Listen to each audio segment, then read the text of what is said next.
Erewhon, or Over the Range. By Samuel Butler. Preface to the first edition.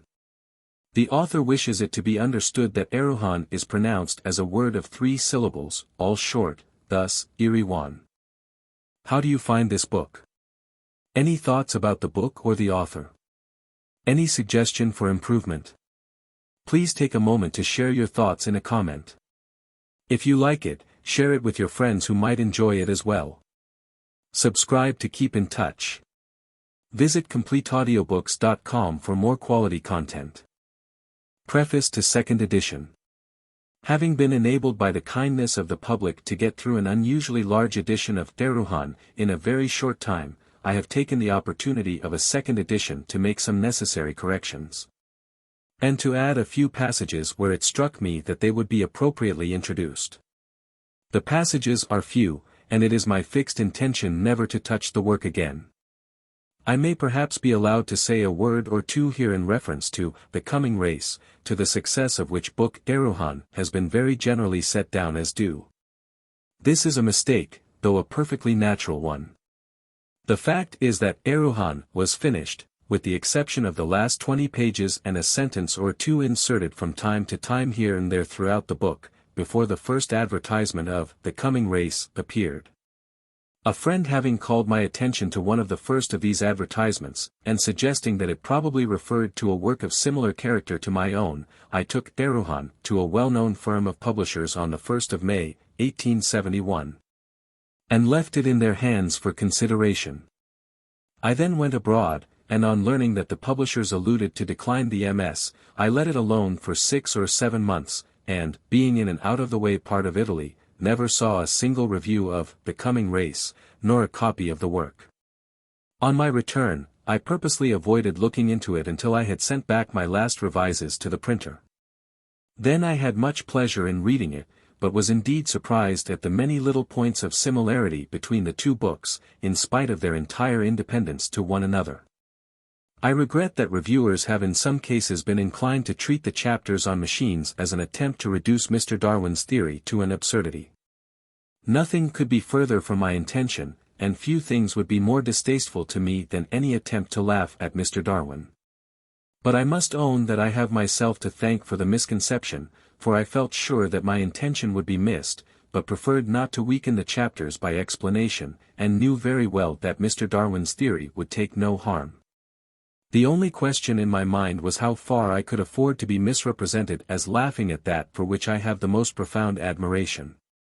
I am surprised, however, that the book at which such an example of the specious misuse of analogy would seem most naturally leveled should have occurred to no reviewer. Neither shall I mention the name of the book here, though I should fancy that the hint given will suffice. I have been held by some whose opinions I respect to have denied men's responsibility for their actions. He who does this is an enemy who deserves no quarter. I should have imagined that I had been sufficiently explicit, but have made a few additions to the chapter on Malcontents, which will, I think, serve to render further mistake impossible. An anonymous correspondent, by the handwriting presumably a clergyman, tells me that in quoting from the Latin grammar I should at any rate have done so correctly, and that I should have written Agricolas, instead of Agricoli. He added something about any boy in the 4th form, and, which I shall not quote, but which made me very uncomfortable. It may be said that I must have misquoted from design, from ignorance, or by a slip of the pen. But surely in these days it will be recognized as harsh to assign limits to the all-embracing boundlessness of truth. And it will be more reasonably assumed that each of the 3 possible causes of misquotation must have had its share in the apparent blunder. The art of writing things that shall sound right and yet be wrong has made so many reputations, and affords comfort to such a large number of readers, that I could not venture to neglect it. The Latin grammar, however, is a subject on which some of the younger members of the community feel strongly, so I have now written Agricolas. I have also parted with the word infortunium, though not without regret, but have not dared to meddle with other similar inaccuracies. For the inconsistencies in the book, and I am aware that there are not a few, I must ask the indulgence of the reader. The blame, however, lies chiefly with the Erewhonians themselves, for they were really a very difficult people to understand. The most glaring anomalies seemed to afford them no intellectual inconvenience. Neither, provided they did not actually see the money dropping out of their pockets, nor suffer immediate physical pain, would they listen to any arguments as to the waste of money and happiness which their folly caused them. But this had an effect of which I have little reason to complain, for I was allowed almost to call them lifelong self-deceivers to their faces, and they said it was quite true, but that it did not matter. I must not conclude without expressing my most sincere thanks to my critics and to the public for the leniency and consideration with which they have treated my adventures. June 9, 1872. Preface to the Revised Edition. My publisher wishes me to say a few words about the genesis of the work, a revised and enlarged edition of which he is herewith laying before the public. I therefore place on record as much as I can remember on this head after a lapse of more than 30 years. The first part of Erewhon written was an article headed Darwin Among the Machines, and signed Cellarius. It was written in the Upper Rangitata district of the Canterbury province, as it then was, of New Zealand, and appeared at Christchurch in the Press newspaper, June 13, 1863. A copy of this article is indexed under my books in the British Museum catalogue. In passing, I may say that the opening chapters of Erewhon were also drawn from the Upper Rangitata district, with such modifications as I found convenient. A second article on the same subject as the one just referred to appeared in the press shortly after the first, but I have no copy. It treated machines from a different point of view, and was the basis of pp.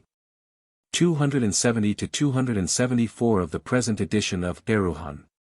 This view ultimately led me to the theory I put forward in Life and Habit, published in November 1877. I have put a bare outline of this theory, which I believe to be quite sound, into the mouth of an Erewhonian philosopher in chapter 27 of this book. In 1865 I rewrote and enlarged Darwin Among the Machines for the Reasoner, a paper published in London by Mr. G. J. Holyoake. It appeared July 1, 1865, under the heading, The Mechanical Creation, and can be seen in the British Museum. I again rewrote and enlarged it, till it assumed the form in which it appeared in the first edition of Erewhon. The next part of Erewhon that I wrote was the World of the Unborn, a preliminary form of which was sent to Mr. Holyoake's paper, but as I cannot find it among those copies of the Reasoner that are in the British Museum, I conclude that it was not accepted. I have, however, rather a strong fancy that it appeared in some London paper of the same character as the Reasoner, not very long after July 1, 1865, but I have no copy. I also wrote about this time the substance of what ultimately became the musical banks, and the trial of a man for being in a consumption. These 4 detached papers were, I believe, all that was written of Erewhon before 1870. Between 1865 and 1870 I wrote hardly anything, being hopeful of attaining that success as a painter which it has not been vouchsafed me to attain, but in the autumn of 1870. Just as I was beginning to get occasionally hung at Royal Academy exhibitions, my friend, the late Sir F. N., then Mr. Broom, suggested to me that I should add somewhat to the articles I had already written, and string them together into a book. I was rather fired by the idea, but as I only worked at the MS. On Sundays it was some months before I had completed it. I see from my second preface that I took the book to Messrs.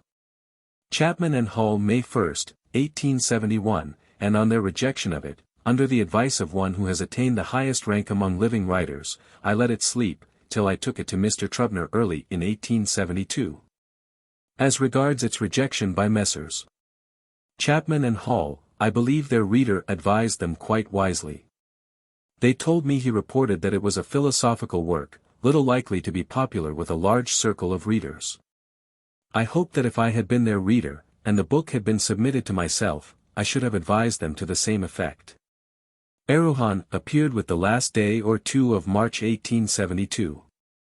I attribute its unlooked-for success mainly to 2 early favorable reviews, the first in the Pall Mall Gazette of April 12, and the second in the Spectator of April 20. There was also another cause. I was complaining once to a friend that though Erewhon had met with such a warm reception, my subsequent books had been all of them practically stillborn. He said, "You forget one charm that Erewhon had, but which none of your other books can have." I asked what? And was answered, "The sound of a new voice, and of an unknown voice." The first edition of Erewhon sold in about 3 weeks. I had not taken molds, and as the demand was strong, it was set up again immediately.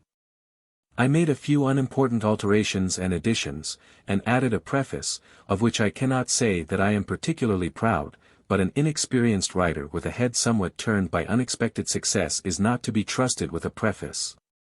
I made a few further very trifling alterations before molds were taken, but since the summer of 1872, as new editions were from time to time wanted, they have been printed from stereos then made.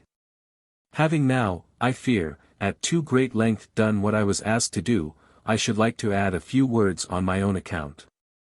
I am still fairly well satisfied with those parts of Erewhon that were repeatedly rewritten, but from those that had only a single writing I would gladly cut out some 40 or 50 pages if I could.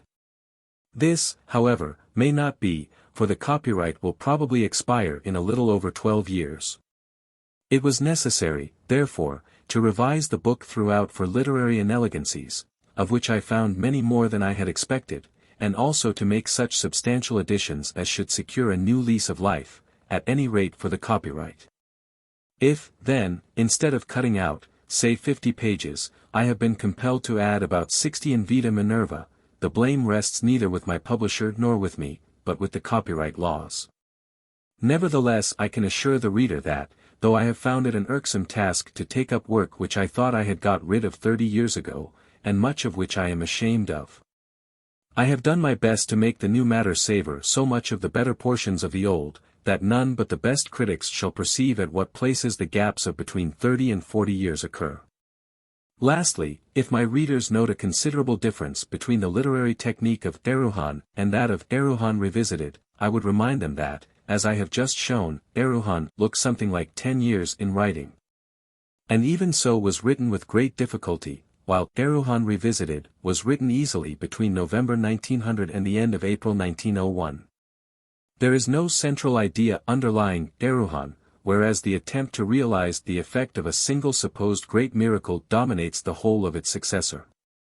In Erewhon there was hardly any story, and little attempt to give life and individuality to the characters. I hope that in Erewhon Revisited, both these defects have been in great measure avoided.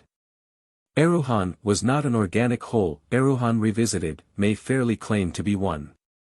Nevertheless, though in literary workmanship I do not doubt that this last-named book is an improvement on the first, I shall be agreeably surprised if I am not told that Erewhon, with all its faults, is the better reading of the two. Samuel Butler, August 7, 1901. Chapter 1, Waste Lands. If the reader will excuse me, I will say nothing of my antecedents, nor of the circumstances which led me to leave my native country. The narrative would be tedious to him and painful to myself. Suffice it, that when I left home it was with the intention of going to some new colony, and either finding, or even perhaps purchasing, waste crown land suitable for cattle or sheep farming. By which means I thought that I could better my fortunes more rapidly than in England. It will be seen that I did not succeed in my design, and that however much I may have met with that was new and strange, I have been unable to reap any pecuniary advantage. It is true, I imagine myself to have made a discovery which, if I can be the first to profit by it, will bring me a recompense beyond all money computation, and secure me a position such as has not been attained by more than some 15 or 16 persons, since the creation of the universe. But to this end I must possess myself of a considerable sum of money, neither do I know how to get it, except by interesting the public in my story, and inducing the charitable to come forward and assist me. With this hope I now publish my adventures, but I do so with great reluctance, for I fear that my story will be doubted unless I tell the whole of it, and yet I dare not do so, lest others with more means than mine should get the start of me. I prefer the risk of being doubted to that of being anticipated, and have therefore concealed my destination on leaving England, as also the point from which I began my more serious and difficult journey. My chief consolation lies in the fact that truth bears its own impress, and that my story will carry conviction by reason of the internal evidences for its accuracy. No one who is himself honest will doubt my being so. I reached my destination in one of the last months of 1868, but I dare not mention the season, lest the reader should gather in which hemisphere I was. The colony was one which had not been opened up even to the most adventurous settlers for more than 8 or 9 years, having been previously uninhabited, save by a few tribes of savages who frequented the seaboard.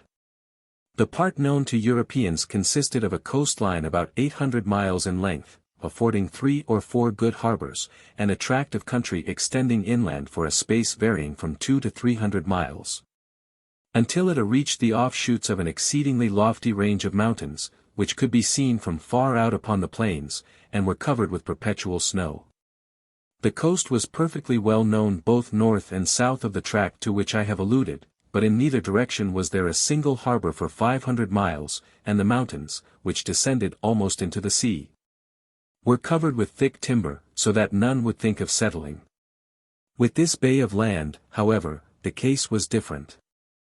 The harbors were sufficient, the country was timbered, but not too heavily, it was admirably suited for agriculture. It also contained millions on millions of acres of the most beautifully grassed country in the world, and of the best suited for all manner of sheep and cattle. The climate was temperate, and very healthy. There were no wild animals, nor were the natives dangerous, being few in number and of an intelligent tractable disposition. It may be readily understood that when once Europeans set foot upon this territory they were not slow to take advantage of its capabilities. Sheep and cattle were introduced, and bred with extreme rapidity. Men took up their 50,000 or 100,000 acres of country, going inland one behind the other, till in a few years there was not an acre between the sea and the front ranges which was not taken up. And stations either for sheep or cattle were spotted about at intervals of some 20 or 30 miles over the whole country. The front ranges stopped the tide of squatters for some little time. It was thought that there was too much snow upon them for too many months in the year, that the sheep would get lost, the ground being too difficult for shepherding. That the expense of getting wool down to the ship's side would eat up the farmer's profits, and that the grass was too rough and sour for sheep to thrive upon.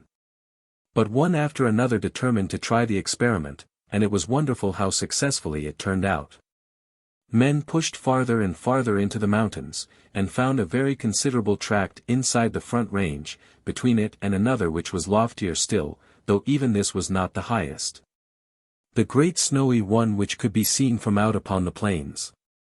This second range, however, seemed to mark the extreme limits of pastoral country, and it was here, at a small and newly founded station, that I was received as a cadet and soon regularly employed.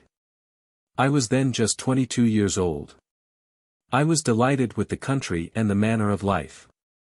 It was my daily business to go up to the top of a certain high mountain, and down one of its spurs onto the flat, in order to make sure that no sheep had crossed their boundaries. I was to see the sheep, not necessarily close at hand, nor to get them in a single mob, but to see enough of them here and there to feel easy that nothing had gone wrong. This was no difficult matter, for there were not above 800 of them. And, being all breeding ewes, they were pretty quiet. There were a good many sheep which I knew, as 2 or 3 black ewes, and a black lamb or 2, and several others which had some distinguishing mark whereby I could tell them. I would try and see all these, and if they were all there, and the mob looked large enough, I might rest assured that all was well. It is surprising how soon the eye becomes accustomed to missing 20 sheep out of 200 or 300. I had a telescope and a dog, and would take bread and meat and tobacco with me. Starting with early dawn, it would be night before I could complete my round, for the mountain over which I had to go was very high. In winter it was covered with snow, and the sheep needed no watching from above. If I were to see sheep downward tracks going down on to the other side of the mountain, where there was a valley with a stream, a mere cul-de-sac, I was to follow them, and look out for sheep. But I never saw any, the sheep always descending on to their own side, partly from habit, and partly because there was abundance of good sweet feed, which had been burnt in the early spring, just before I came, and was now deliciously green and rich, while that on the other side had never been burnt, and was rank and coarse. It was a monotonous life, but it was very healthy, and one does not much mind anything when one is well. The country was the grandest that can be imagined. How often have I sat on the mountainside and watched the waving downs, with the two white specks of huts in the distance, and the little square of garden behind them. The paddock with a patch of bright green oats above the huts, and the yards and woolsheds down on the flat below. All seen as through the wrong end of a telescope, so clear and brilliant was the air, or as upon a colossal model or map spread out beneath me. Beyond the downs was a plain, going down to a river of great size, on the farther side of which there were other high mountains, with the winter's snow still not quite melted. Up the river, which ran winding in many streams over a bed some 2 miles broad, I looked upon the second great chain, and could see a narrow gorge where the river retired and was lost. I knew that there was a range still farther back. But except from one place near the very top of my own mountain, no part of it was visible. From this point, however, I saw, whenever there were no clouds, a single snow-clad peak, many miles away. And I should think about as high as any mountain in the world. Never shall I forget the utter loneliness of the prospect, only the little faraway homestead giving sign of human handiwork, the vastness of mountain and plain, of river and sky. The marvelous atmospheric effects, sometimes black mountains against a white sky, and then again, after cold weather, white mountains against a black sky, sometimes seen through breaks and swirls of cloud, and sometimes, which was best of all, I went up my mountain in a fog, and then got above the mist. Going higher and higher, I would look down upon a sea of whiteness, through which would be thrust innumerable mountain tops that looked like islands. I am there now, as I write. I fancy that I can see the downs, the huts, the plain, and the river bed, that torrent pathway of desolation, with its distant roar of waters. Oh, wonderful! Wonderful! So lonely and so solemn, with the sad grey clouds above, and no sound save a lost lamb bleating upon the mountain side, as though its little heart were breaking. Then there comes some lean and withered old ewe, with deep gruff voice and unlovely aspect, trotting back from the seductive pasture. Now she examines this gully, and now that, and now she stands listening with uplifted head, that she may hear the distant wailing and obey it. Aha! They see, and rush towards each other. Alas! They are both mistaken. The ewe is not the lamb's ewe, they are neither kin nor kind to one another, and part in coldness. Each must cry louder, and wander farther yet, may luck be with them both that they may find their own at nightfall. But this is mere dreaming, and I must proceed. I could not help speculating upon what might lie farther up the river and behind the second range. I had no money, but if I could only find workable country, I might stock it with borrowed capital, and consider myself a made man. True, the range looked so vast, that there seemed little chance of getting a sufficient road through it or over it. But no one had yet explored it, and it is wonderful how one finds that one can make a path into all sorts of places, and even get a road for pack horses, which from a distance appear inaccessible. The river was so great that it must drain an inner tract, at least I thought so. And though every one said it would be madness to attempt taking sheep farther inland, I knew that only 3 years ago the same cry had been raised against the country which my master's flock was now overrunning. I could not keep these thoughts out of my head as I would rest myself upon the mountainside. They haunted me as I went my daily rounds, and grew upon me from hour to hour, till I resolved that after shearing I would remain in doubt no longer, but saddle my horse, take as much provision with me as I could, and go and see for myself. But over and above these thoughts came that of the great range itself. What was beyond it? Ah! Who could say?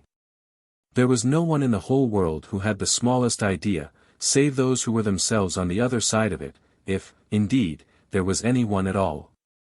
Could I hope to cross it? This would be the highest triumph that I could wish for. But it was too much to think of yet.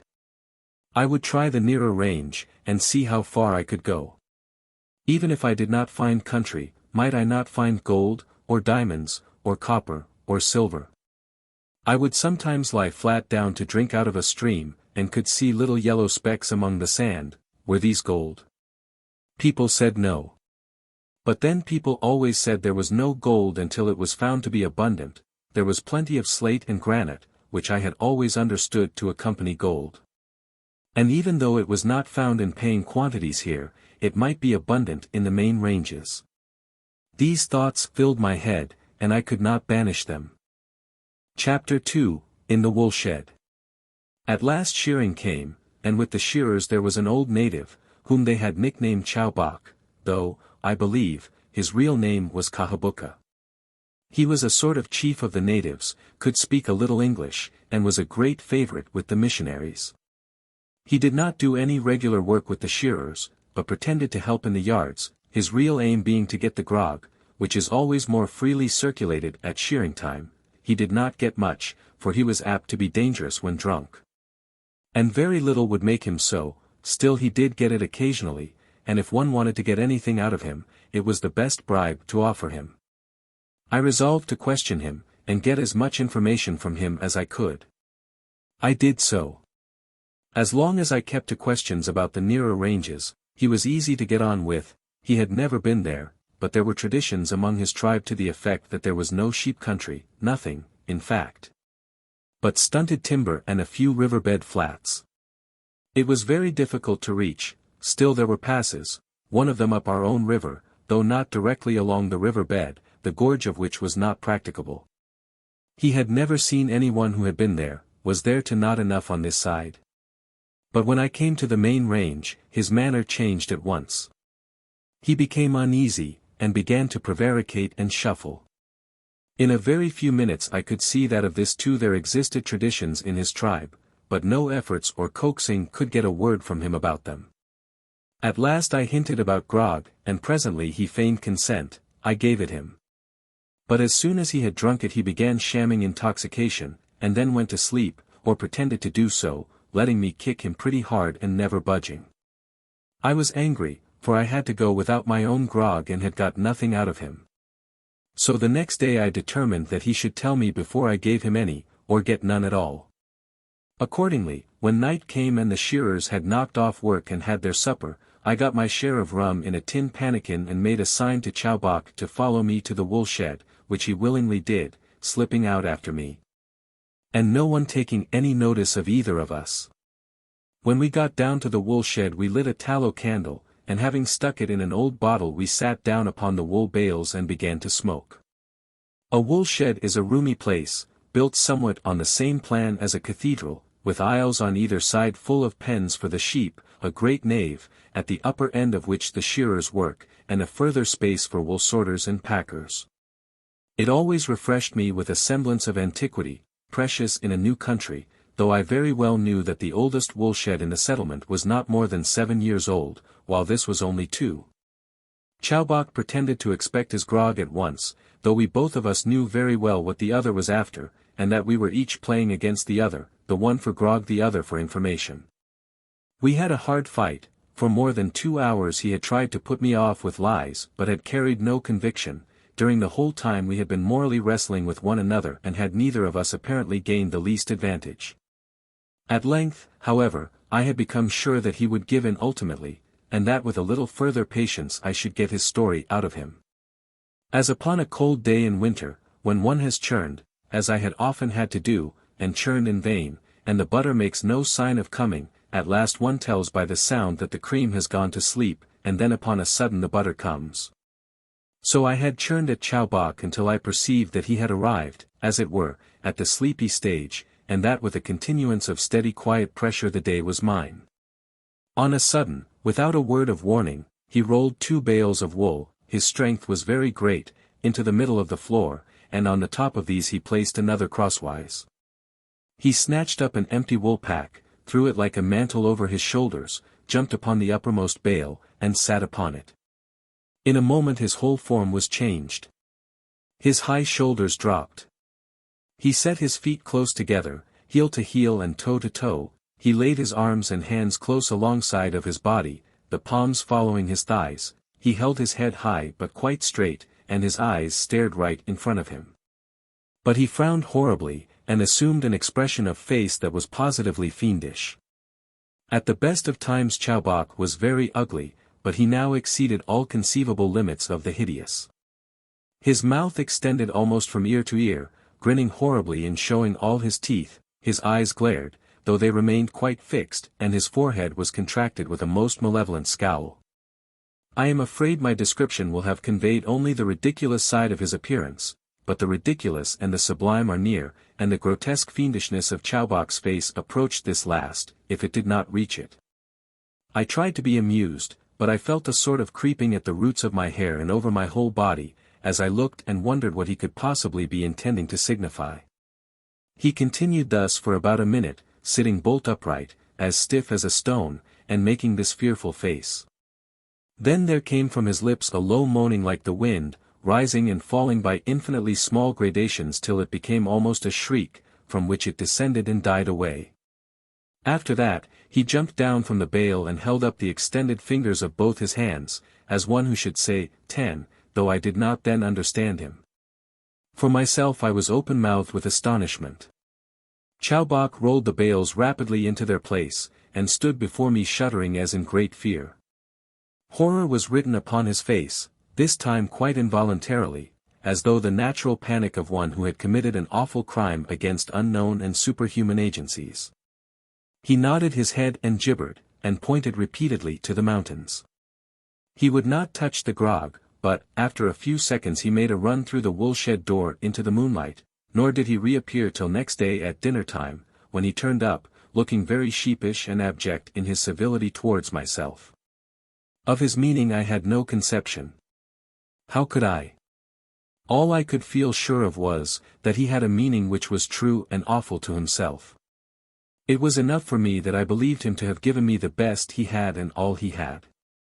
This kindled my imagination more than if he had told me intelligible stories by the hour together. I knew not what the great snowy ranges might conceal, but I could no longer doubt that it would be something well worth discovering. I kept aloof from Chowbok for the next few days, and showed no desire to question him further. When I spoke to him I called him Kahabuka, which gratified him greatly. He seemed to have become afraid of me, and acted as one who was in my power.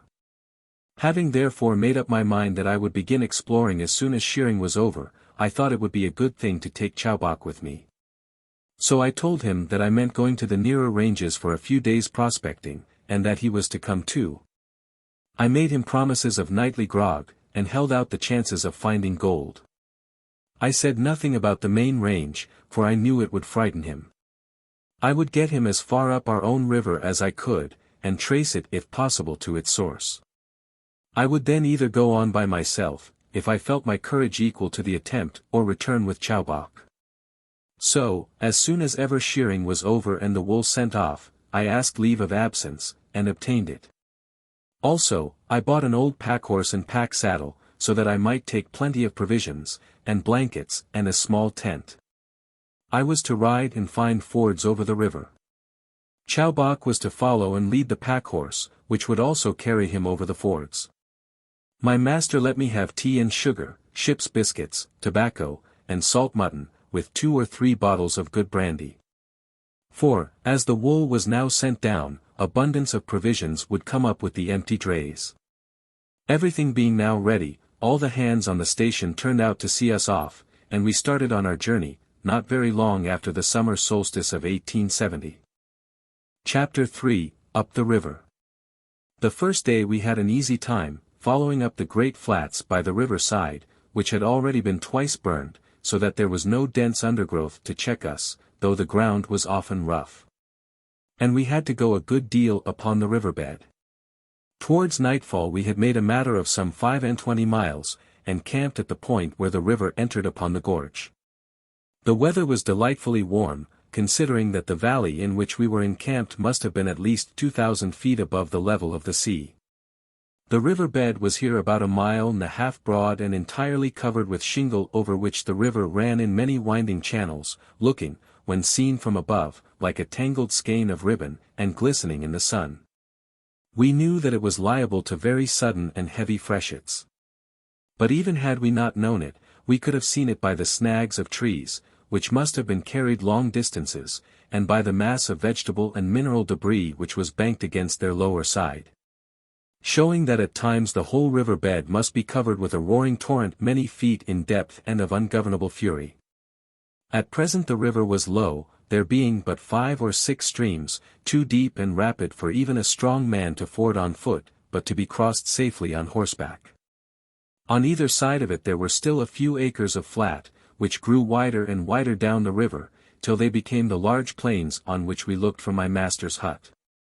Behind us rose the lowest spurs of the second range, leading abruptly to the range itself, and at a distance of half a mile began the gorge, where the river narrowed and became boisterous and terrible. The beauty of the scene cannot be conveyed in language. The one side of the valley was blue with evening shadow, through which loomed forest and precipice, hillside and mountain top, and the other was still brilliant with the sunset gold. The wide and wasteful river with its ceaseless rushing, the beautiful waterbirds too, which abounded upon the islets and were so tame that we could come close up to them, the ineffable purity of the air, the solemn peacefulness of the untrodden region, could there be a more delightful and exhilarating combination?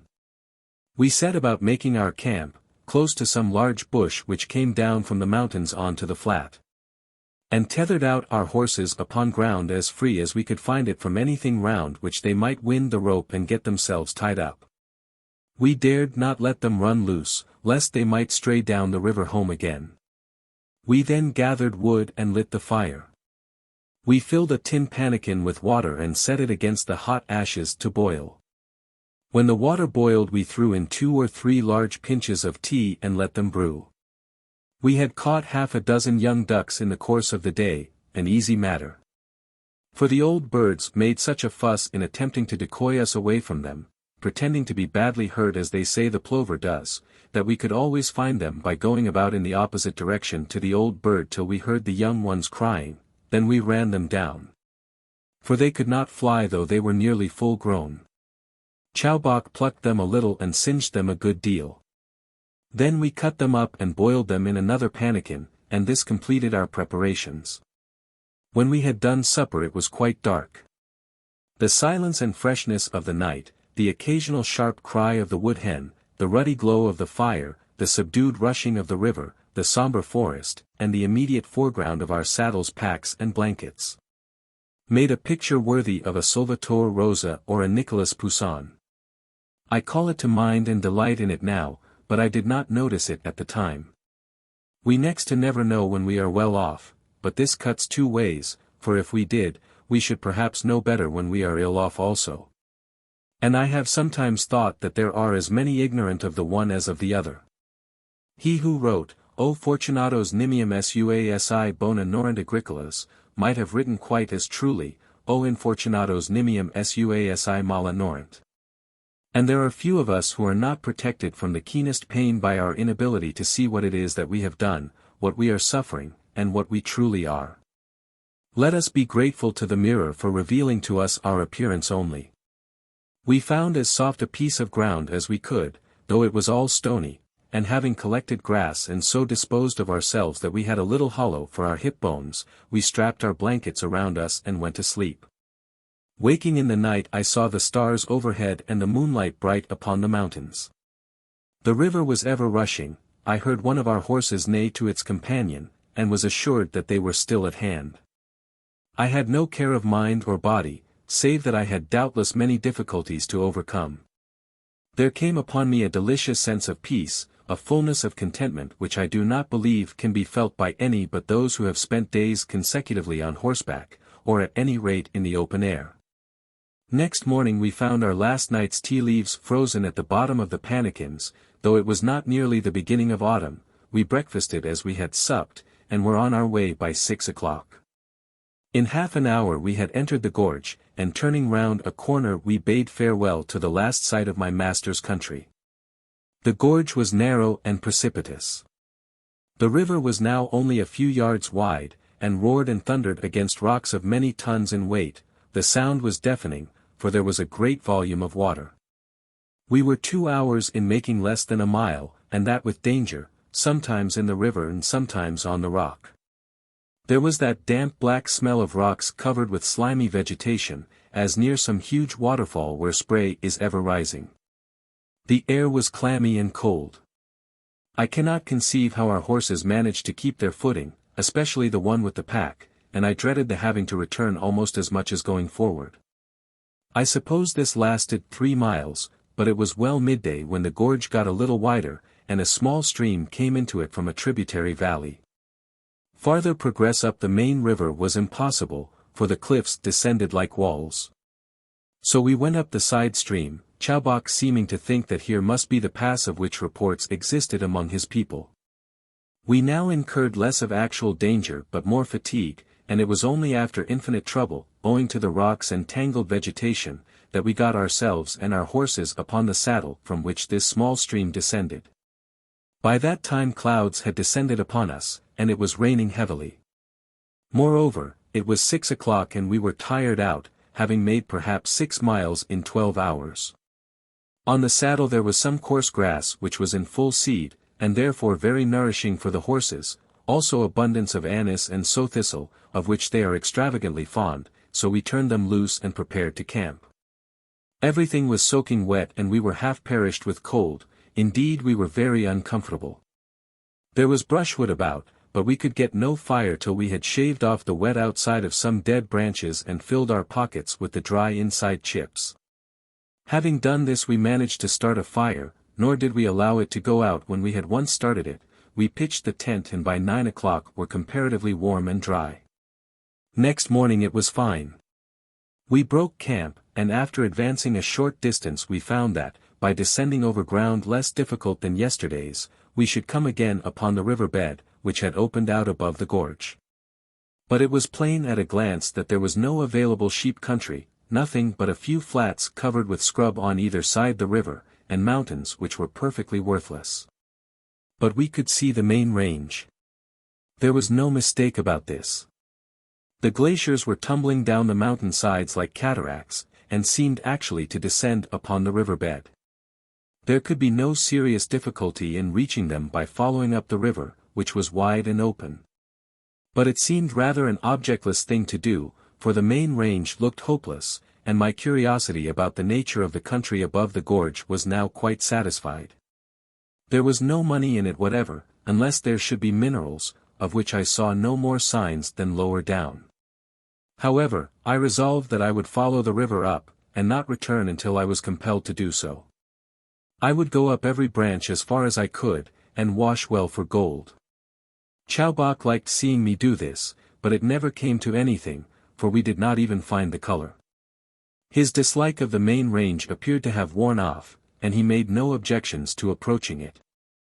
I think he thought there was no danger of my trying to cross it, and he was not afraid of anything on this side. Besides, we might find gold.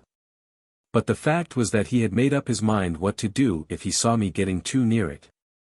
We passed 3 weeks in exploring, and never did I find time go more quickly. The weather was fine, though the nights got very cold. We followed every stream but one, and always found it lead us to a glacier which was plainly impassable, at any rate without a larger party and ropes. One stream remained, which I should have followed up already, had not Chowbok said that he had risen early one morning while I was yet asleep, and after going up it for 3 or 4 miles, had seen that it was impossible to go farther. I had long ago discovered that he was a great liar, so I was bent on going up myself. In brief, I did so far from being impossible, it was quite easy traveling. And after 5 or 6 miles I saw a saddle at the end of it, which, though covered deep in snow, was not glaciered, and which did verily appear to be part of the main range itself. No words can express the intensity of my delight. My blood was all on fire with hope and elation, but on looking round for Chowbok, who was behind me, I saw to my surprise and anger that he had turned back, and was going down the valley as hard as he could. He had left me. Chapter 4, The Saddle. I cooeed to him, but he would not hear. I ran after him, but he had got too good a start. Then I sat down on a stone and thought the matter carefully over. It was plain that Chowbok had designedly attempted to keep me from going up this valley, yet he had shown no unwillingness to follow me anywhere else. What could this mean, unless that I was now upon the route by which alone the mysteries of the great ranges could be revealed? What then should I do? Go back at the very moment when it had become plain that I was on the right scent?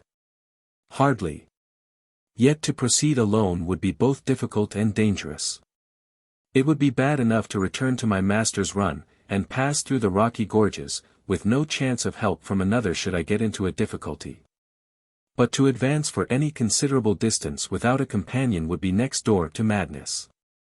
Accidents which are slight when there is another at hand, as the spraining of an ankle, or the falling into some place whence escape would be easy by means of an outstretched hand and a bit of rope, may be fatal to one who is alone. The more I pondered the less I liked it.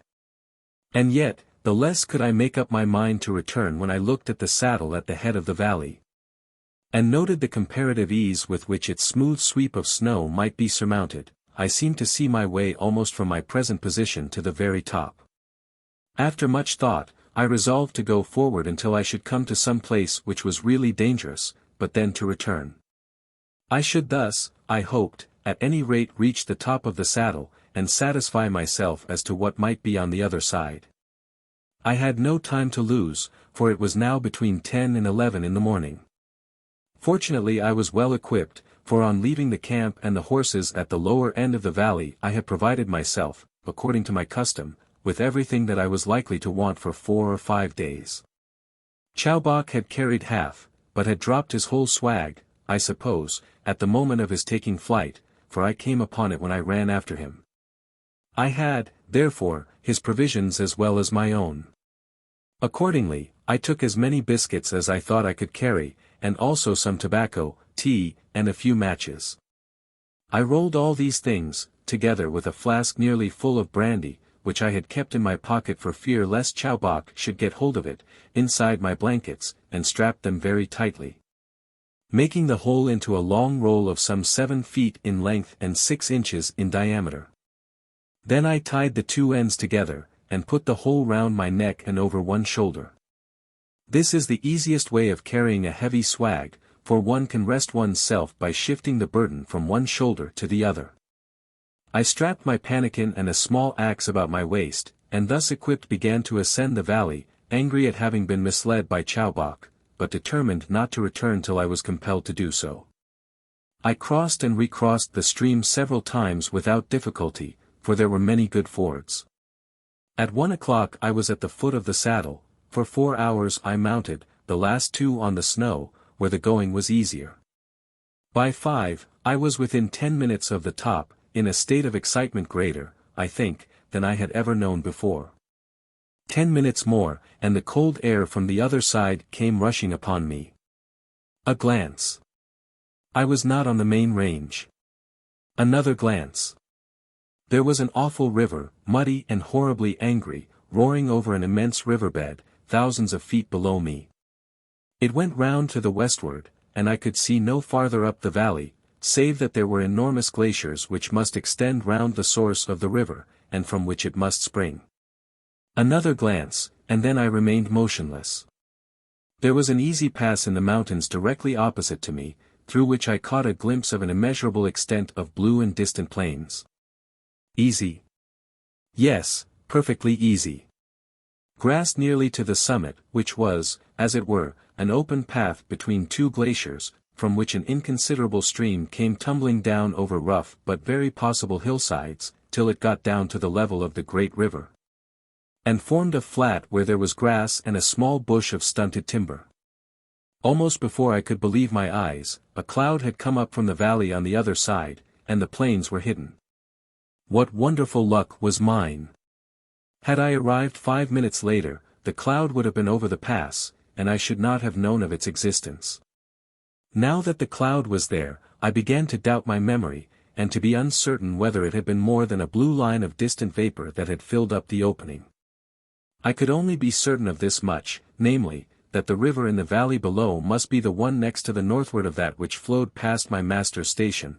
Of this there could be no doubt. Could I, however, imagine that my luck should have led me up a wrong river in search of a pass, and yet brought me to the spot where I could detect the one weak place in the fortifications of a more northern basin? This was too improbable. But even as I doubted there came a rent in the cloud opposite, and a second time I saw blue lines of heaving downs, growing gradually fainter, and retiring into a far space of plain. It was substantial, there had been no mistake whatsoever. I had hardly made myself perfectly sure of this, ere the rent in the clouds joined up again and I could see nothing more. What, then, should I do? The night would be upon me shortly, and I was already chilled with standing still after the exertion of climbing. To stay where I was would be impossible, I must either go backwards or forwards. I found a rock which gave me shelter from the evening wind, and took a good pull at the brandy flask, which immediately warmed and encouraged me. I asked myself, could I descend upon the river bed beneath me? It was impossible to say what precipices might prevent my doing so. If I were on the river bed, dare I cross the river? I am an excellent swimmer, yet, once in that frightful rush of waters, I should be hurled whithersoever it willed, absolutely powerless. Moreover, there was my swag. I should perish of cold and hunger if I left it, but I should certainly be drowned if I attempted to carry it across the river. These were serious considerations, but the hope of finding an immense tract of available sheep country, which I was determined that I would monopolize as far as I possibly could, sufficed to outweigh them. And, in a few minutes, I felt resolved that, having made so important a discovery as a pass into a country which was probably as valuable as that on our own side of the ranges, I would follow it up and ascertain its value. Even though I should pay the penalty of failure with life itself. The more I thought, the more determined I became either to win fame and perhaps fortune, by entering upon this unknown world, or give up life in the attempt. In fact, I felt that life would be no longer valuable if I were to have seen so great a prize and refused to grasp at the possible profits therefrom. I had still an hour of good daylight during which I might begin my descent on to some suitable camping ground, but there was not a moment to be lost. At first I got along rapidly, for I was on the snow, and sank into it enough to save me from falling, though I went forward straight down the mountain side as fast as I could. But there was less snow on this side than on the other, and I had soon done with it, getting on to a combe of dangerous and very stony ground, where a slip might have given me a disastrous fall. But I was careful with all my speed, and got safely to the bottom, where there were patches of coarse grass, and an attempt here and there at brushwood. What was below this I could not see. I advanced a few hundred yards farther, and found that I was on the brink of a frightful precipice, which no one in his senses would attempt descending. I bethought me, however, to try the creek which drained the combe, and see whether it might not have made itself a smoother way. In a few minutes I found myself at the upper end of a chasm in the rocks, something like Twlldhu, only on a greatly larger scale. The creek had found its way into it, and had worn a deep channel through a material which appeared softer than that upon the other side of the mountain. I believe it must have been a different geological formation, though I regret to say that I cannot tell what it was. I looked at this rift in great doubt. Then I went a little way on either side of it, and found myself looking over the edge of horrible precipices onto the river, which roared some 4,000 or 5,000 feet below me. I dared not think of getting down at all, unless I committed myself to the rift, of which I was hopeful when I reflected that the rock was soft, and that the water might have worn its channel tolerably evenly through the whole extent. The darkness was increasing with every minute, but I should have twilight for another half-hour, so I went into the chasm, though by no means without fear, and resolved to return and camp, and try some other path next day. Should I come to any serious difficulty? In about 5 minutes I had completely lost my head. The side of the rift became hundreds of feet in height, and overhung so that I could not see the sky. It was full of rocks, and I had many falls and bruises. I was wet through from falling into the water, of which there was no great volume, but it had such force that I could do nothing against it. Once I had to leap down a not inconsiderable waterfall into a deep pool below, and my swag was so heavy that I was very nearly drowned. I had indeed a hair's breadth escape, but, as luck would have it, Providence was on my side. Shortly afterwards I began to fancy that the rift was getting wider, and that there was more brushwood. Presently I found myself on an open grassy slope, and feeling my way a little farther along the stream, I came upon a flat place with wood, where I could camp comfortably, which was well, for it was now quite dark. My first care was for my matches. Were they dry? The outside of my swag had got completely wet, but, on undoing the blankets, I found things warm and dry within. How thankful I was! I lit a fire, and was grateful for its warmth and company. I made myself some tea and ate 2 of my biscuits. My brandy I did not touch, for I had little left, and might want it when my courage failed me. All that I did almost mechanically, for I could not realize my situation to myself, beyond knowing that I was alone, and that return through the chasm which I had just descended would be impossible. It is a dreadful feeling that of being cut off from all one's kind. I was still full of hope, and built golden castles for myself as soon as I was warmed with food and fire. But I do not believe that any man could long retain his reason in such solitude, unless he had the companionship of animals. One begins doubting one's own identity. I remember deriving comfort even from the sight of my blankets, and the sound of my watch ticking, things which seemed to link me to other people. But the screaming of the woodhens frightened me, as also a chattering bird which I had never heard before, and which seemed to laugh at me, though I soon got used to it, and before long could fancy that it was many years since I had first heard it. I took off my clothes, and wrapped my inside blanket about me, till my things were dry. The night was very still, and I made a roaring fire, so I soon got warm, and at last could put my clothes on again. Then I strapped my blanket round me, and went to sleep as near the fire as I could. I dreamed that there was an organ placed in my master's woolshed. The woolshed faded away, and the organ seemed to grow and grow amid a blaze of brilliant light, till it became like a golden city upon the side of a mountain.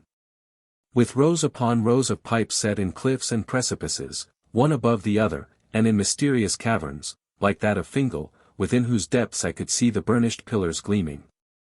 In the front there was a flight of lofty terraces, at the top of which I could see a man with his head buried forward towards a keyboard, and his body swaying from side to side amid the storm of huge arpeggioed harmonies that came crashing overhead and round. Then there was one who touched me on the shoulder, and said, "Do you not see? It is Handel." But I had hardly apprehended, and was trying to scale the terraces, and get near him, when I awoke, dazzled with the vividness and distinctness of the dream. A piece of wood had burned through, and the ends had fallen into the ashes with a blaze. This, I supposed, had both given me my dream and robbed me of it. I was bitterly disappointed, and sitting up on my elbow, came back to reality in my strange surroundings as best I could. I was thoroughly aroused. Moreover, I felt a foreshadowing as though my attention were arrested by something more than the dream, although no sense in particular was as yet appealed to. I held my breath and waited, and then I heard, was it fancy? Nay, I listened again and again, and I did hear a faint and extremely distant sound of music, like that of an Aeolian harp, borne upon the wind which was blowing fresh and chill from the opposite mountains. The roots of my hair thrilled. I listened, but the wind had died, and, fancying that it must have been the wind itself, no, on a sudden I remembered the noise which Chowbok had made in the woolshed. Yes, it was that. Thank heaven, whatever it was over now. I reasoned with myself, and recovered my firmness. I became convinced that I had only been dreaming more vividly than usual. Soon I began even to laugh, and think what a fool I was to be frightened at nothing, reminding myself that even if I were to come to a bad end it would be no such dreadful matter after all. I said my prayers, a duty which I had too often neglected, and in a little time fell into a really refreshing sleep, which lasted till broad daylight and restored me. I rose, and searching among the embers of my fire, I found a few live coals and soon had a blaze again. I got breakfast, and was delighted to have the company of several small birds, which hopped about me and perched on my boots and hands. I felt comparatively happy, but I can assure the reader that I had had a far worse time of it than I have told him, and I strongly recommend him to remain in Europe if he can. Or, at any rate, in some country which has been explored and settled, rather than go into places where others have not been before him. Exploring is delightful to look forward to and back upon, but it is not comfortable at the time, unless it be of such an easy nature as not to deserve the name. Chapter 5, The River and the Range. My next business was to descend upon the river. I had lost sight of the pass which I had seen from the saddle, but had made such notes of it that I could not fail to find it. I was bruised and stiff, and my boots had begun to give, for I had been going on rough ground for more than 3 weeks, but, as the day wore on, and I found myself descending without serious difficulty, I became easier. In a couple of hours I got among pine forests where there was little undergrowth, and descended quickly till I reached the edge of another precipice, which gave me a great deal of trouble, though I eventually managed to avoid it. By about 3 or 4 o'clock I found myself on the river bed. From calculations which I made as to the height of the valley on the other side the saddle over which I had come, I concluded that the saddle itself could not be less than 9,000 feet high. And I should think that the river bed, onto which I now descended, was 3,000 feet above the sea level. The water had a terrific current, with a fall of not less than 40 to 50 feet per mile. It was certainly the river next to the northward of that which flowed past my master's run, and would have to go through an impassable gorge, as is commonly the case with the rivers of that country, before it came upon known parts. It was reckoned to be nearly 2,000 feet above the sea level where it came out of the gorge on to the plains. As soon as I got to the river side I liked it even less than I thought I should. It was muddy, being near its parent glaciers. The stream was wide, rapid, and rough, and I could hear the smaller stones knocking against each other under the rage of the waters, as upon a seashore. Fording was out of the question. I could not swim and carry my swag, and I dared not leave my swag behind me. My only chance was to make a small raft, and that would be difficult to make, and not at all safe when it was made, not for one man in such a current. As it was too late to do much that afternoon, I spent the rest of it in going up and down the river side, and seeing where I should find the most favorable crossing. Then I camped early, and had a quiet comfortable night with no more music, for which I was thankful, as it had haunted me all day, although I perfectly well knew that it had been nothing but my own fancy. Brought on by the reminiscence of what I had heard from Chowbok and by the over-excitement of the preceding evening. Next day I began gathering the dry bloom stalks of a kind of flag or iris-looking plant, which was abundant, and whose leaves, when torn into strips, were as strong as the strongest string. I brought them to the waterside, and fell to making myself a kind of rough platform, which should suffice for myself and my swag if I could only stick to it. The stalks were 10 or 12 feet long, and very strong, but light and hollow. I made my raft entirely of them, binding bundles of them at right angles to each other, neatly and strongly, with strips from the leaves of the same plant, and tying other rods across. It took me all day till nearly 4 o'clock to finish the raft, but I had still enough daylight for crossing, and resolved on doing so at once. I had selected a place where the river was broad and comparatively still, some 70 or 80 yards above a furious rapid. At this spot I had built my raft. I now launched it, made my swag fast to the middle, and got onto it myself, keeping in my hand one of the longest blossom stalks, so that I might punt myself across as long as the water was shallow enough to let me do so. I got on pretty well for 20 or 30 yards from the shore, but even in this short space I nearly upset my raft by shifting too rapidly from one side to the other.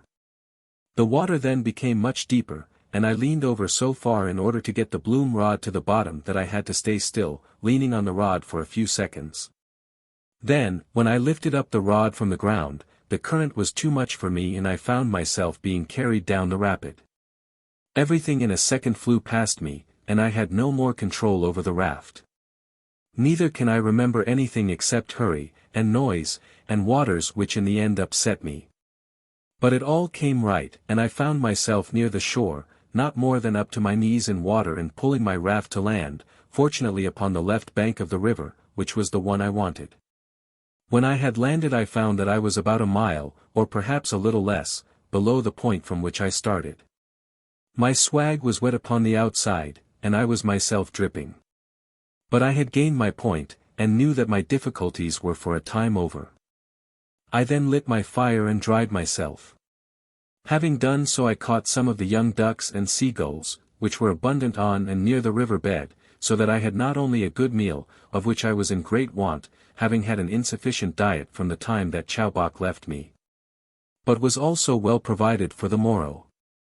I thought of Chowbok, and felt how useful he had been to me, and in how many ways I was the loser by his absence, having now to do all sorts of things for myself which he had hitherto done for me, and could do infinitely better than I could.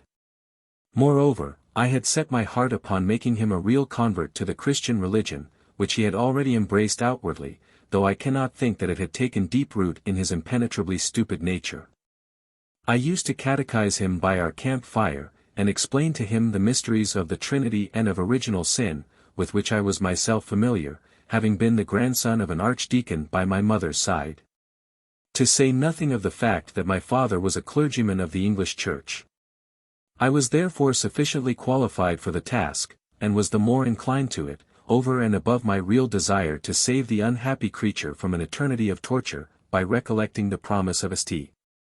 James, that if any one converted a sinner, which Chowbok surely was, he should hide a multitude of sins. I reflected, therefore, that the conversion of Chowbok might in some degree compensate for irregularities and shortcomings in my own previous life, the remembrance of which had been more than once unpleasant to me during my recent experiences.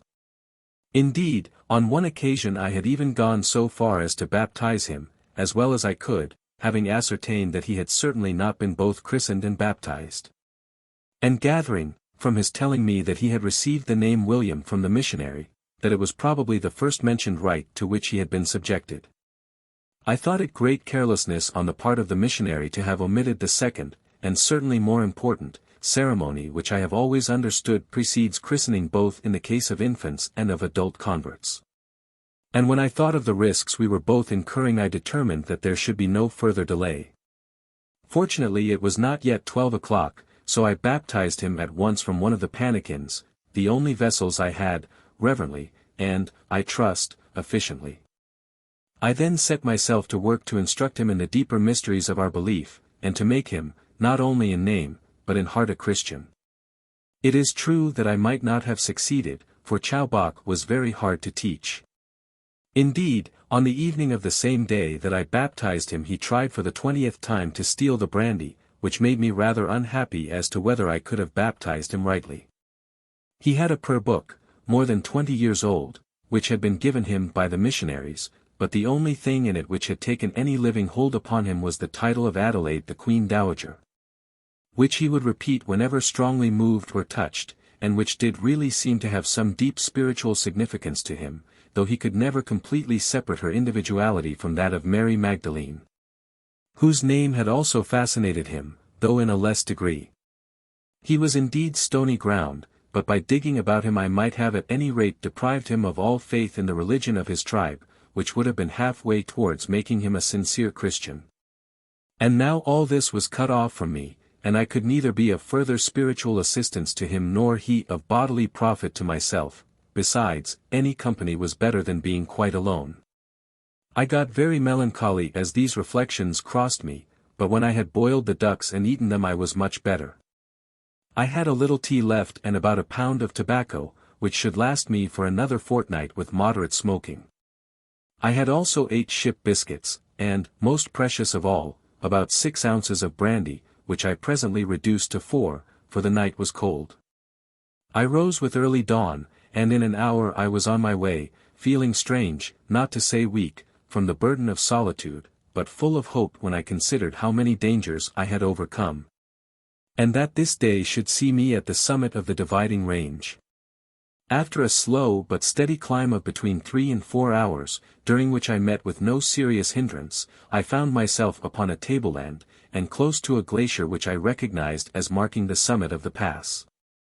Above it towered a succession of rugged precipices and snowy mountain sides. The solitude was greater than I could bear. The mountain upon my master's sheep run was a crowded thoroughfare in comparison with this somber sullen place.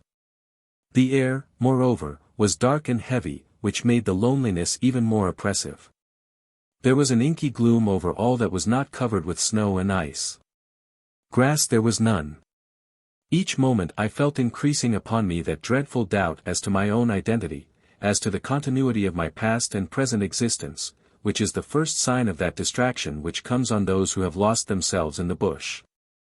I had fought against this feeling hitherto, and had conquered it, but the intense silence and gloom of this rocky wilderness were too much for me, and I felt that my power of collecting myself was beginning to be impaired. I rested for a little while, and then advanced over very rough ground, until I reached the lower end of the glacier. Then I saw another glacier, descending from the eastern side into a small lake. I passed along the western side of the lake, where the ground was easier, and when I had got about halfway I expected that I should see the plains which I had already seen from the opposite mountains. But it was not to be so, for the clouds rolled up to the very summit of the pass, though they did not overlip it on to the side from which I had come. I therefore soon found myself enshrouded by a cold thin vapor, which prevented my seeing more than a very few yards in front of me. Then I came upon a large patch of old snow, in which I could distinctly trace the half-melted tracks of goats, and in one place, as it seemed to me, there had been a dog following them. Had I lighted upon a land of shepherds? The ground, where not covered with snow, was so poor and stony, and there was so little herbage, that I could see no sign of a path or regular sheep track. But I could not help feeling rather uneasy as I wondered what sort of a reception I might meet with if I were to come suddenly upon inhabitants. I was thinking of this, and proceeding cautiously through the mist, when I began to fancy that I saw some objects darker than the cloud looming in front of me. A few steps brought me nearer, and a shudder of unutterable horror ran through me when I saw a circle of gigantic forms, many times higher than myself, upstanding grim and grey through the veil of cloud before me. I suppose I must have fainted, for I found myself some time afterward sitting upon the ground, sick and deadly cold. There were the figures, quite still and silent, seen vaguely through the thick gloom, but in human shape indisputably. A sudden thought occurred to me, which would have doubtless struck me at once had I not been prepossessed with forebodings at the time that I first saw the figures. And had not the cloud concealed them from me, I mean that they were not living beings, but statues. I determined that I would count 50 slowly, and was sure that the objects were not alive if during that time I could detect no sign of motion. How thankful was I when I came to the end of my 50 and there had been no movement. I counted a second time, but again all was still. I then advanced timidly forward, and in another moment I saw that my surmise was correct. I had come upon a sort of Stonehenge of rude and barbaric figures, seated as Chowbok had sat when I questioned him in the wool shed, and with the same superhumanly malevolent expression upon their faces. They had been all seated, but 2 had fallen. They were barbarous, neither Egyptian, nor Assyrian, nor Japanese, different from any of these, and yet akin to all.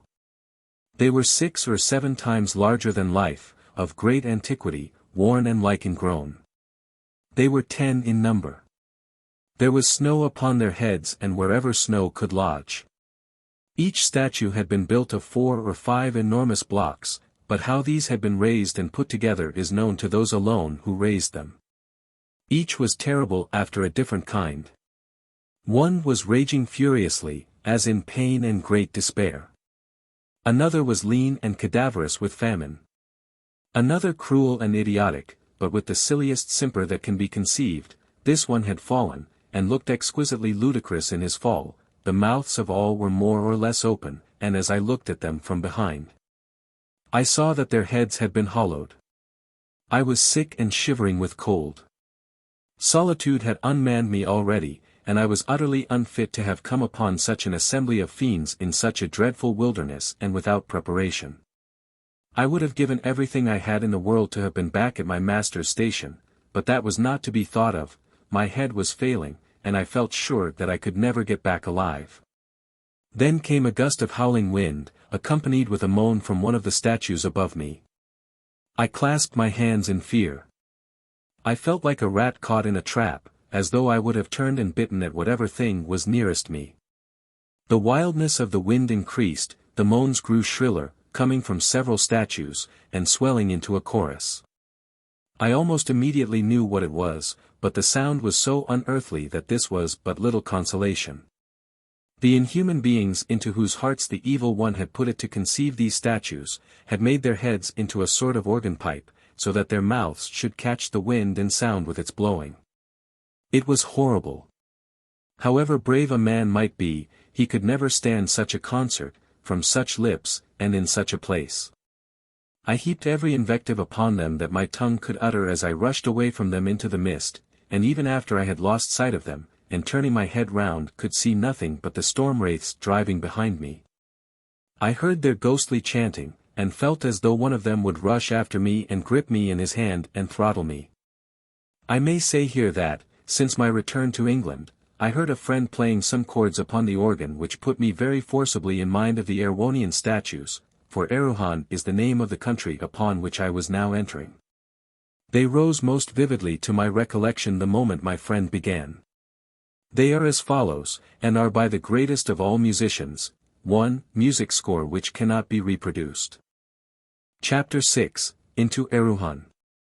And now I found myself on a narrow path which followed a small watercourse. I was too glad to have an easy track for my flight, to lay hold of the full significance of its existence. The thought, however, soon presented itself to me that I must be in an inhabited country, but one which was yet unknown. What, then, was to be my fate at the hands of its inhabitants? Should I be taken and offered up as a burnt offering to those hideous guardians of the pass? It might be so. I shuddered at the thought, yet the horrors of solitude had now fairly possessed me. And so dazed was I, and chilled, and woebegone, that I could lay hold of no idea firmly amid the crowd of fancies that kept wandering in upon my brain. I hurried onward, down, down, down. More streams came in. Then there was a bridge, a few pine logs thrown over the water, but they gave me comfort, for savages do not make bridges. Then I had a treat such as I can never convey on paper, a moment, perhaps, the most striking and unexpected in my whole life, the one I think that, with some 3 or 4 exceptions, I would most gladly have again, were I able to recall it. I got below the level of the clouds, into a burst of brilliant evening sunshine. I was facing the northwest, and the sun was full upon me. Oh, how its light cheered me!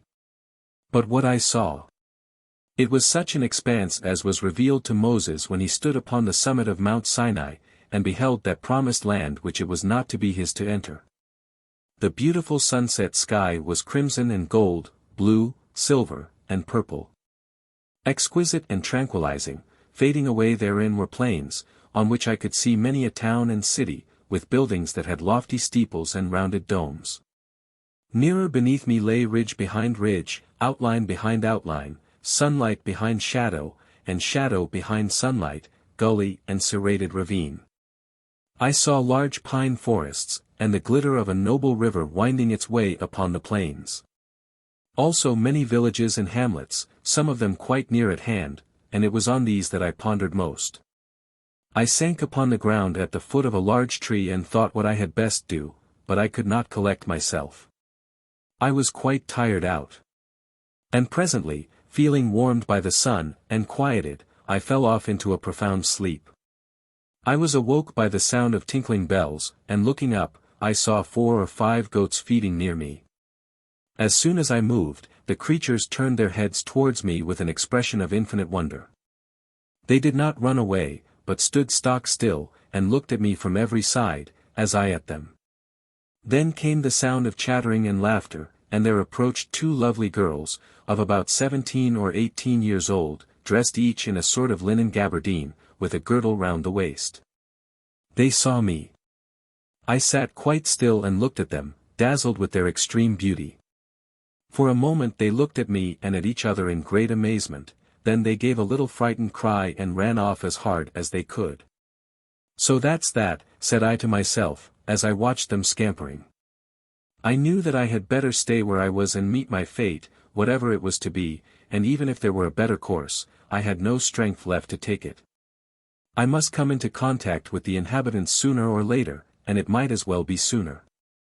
Better not to seem afraid of them, as I should do by running away and being caught with a hue and cry tomorrow or next day. So I remained quite still and waited. In about an hour I heard distant voices talking excitedly, and in a few minutes I saw the 2 girls bringing up a party of 6 or 7 men, well armed with bows and arrows and pikes.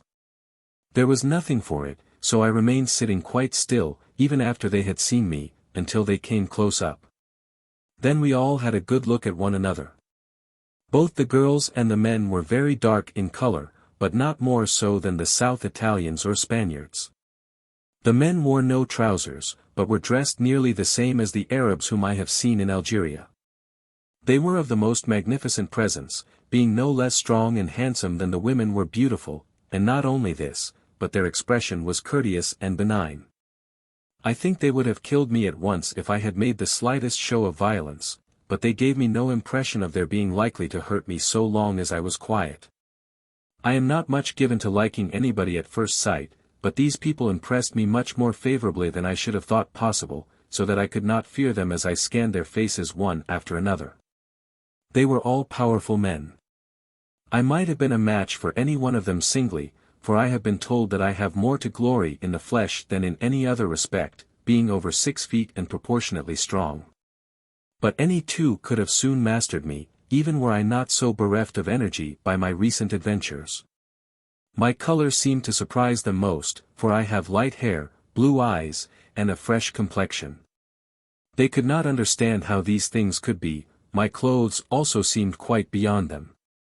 Their eyes kept wandering all over me, and the more they looked the less they seemed able to make me out.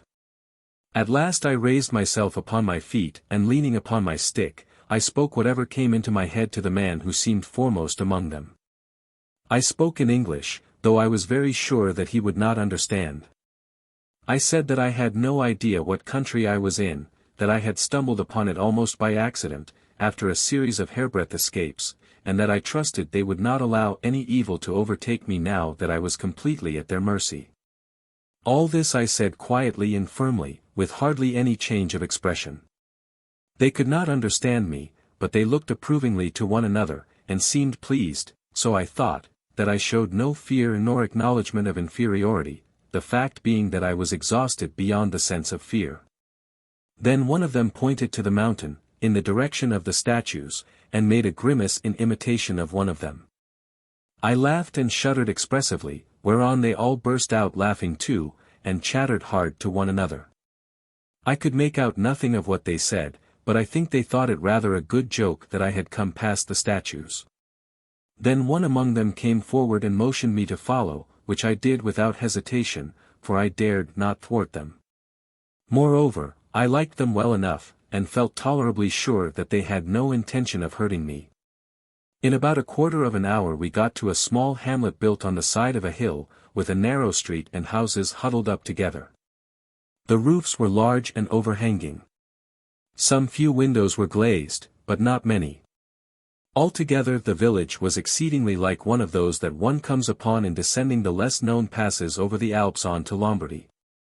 I will pass over the excitement which my arrival caused. Suffice it, that though there was abundance of curiosity, there was no rudeness. I was taken to the principal house, which seemed to belong to the people who had captured me. There I was hospitably entertained, and a supper of milk and goat's flesh with a kind of oat cake was set before me, of which I ate heartily. But all the time I was eating I could not help turning my eyes upon the two beautiful girls whom I had first seen, and who seemed to consider me as their lawful prize, which indeed I was. For I would have gone through fire and water for either of them. Then came the inevitable surprise at seeing me smoke, which I will spare the reader. But I noticed that when they saw me strike a match, there was a hubbub of excitement which, it struck me, was not altogether unmixed with disapproval. Why, I could not guess. Then the women retired, and I was left alone with the men, who tried to talk to me in every conceivable way, but we could come to no understanding, except that I was quite alone, and had come from a long way over the mountains. In the course of time they grew tired, and I very sleepy. I made signs as though I would sleep on the floor in my blankets, but they gave me one of their bunks with plenty of dried fern and grass, onto which I had no sooner laid myself than I fell fast asleep. Nor did I awake till well into the following day, when I found myself in the hut with 2 men keeping guard over me and an old woman cooking. When I woke the men seemed pleased, and spoke to me as though bidding me good morning in a pleasant tone. I went out of doors to wash in a creek which ran a few yards from the house. My hosts were as engrossed with me as ever. They never took their eyes off me, following every action that I did, no matter how trifling, and each looking towards the other for his opinion at every touch in turn. They took great interest in my ablutions, for they seemed to have doubted whether I was in all respects human like themselves. They even laid hold of my arms and overhauled them, and expressed approval when they saw that they were strong and muscular. They now examined my legs, and especially my feet. When they desisted they nodded approvingly to each other. And when I had combed and brushed my hair, and generally made myself as neat and well arranged as circumstances would allow, I could see that their respect for me increased greatly. And that they were by no means sure that they had treated me with sufficient deference, a matter on which I am not competent to decide. All I know is that they were very good to me, for which I thanked them heartily, as it might well have been otherwise. For my own part, I liked them and admired them, for their quiet self-possession and dignified ease impressed me pleasurably at once. Neither did their manner make me feel as though I were personally distasteful to them, only that I was a thing utterly new and unlooked for, which they could not comprehend. Their type was more that of the most robust Italians than any other. Their manners also were eminently Italian, in their entire unconsciousness of self. Having travelled a good deal in Italy, I was struck with little gestures of the hand and shoulders, which constantly reminded me of that country. My feeling was that my wisest plan would be to go on as I had begun, and be simply myself for better or worse, such as I was, and take my chance accordingly. I thought of these things while they were waiting for me to have done washing, and on my way back. Then they gave me breakfast, hot bread and milk, and fried flesh of something between mutton and venison.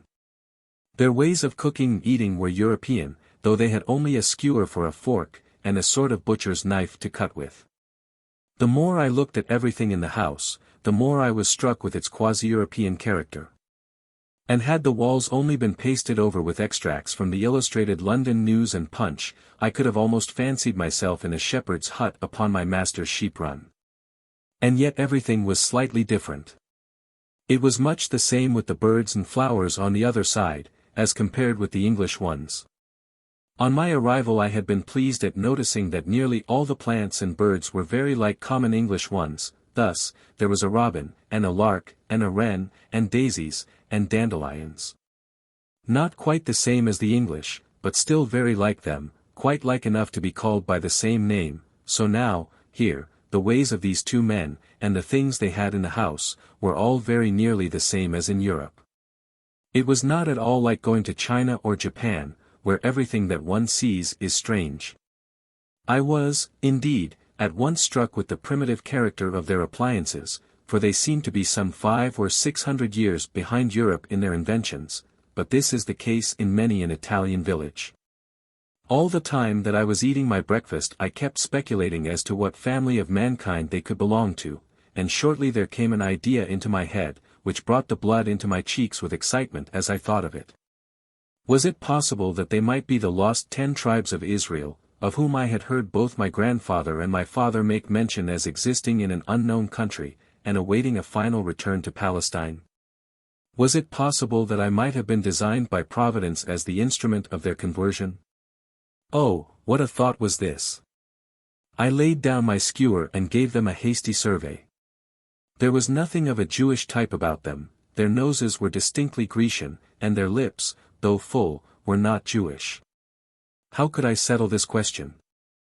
I knew neither Greek nor Hebrew, and even if I should get to understand the language here spoken, I should be unable to detect the roots of either of these tongues. I had not been long enough among them to ascertain their habits, but they did not give me the impression of being a religious people. This too was natural, the 10 tribes had been always lamentably irreligious. But could I not make them change?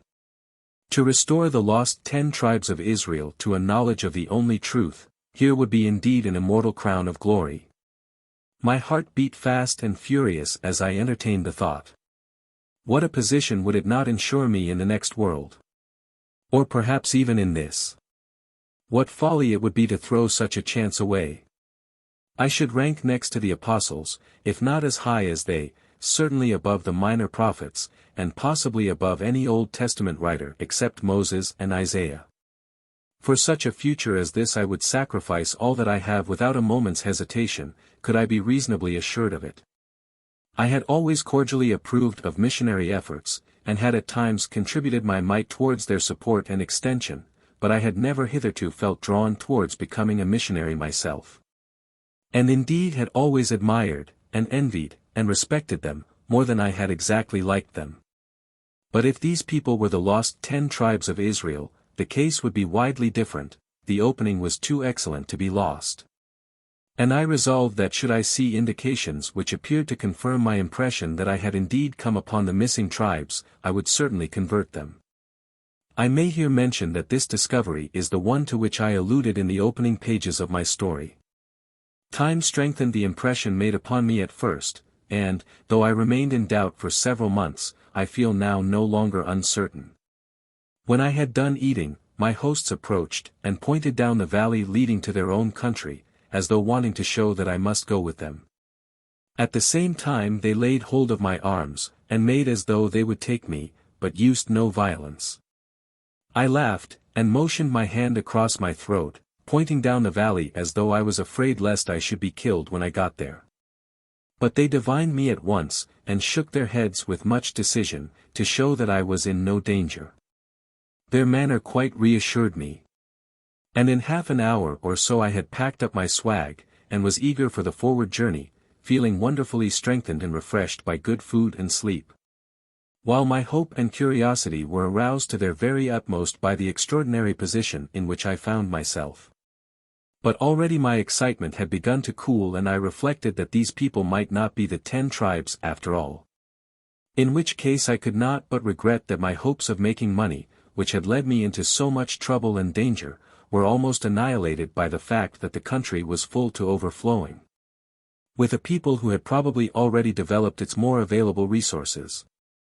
Moreover, how was I to get back? For there was something about my hosts which told me that they had got me, and meant to keep me, in spite of all their goodness. Chapter 7, First Impressions. We followed an alpine path for some 4 miles, now hundreds of feet above a brawling stream which descended from the glaciers, and now nearly alongside it. The morning was cold and somewhat foggy, for the autumn had made great strides latterly. Sometimes we went through forests of pine, or rather yew trees, though they looked like pine. And I remember that now and again we passed a little wayside shrine, wherein there would be a statue of great beauty, representing some figure, male or female, in the very heyday of youth, strength, and beauty, or of the most dignified maturity and old age. My hosts always bowed their heads as they passed one of these shrines, and it shocked me to see statues that had no apparent object, beyond the chronicling of some unusual individual excellence or beauty, receive so serious a homage. However, I showed no sign of wonder or disapproval, for I remembered that to be all things to all men was one of the injunctions of the Gentile apostle, which for the present I should do well to heed. Shortly after passing one of these chapels we came suddenly upon a village which started up out of the mist, and I was alarmed lest I should be made an object of curiosity or dislike. But it was not so. My guide spoke to many in passing, and those spoken to showed much amazement. My guides, however, were well known, and the natural politeness of the people prevented them from putting me to any inconvenience. But they could not help eyeing me, nor I them. I may as well say at once what my after experience taught me, namely, that with all their faults and extraordinary obliquity of mental vision upon many subjects, they are the very best bred people that I ever fell in with. The village was just like the one we had left, only rather larger. The streets were narrow and unpaved, but very fairly clean. The vine grew outside many of the houses. And there were some with signboards, on which was painted a bottle and a glass, that made me feel much at home. Even on this ledge of human society there was a stunted growth of shoplets, which had taken root and vegetated somehow, though as in an air mercantile of the bleakest. It was here as hitherto, all things were generically the same as in Europe, the differences being of species only, and I was amused at seeing in a window some bottles with barley sugar and sweetmeats for children, as at home. But the barley sugar was in plates, not in twisted sticks, and was colored blue. Glass was plentiful in the better houses. Lastly, I should say that the people were of a physical beauty which was simply amazing. I never saw anything in the least comparable to them. The women were vigorous, and had a most majestic gait, their heads being set upon their shoulders with a grace beyond all power of expression. Each feature was finished, eyelids, eyelashes, and ears being almost invariably perfect. Their color was equal to that of the finest Italian paintings, being of the clearest olive, and yet ruddy with a glow of perfect health.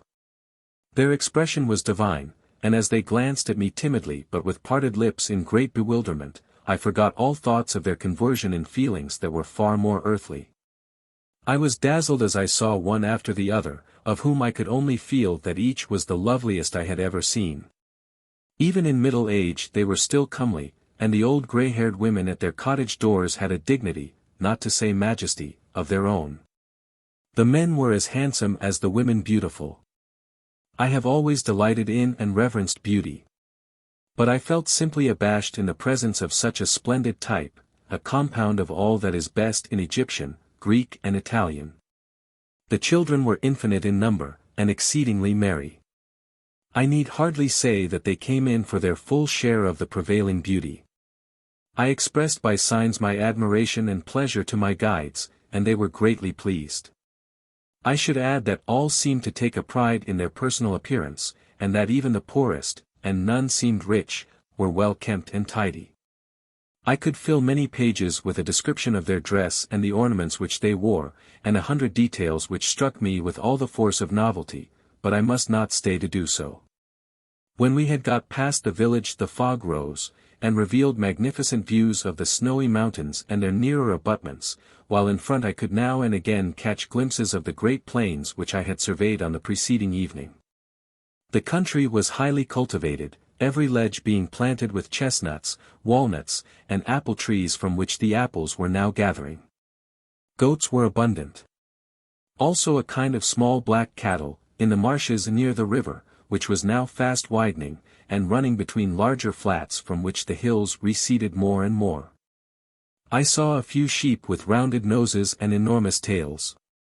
Dogs were there in plenty, and very English, but I saw no cats, nor indeed are these creatures known, their place being supplied by a sort of small terrier. In about 4 hours of walking from the time we started, and after passing 2 or 3 more villages, we came upon a considerable town, and my guides made many attempts to make me understand something, but I gathered no inkling of their meaning. Except that I need be under no apprehension of danger. I will spare the reader any description of the town, and would only bid him think of Domodossola or Fido. Suffice it that I found myself taken before the chief magistrate, and by his orders was placed in an apartment with 2 other people, who were the first I had seen looking anything but well and handsome. In fact, one of them was plainly very much out of health, and coughed violently from time to time in spite of manifest efforts to suppress it. The other looked pale and ill, but he was marvelously self-contained, and it was impossible to say what was the matter with him. Both of them appeared astonished at seeing one who was evidently a stranger, but they were too ill to come up to me, and form conclusions concerning me. These 2 were first called out. And in about a quarter of an hour I was made to follow them, which I did in some fear, and with much curiosity. The chief magistrate was a venerable-looking man, with white hair and beard and a face of great sagacity.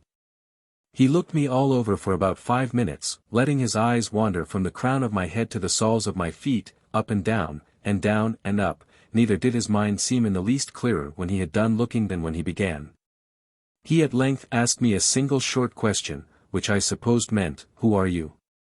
I answered in English quite composedly as though he would understand me, and endeavored to be my very most natural self as well as I could. He appeared more and more puzzled, and then retired, returning with 2 others much like himself. Then they took me into an inner room, and the 2 fresh arrivals stripped me, while the chief looked on.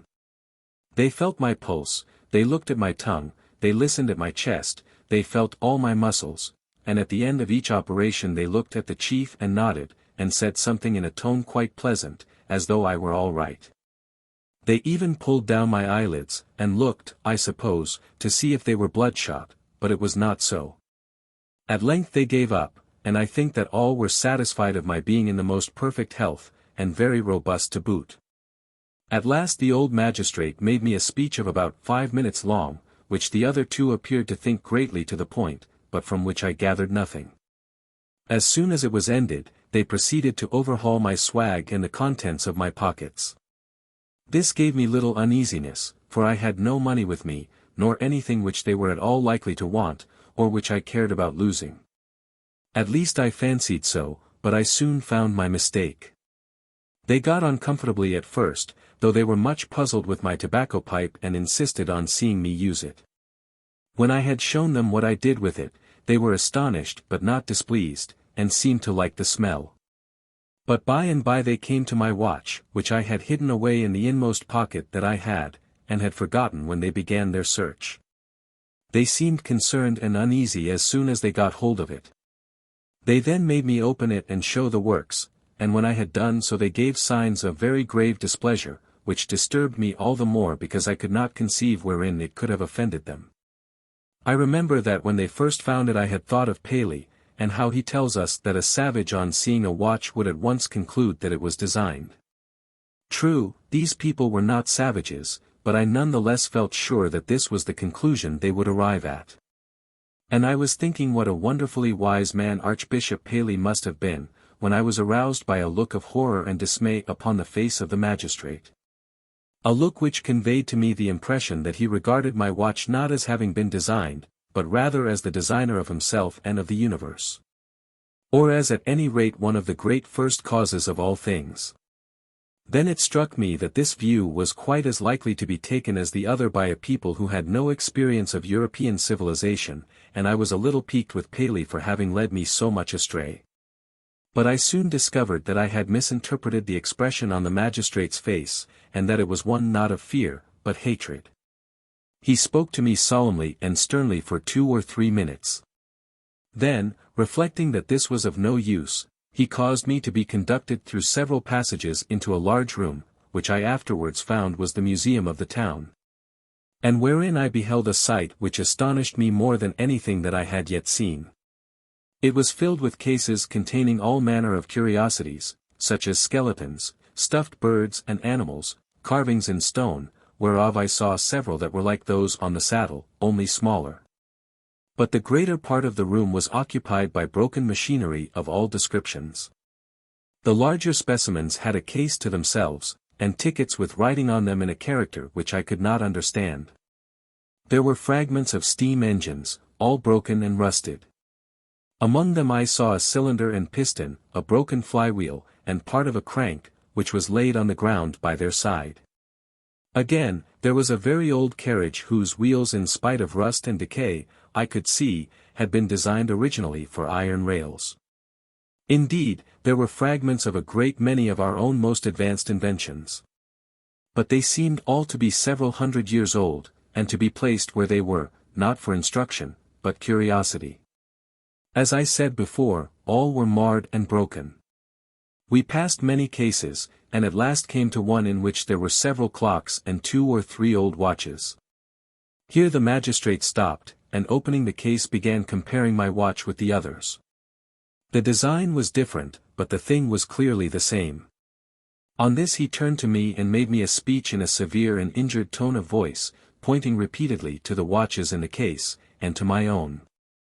Neither did he seem in the least appeased until I made signs to him that he had better take my watch and put it with the others. This had some effect in calming him. I said in English, trusting to tone and manner to convey my meaning, that I was exceedingly sorry if I had been found to have anything contraband in my possession.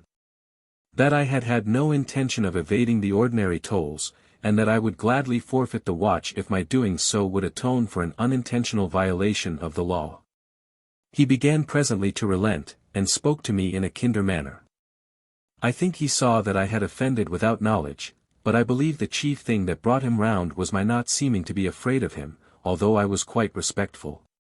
This, and my having light hair and complexion, on which he had remarked previously by signs, as every one else had done. I afterwards found that it was reckoned a very great merit to have fair hair, this being a thing of the rarest possible occurrence, and greatly admired and envied in all who were possessed of it. However that might be, my watch was taken from me. But our peace was made, and I was conducted back to the room where I had been examined. The magistrate then made me another speech, whereon I was taken to a building hard by, which I soon discovered to be the common prison of the town, but in which an apartment was assigned me separate from the other prisoners. The room contained a bed, table, and chairs, also a fireplace and a washing stand. There was another door, which opened on to a balcony, with a flight of steps descending into a walled garden of some size. The man who conducted me into this room made signs to me that I might go down and walk in the garden whenever I pleased, and intimated that I should shortly have something brought me to eat. I was allowed to retain my blankets, and the few things which I had wrapped inside them, but it was plain that I was to consider myself a prisoner, for how long a period I could not by any means determine. He then left me alone. Chapter 8, In Prison. And now for the first time my courage completely failed me. It is enough to say that I was penniless, and a prisoner in a foreign country, where I had no friend, nor any knowledge of the customs or language of the people. I was at the mercy of men with whom I had little in common. And yet, engrossed as I was with my extremely difficult and doubtful position, I could not help feeling deeply interested in the people among whom I had fallen. What was the meaning of that room full of old machinery which I had just seen, and of the displeasure with which the magistrate had regarded my watch? The people had very little machinery now. I had been struck with this over and over again, though I had not been more than 24 hours in the country. They were about as far advanced as Europeans of the 12th or 13th century, certainly not more so. And yet they must have had at one time the fullest knowledge of our own most recent inventions. How could it have happened that having been once so far in advance they were now as much behind us? It was evident that it was not from ignorance. They knew my watch as a watch when they saw it, and the care with which the broken machines were preserved and ticketed, proved that they had not lost the recollection of their former civilization. The more I thought, the less I could understand it.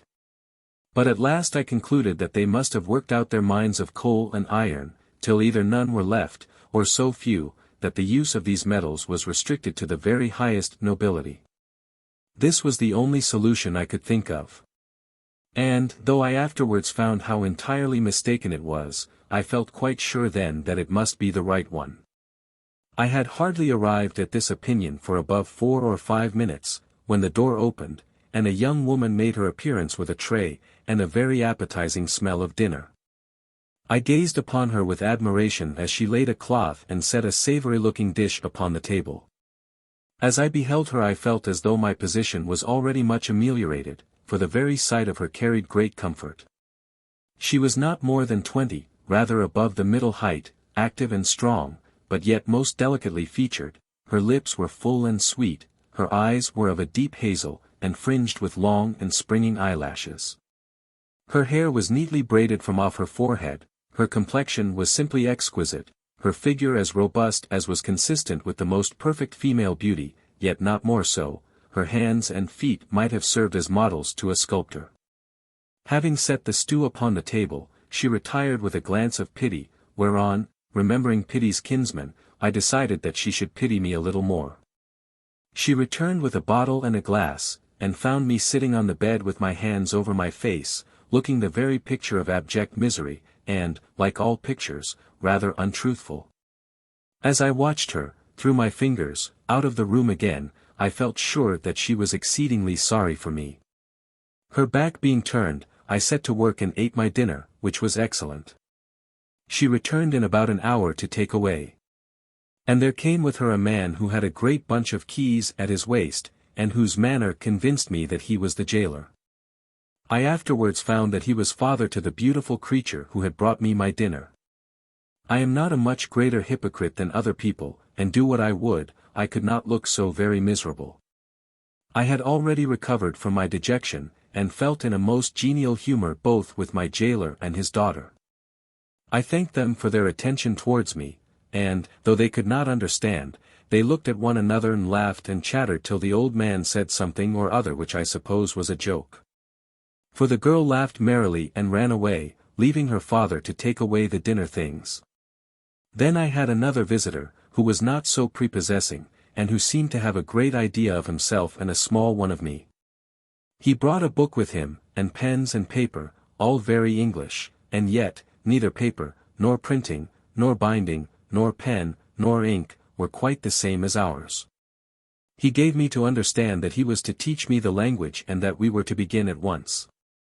This delighted me, both because I should be more comfortable when I could understand and make myself understood, and because I supposed that the authorities would hardly teach me the language if they intended any cruel usage towards me afterwards. We began at once, and I learnt the names of everything in the room, and also the numerals and personal pronouns. I found to my sorrow that the resemblance to European things, which I had so frequently observed hitherto, did not hold good in the matter of language. For I could detect no analogy whatever between this and any tongue of which I have the slightest knowledge, a thing which made me think it possible that I might be learning Hebrew. I must detail no longer. From this time my days were spent with a monotony which would have been tedious but for the society of Uram, the jailer's daughter, who had taken a great fancy for me and treated me with the utmost kindness. The man came every day to teach me the language, but my real dictionary and grammar were Uram. And I consulted them to such purpose that I made the most extraordinary progress, being able at the end of a month to understand a great deal of the conversation which I overheard between Uram and her father. My teacher professed himself well satisfied, and said he should make a favorable report of me to the authorities. I then questioned him as to what would probably be done with me. He told me that my arrival had caused great excitement throughout the country, and that I was to be detained a close prisoner until the receipt of advices from the government. My having had a watch, he said, was the only damaging feature in the case. And then, in answer to my asking why this should be so, he gave me a long story of which with my imperfect knowledge of the language I could make nothing whatever, except that it was a very heinous offense, almost as bad, at least. So I thought I understood him, as having typhus fever. But he said he thought my light hair would save me. I was allowed to walk in the garden. There was a high wall so that I managed to play a sort of hand fives, which prevented my feeling the bad effects of my confinement, though it was stupid work playing alone. In the course of time people from the town and neighborhood began to pester the jailer to be allowed to see me, and on receiving handsome fees he let them do so. The people were good to me. Almost too good, for they were inclined to make a lion of me, which I hated, at least the women were, only they had to beware of Uram, who was a young lady of a jealous temperament, and kept a sharp eye both on me and on my lady visitors. However, I felt so kindly towards her, and was so entirely dependent upon her for almost all that made my life a blessing and a comfort to me, that I took good care not to vex her, and we remained excellent friends. The men were far less inquisitive, and would not, I believe, have come near me of their own accord, but the women made them come as escorts. I was delighted with their handsome mien, and pleasant genial manners. My food was plain, but always varied and wholesome, and the good red wine was admirable. I had found a sort of wort in the garden, which I sweated in heaps and then dried, obtaining thus a substitute for tobacco. So that what with Uram, the language, visitors, fives in the garden, smoking, and bed, my time slipped by more rapidly and pleasantly than might have been expected.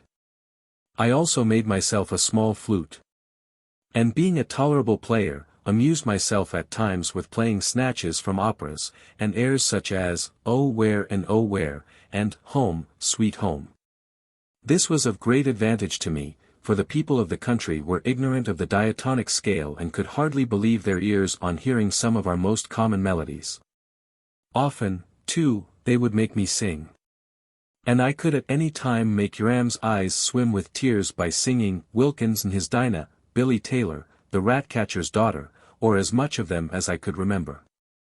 I had 1 or 2 discussions with them because I never would sing on Sunday, of which I kept count in my pocket-book, except chants and hymn tunes. Of these I regret to say that I had forgotten the words, so that I could only sing the tune. They appeared to have little or no religious feeling, and to have never so much as heard of the divine institution of the Sabbath, so they ascribed my observance of it to a fit of sulkiness, which they remarked as coming over me upon every 7th day. But they were very tolerant, and one of them said to me quite kindly that she knew how impossible it was to help being sulky at times. Only she thought I ought to see someone if it became more serious, a piece of advice which I then failed to understand, though I pretended to take it quite as a matter of course. Once only did Ydgrun treat me in a way that was unkind and unreasonable, at least so I thought it at the time. It happened thus. I had been playing fives in the garden and got much heated. Although the day was cold, for autumn was now advancing, and Cold Harbor, as the name of the town in which my prison was should be translated, stood fully 3,000 feet above the sea, I had played without my coat and waistcoat. And took a sharp chill on resting myself too long in the open air without protection.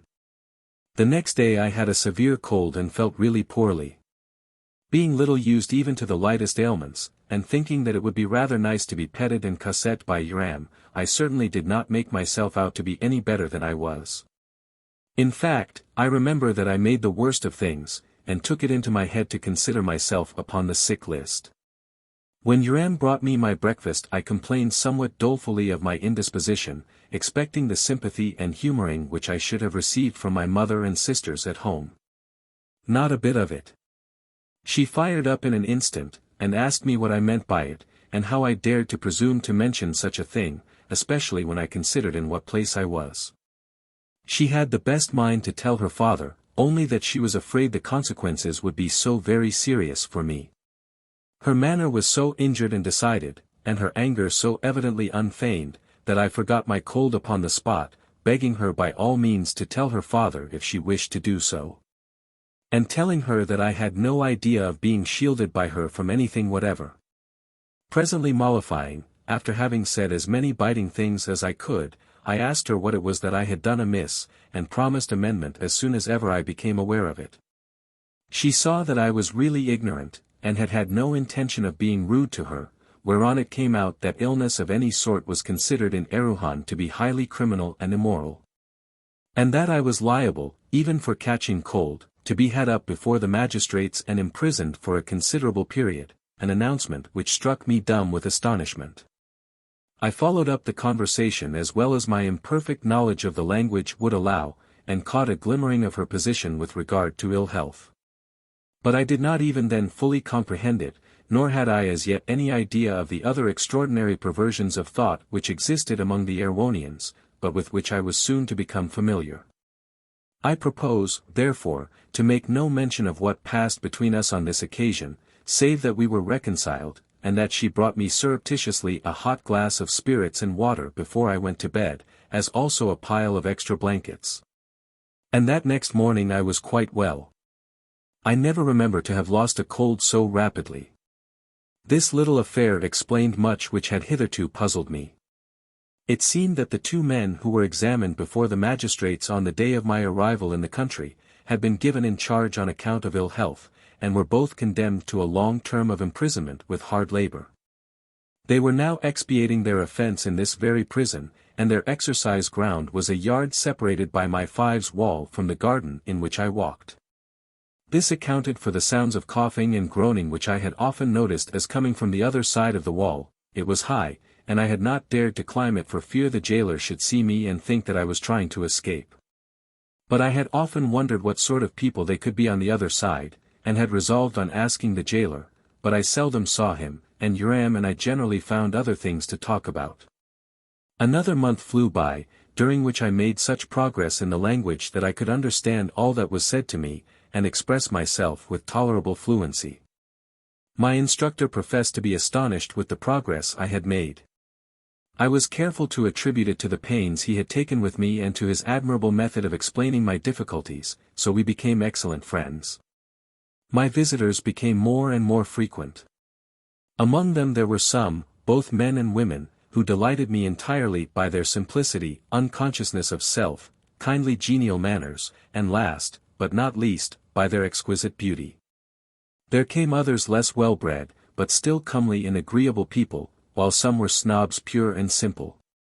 At the end of the third month the jailer and my instructor came together to visit me and told me that communications had been received from the government to the effect that if I had behaved well and seemed generally reasonable, and if there could be no suspicion at all about my bodily health and vigor, and if my hair was really light, and my eyes blue and complexion fresh. I was to be sent up at once to the Metropolis in order that the king and queen might see me and converse with me. But that when I arrived there I should be set at liberty, and a suitable allowance would be made me. My teacher also told me that one of the leading merchants had sent me an invitation to repair to his house and to consider myself his guest for as long a time as I chose. He is a delightful man, continued the interpreter, but has suffered terribly from, here there came a long word which I could not quite catch, only it was much longer than kleptomania. And has but lately recovered from embezzling a large sum of money under singularly distressing circumstances. But he has quite got over it, and the straighteners say that he has made a really wonderful recovery. You are sure to like him. Chapter 9, To the Metropolis. With the above words the good man left the room before I had time to express my astonishment at hearing such extraordinary language from the lips of one who seemed to be a reputable member of society. Embezzle a large sum of money under singularly distressing circumstances.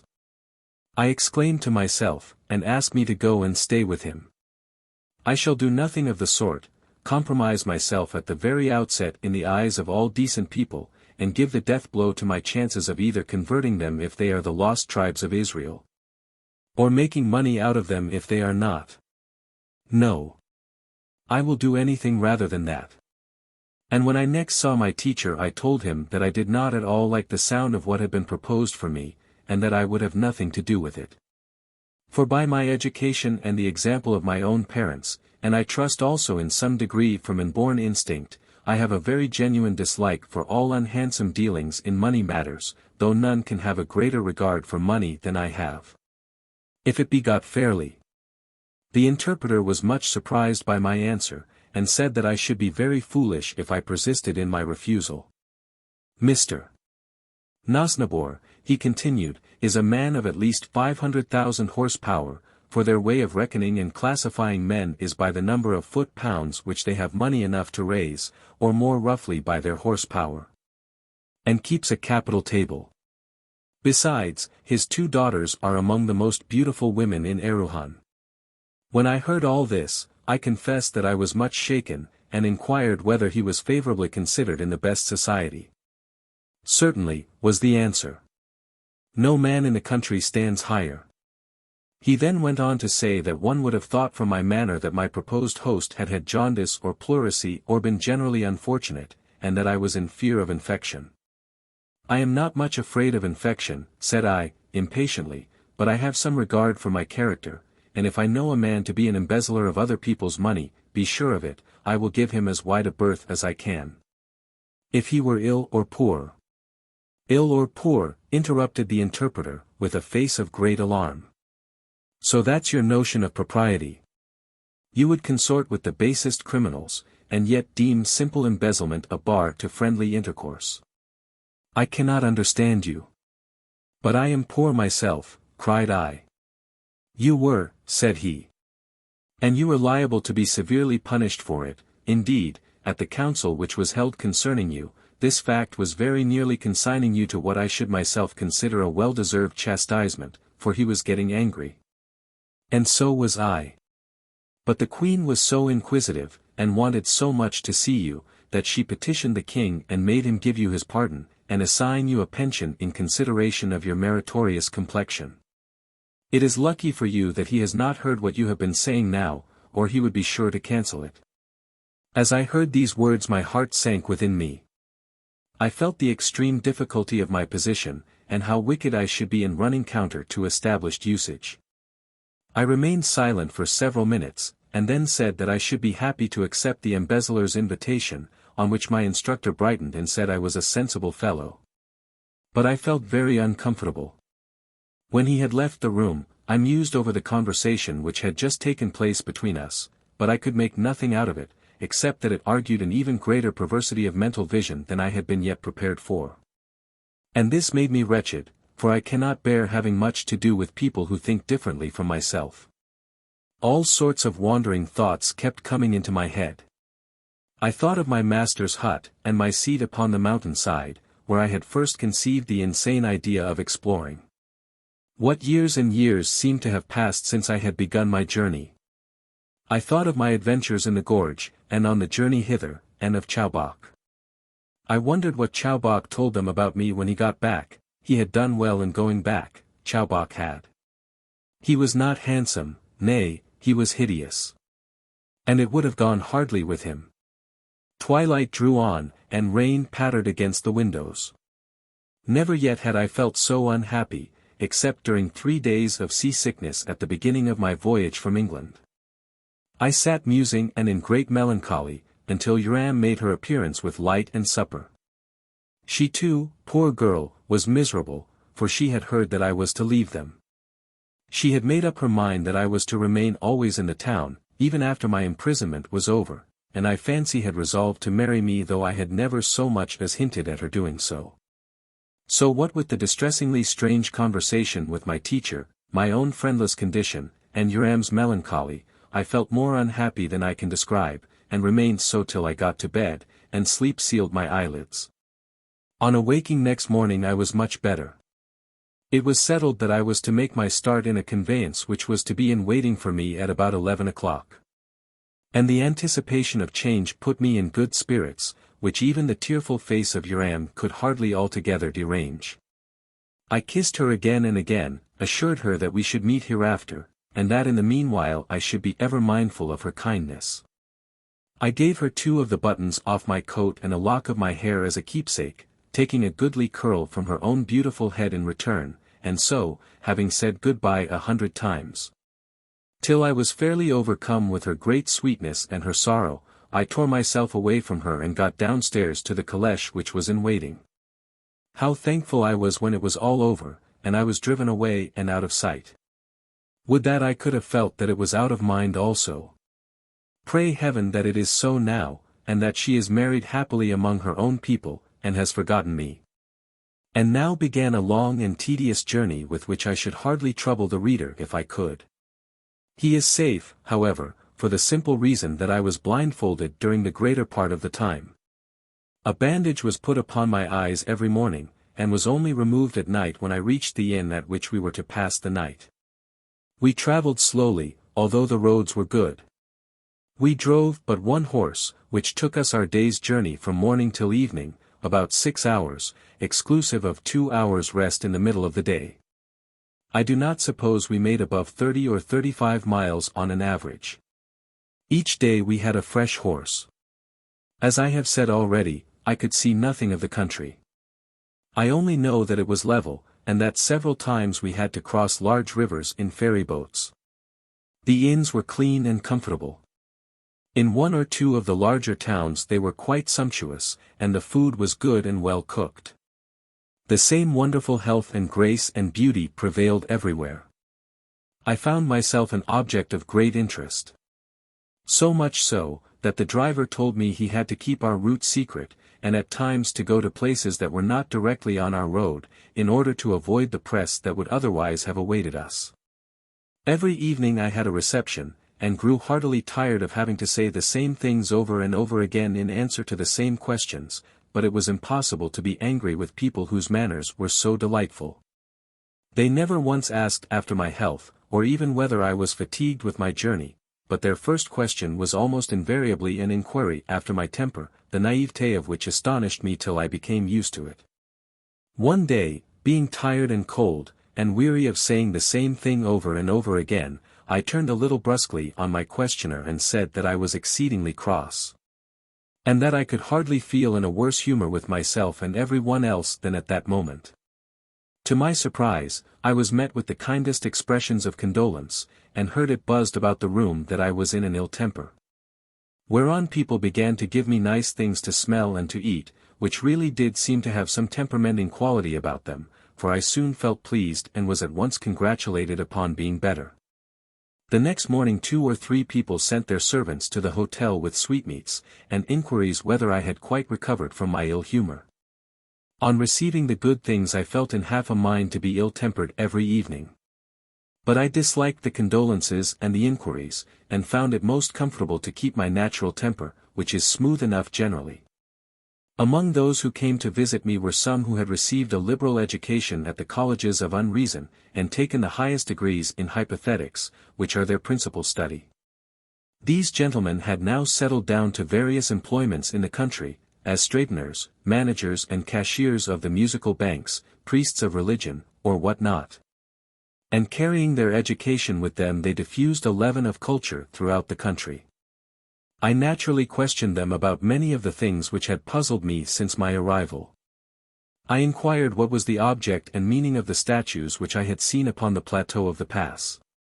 I was told that they dated from a very remote period, and that there were several other such groups in the country, but none so remarkable as the one which I had seen.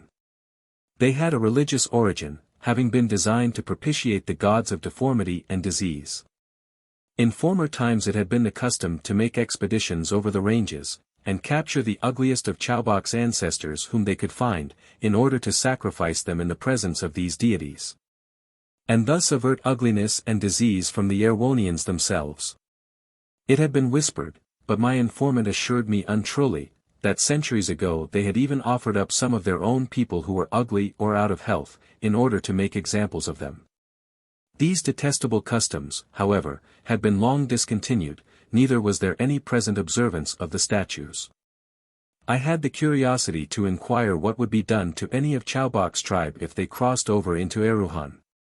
I was told that nobody knew, inasmuch as such a thing had not happened for ages. They would be too ugly to be allowed to go at large, but not so much so as to be criminally liable. Their offense in having come would be a moral one. But they would be beyond the straightener's art. Possibly they would be consigned to the hospital for incurable bores, and made to work at being bored for so many hours a day by the Erewhonian inhabitants of the hospital, who are extremely impatient of one another's boredom. But would soon die if they had no one whom they might bore, in fact, that they would be kept as professional borees. When I heard this, it occurred to me that some rumors of its substance might perhaps have become current among Chowbok's people. For the agony of his fear had been too great to have been inspired by the mere dread of being burnt alive before the statues. I also questioned them about the Museum of Old Machines, and the cause of the apparent retrogression in all arts, sciences, and inventions. I learnt that about 400 years previously, the state of mechanical knowledge was far beyond our own, and was advancing with prodigious rapidity. Until one of the most learned professors of hypothetics wrote an extraordinary book, from which I propose to give extracts later on, proving that the machines were ultimately destined to supplant the race of man, and to become instinct with a vitality as different from, and superior to, that of animals, as animal to vegetable life. So convincing was his reasoning, or unreasoning, to this effect, that he carried the country with him. And they made a clean sweep of all machinery that had not been in use for more than 271 years, which period was arrived at after a series of compromises, and strictly forbade all further improvements and inventions under pain of being considered in the eye of the law to be laboring under typhus fever, which they regard as one of the worst of all crimes. This is the only case in which they have confounded mental and physical diseases, and they do it even here as by an avowed legal fiction. I became uneasy when I remembered about my watch.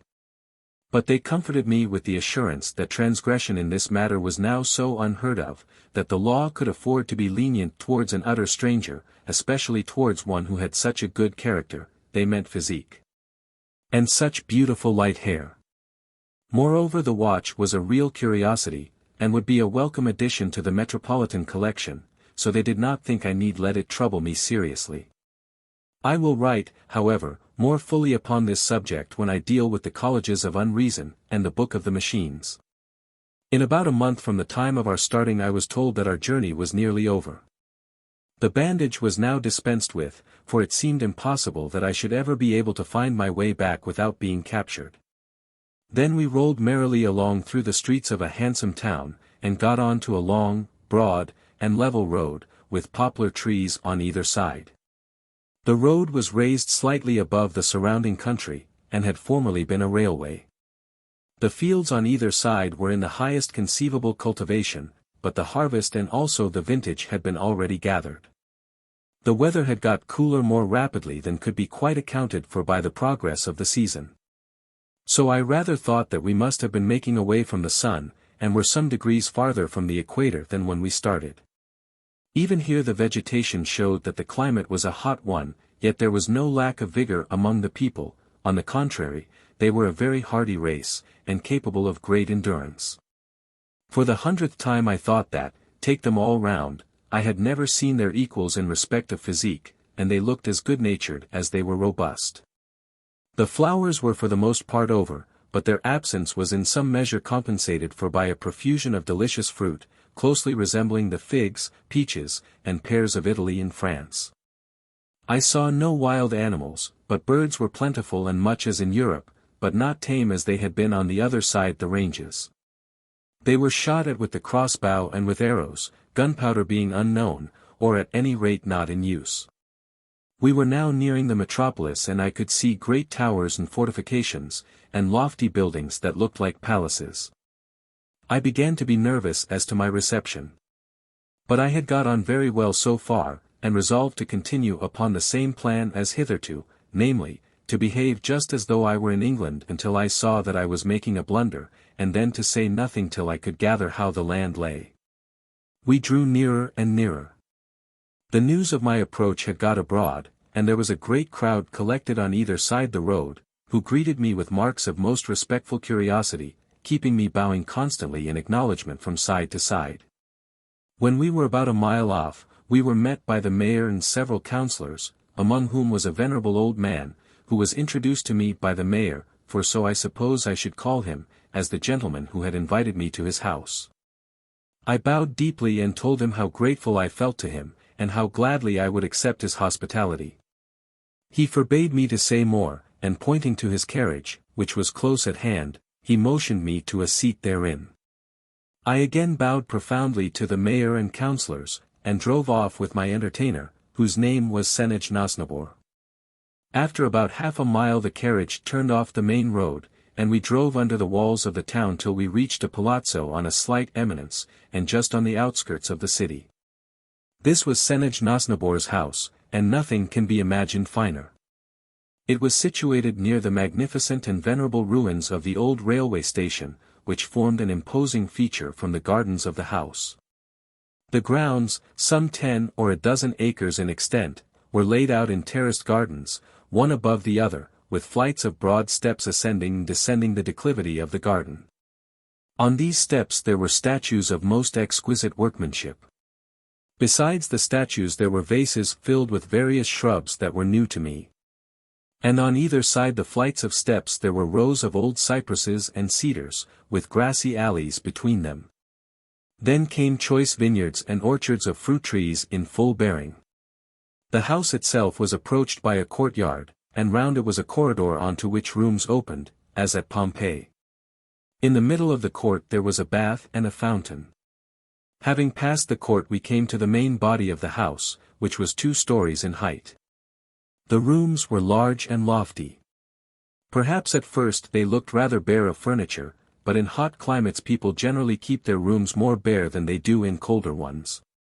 I missed also the sight of a grand piano or some similar instrument, there being no means of producing music in any of the rooms save the larger drawing-room, where there were half a dozen large bronze gongs, which the ladies used occasionally to beat about at random.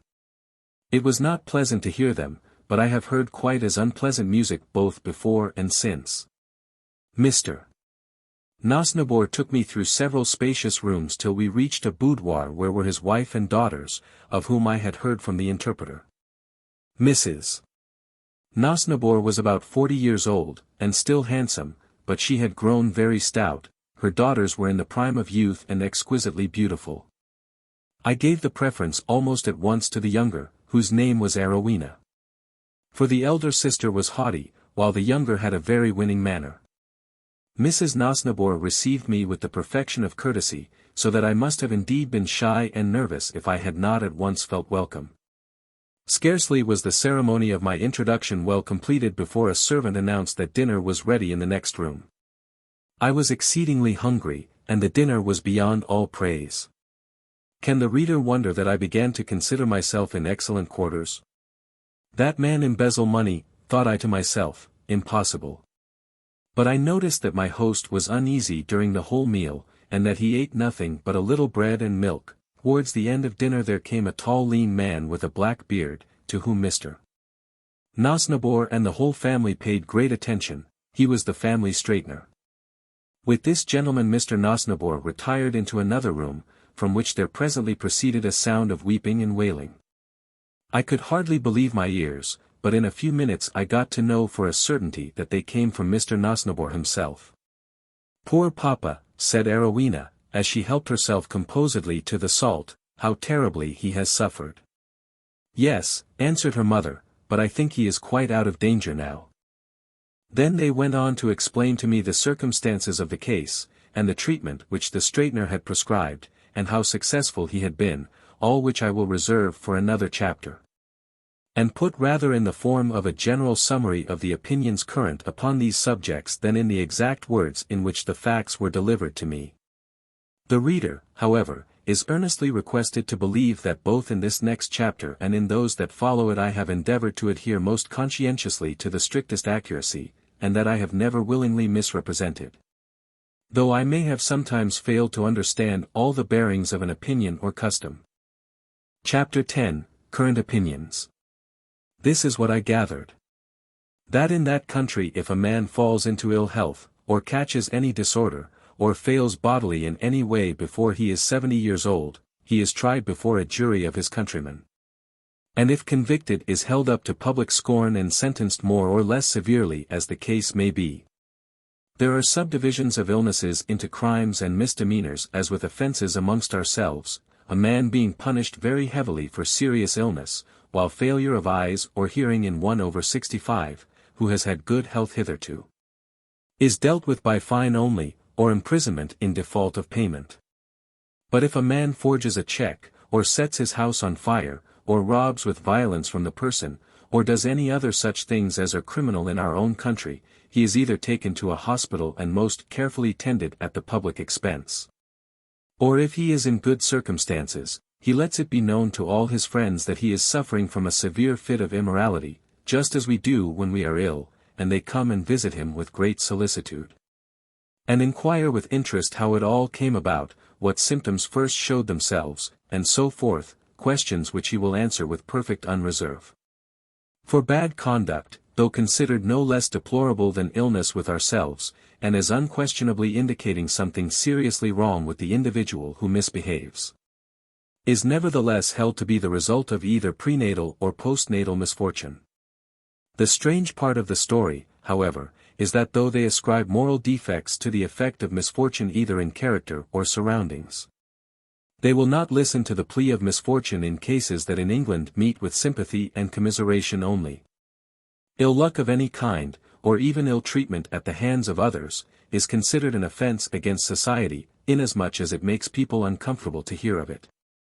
Loss of fortune, therefore, or loss of some dear friend on whom another was much dependent, is punished hardly less severely than physical delinquency. Foreign, indeed, as such ideas are to our own, traces of somewhat similar opinions can be found even in 19th-century England.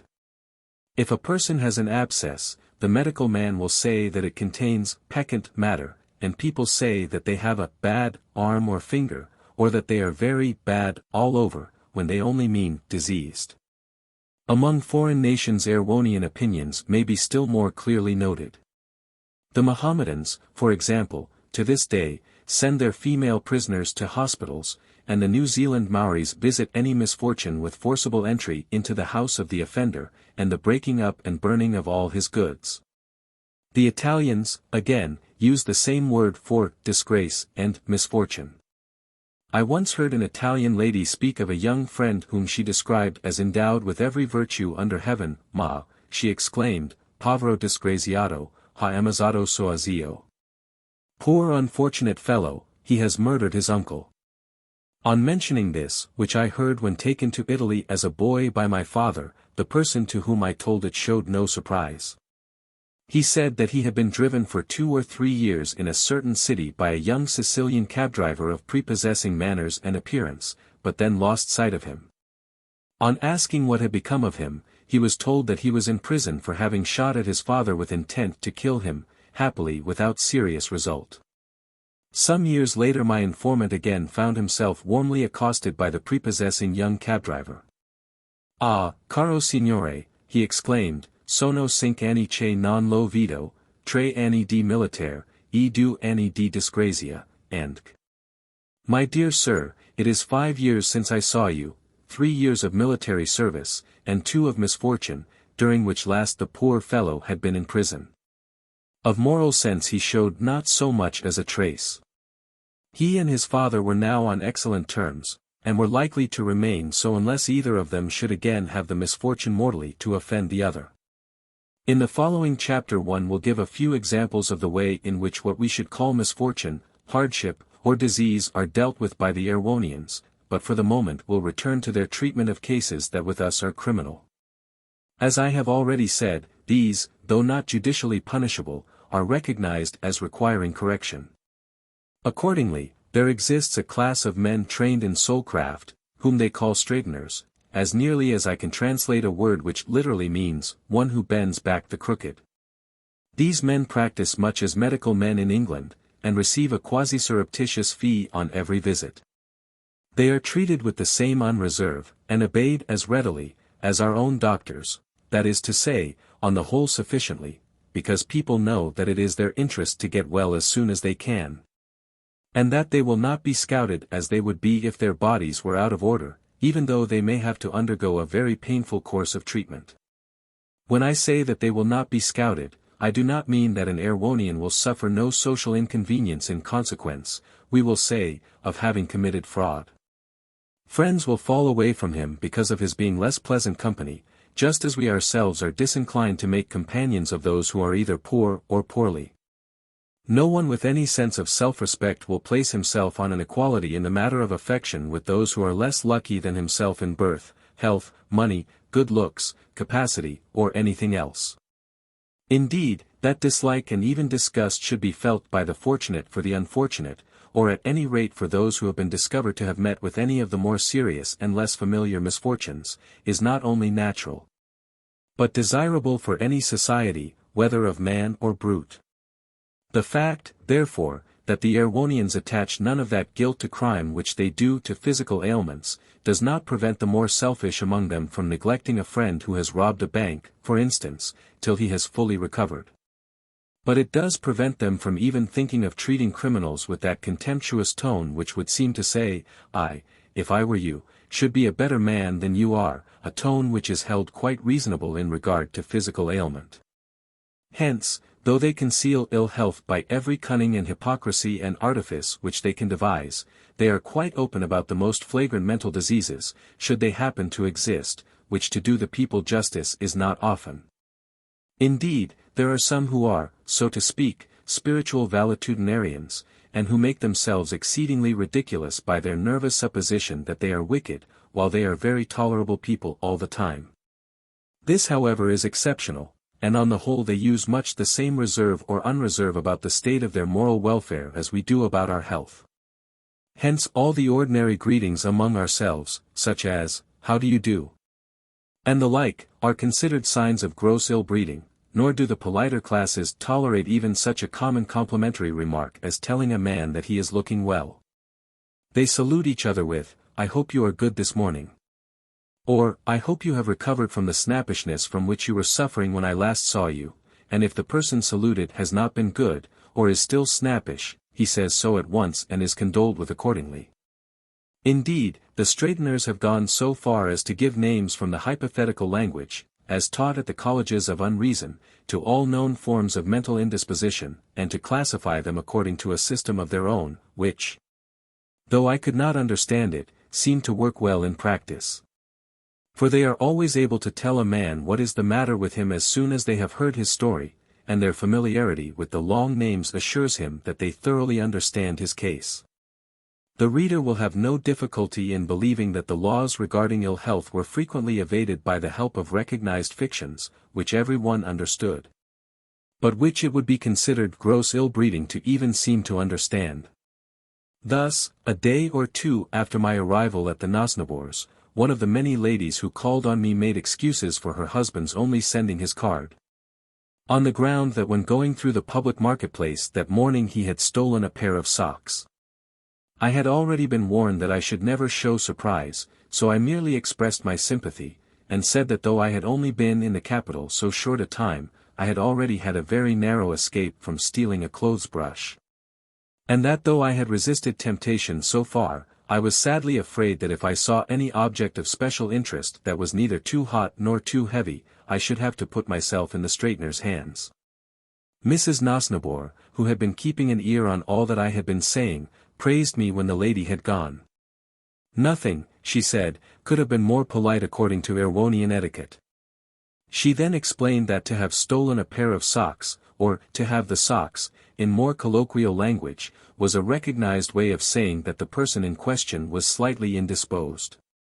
In spite of all this, they have a keen sense of the enjoyment consequent upon what they call being well. They admire mental health and love it in other people, and take all the pains they can, consistently with their other duties, to secure it for themselves. They have an extreme dislike to marrying into what they consider unhealthy families. They send for the straightener at once whenever they have been guilty of anything seriously flagitious, often even if they think that they are on the point of committing it.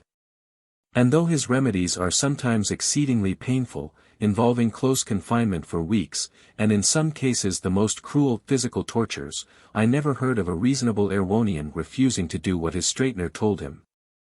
Any more than of a reasonable Englishman refusing to undergo even the most frightful operation, if his doctors told him it was necessary. We in England never shrink from telling our doctor what is the matter with us merely through the fear that he will hurt us. We let him do his worst upon us, and stand it without a murmur, because we are not scouted for being ill, and because we know that the doctor is doing his best to cure us, and that he can judge of our case better than we can. But we should conceal all illness if we were treated as the Erewhonians are when they have anything the matter with them. We should do the same as with moral and intellectual diseases, we should feign health with the most consummate art, till we were found out, and should hate a single flogging given in the way of mere punishment more than the amputation of a limb. If it were kindly and courteously performed from a wish to help us out of our difficulty, and with the full consciousness on the part of the doctor that it was only by an accident of constitution that he was not in the like plight himself. So the Erewhonians take a flogging once a week, and a diet of bread and water for 2 or 3 months together, whenever their straightener recommends it. I do not suppose that even my host, on having swindled a confiding widow out of the whole of her property, was put to more actual suffering than a man will readily undergo at the hands of an English doctor. And yet he must have had a very bad time of it. The sounds I heard were sufficient to show that his pain was exquisite, but he never shrank from undergoing it. He was quite sure that it did him good, and I think he was right. I cannot believe that that man will ever embezzle money again. He may, but it will be a long time before he does so. During my confinement in prison, and on my journey, I had already discovered a great deal of the above. But it still seemed surpassingly strange, and I was in constant fear of committing some piece of rudeness, through my inability to look at things from the same standpoint as my neighbors. But after a few weeks' stay with the Nosnibors, I got to understand things better, especially on having heard all about my host's illness, of which he told me fully and repeatedly. It seemed that he had been on the stock exchange of the city for many years and had amassed enormous wealth, without exceeding the limits of what was generally considered justifiable, or at any rate, permissible dealing. But at length on several occasions he had become aware of a desire to make money by fraudulent representations, and had actually dealt with 2 or 3 sums in a way which had made him rather uncomfortable. He had unfortunately made light of it and pooh-poohed the ailment, until circumstances eventually presented themselves which enabled him to cheat upon a very considerable scale. He told me what they were, and they were about as bad as anything could be, but I need not detail them. He seized the opportunity, and became aware, when it was too late, that he must be seriously out of order. He had neglected himself too long. He drove home at once, broke the news to his wife and daughters as gently as he could, and sent off for one of the most celebrated straighteners of the kingdom to a consultation with the family practitioner, for the case was plainly serious. On the arrival of the straightener he told his story, and expressed his fear that his morals must be permanently impaired. The eminent man reassured him with a few cheering words, and then proceeded to make a more careful diagnosis of the case. He inquired concerning Mr. Nosnibor's parents, had their moral health been good? He was answered that there had not been anything seriously amiss with them, but that his maternal grandfather, whom he was supposed to resemble somewhat in person, had been a consummate scoundrel and had ended his days in a hospital. While a brother of his father's, after having led a most flagitious life for many years, had been at last cured by a philosopher of a new school, which as far as I could understand it bore much the same relation to the old as homeopathy to allopathy. The straightener shook his head at this, and laughingly replied that the cure must have been due to nature. After a few more questions he wrote a prescription and departed. I saw the prescription. It ordered a fine to the state of double the money embezzled, no food but bread and milk for 6 months, and a severe flogging once a month for 12. I was surprised to see that no part of the fine was to be paid to the poor woman whose money had been embezzled, but on inquiry I learned that she would have been prosecuted in the misplaced confidence court, if she had not escaped its clutches by dying shortly after she had discovered her loss. As for Mr. Nosnibor, he had received his 11th flogging on the day of my arrival. I saw him later on the same afternoon, and he was still twinged. But there had been no escape from following out the straightener's prescription, for the so-called sanitary laws of Erewhon are very rigorous, and unless the straightener was satisfied that his orders had been obeyed, the patient would have been taken to a hospital, as the poor are, and would have been much worse off. Such at least is the law, but it is never necessary to enforce it. On a subsequent occasion I was present at an interview between Mr. Nosnibor and the family straightener, who was considered competent to watch the completion of the cure. I was struck with the delicacy with which he avoided even the remotest semblance of inquiry after the physical well-being of his patient, though there was a certain yellowness about my host's eyes which argued a bilious habit of body. To have taken notice of this would have been a gross breach of professional etiquette. I was told, however, that a straightener sometimes thinks it right to glance at the possibility of some slight physical disorder if he finds it important in order to assist him in his diagnosis. But the answers which he gets are generally untrue or evasive, and he forms his own conclusions upon the matter as well as he can. Sensible men have been known to say that the straightener should in strict confidence be told of every physical ailment that is likely to bear upon the case.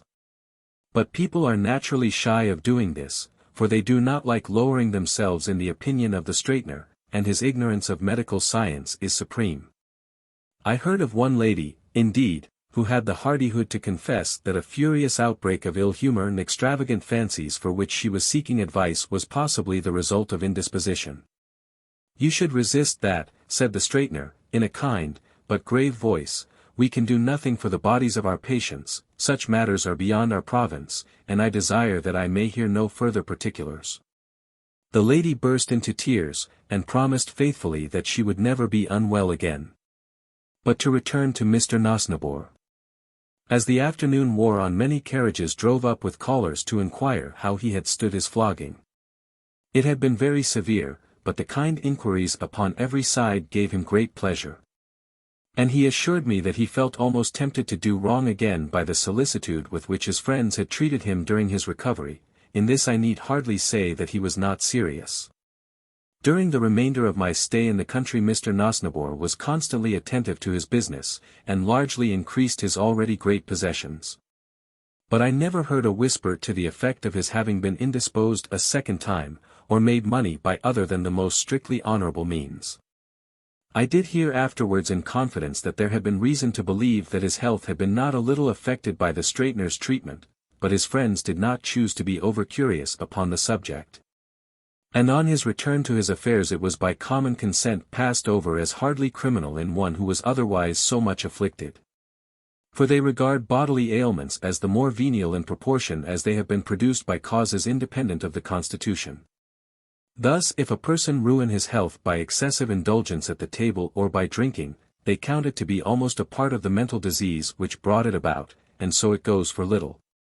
But they have no mercy on such illnesses as fevers or catarrhs or lung diseases, which to us appear to be beyond the control of the individual. They are only more lenient towards the diseases of the young, such as measles, which they think to be like sowing one's wild oats, and look over them as pardonable indiscretions if they have not been too serious, and if they are atoned for by complete subsequent recovery. It is hardly necessary to say that the office of straightener is one which requires long and special training. It stands to reason that he who would cure a moral ailment must be practically acquainted with it in all its bearings. The student for the profession of straightener is required to set apart certain seasons for the practice of each vice in turn, as a religious duty. These seasons are called fasts, and are continued by the student until he finds that he really can subdue all the more usual vices in his own person, and hence can advise his patients from the results of his own experience.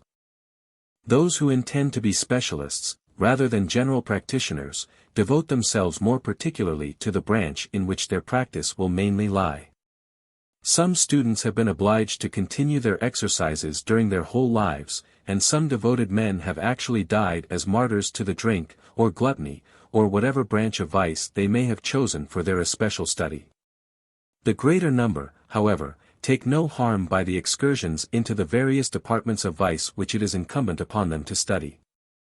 For the Erewhonians hold that unalloyed virtue is not a thing to be immoderately indulged in. I was shown more than one case in which the real or supposed virtues of parents were visited upon the children to the third and fourth generation. The straighteners say that the most that can be truly said for virtue is that there is a considerable balance in its favor, and that it is on the whole a good deal better to be on its side than against it. But they urge that there is much pseudo-virtue going about, which is apt to let people in very badly before they find it out. Those men, they say, are best who are not remarkable either for vice or virtue. I told them about Hogarth's idle and industrious apprentices, but they did not seem to think that the industrious apprentice was a very nice person. Chapter 11, Some Erewhonian Trials. In Erewhon as in other countries there are some courts of justice that deal with special subjects. Misfortune generally, as I have above explained, is considered more or less criminal, but it admits of classification, and a court is assigned to each of the main heads under which it can be supposed to fall. Not very long after I had reached the capital I strolled into the personal bereavement court, and was much both interested and pained by listening to the trial of a man who was accused of having just lost a wife to whom he had been tenderly attached, and who had left him with 3 little children, of whom the eldest was only 3 years old. The defense which the prisoner's counsel endeavored to establish was, that the prisoner had never really loved his wife. But it broke down completely, for the public prosecutor called witness after witness who deposed to the fact that the couple had been devoted to one another. And the prisoner repeatedly wept as incidents were put in evidence that reminded him of the irreparable nature of the loss he had sustained. The jury returned a verdict of guilty after very little deliberation, but recommended the prisoner to mercy on the ground that he had but recently insured his wife's life for a considerable sum, and might be deemed lucky inasmuch as he had received the money without demur from the insurance company, though he had only paid 2 premiums. I have just said that the jury found the prisoner guilty. When the judge passed sentence, I was struck with the way in which the prisoner's counsel was rebuked for having referred to a work in which the guilt of such misfortunes as the prisoner's was extenuated to a degree that roused the indignation of the court. We shall have, said the judge, these crude and subversionary books from time to time until it is recognized as an axiom of morality that luck is the only fit object of human veneration. How far a man has any right to be more lucky and hence more venerable than his neighbors, is a point that always has been, and always will be, settled proximately by a kind of higgling and haggling of the market, and ultimately by brute force. But however this may be, it stands to reason that no man should be allowed to be unlucky to more than a very moderate extent.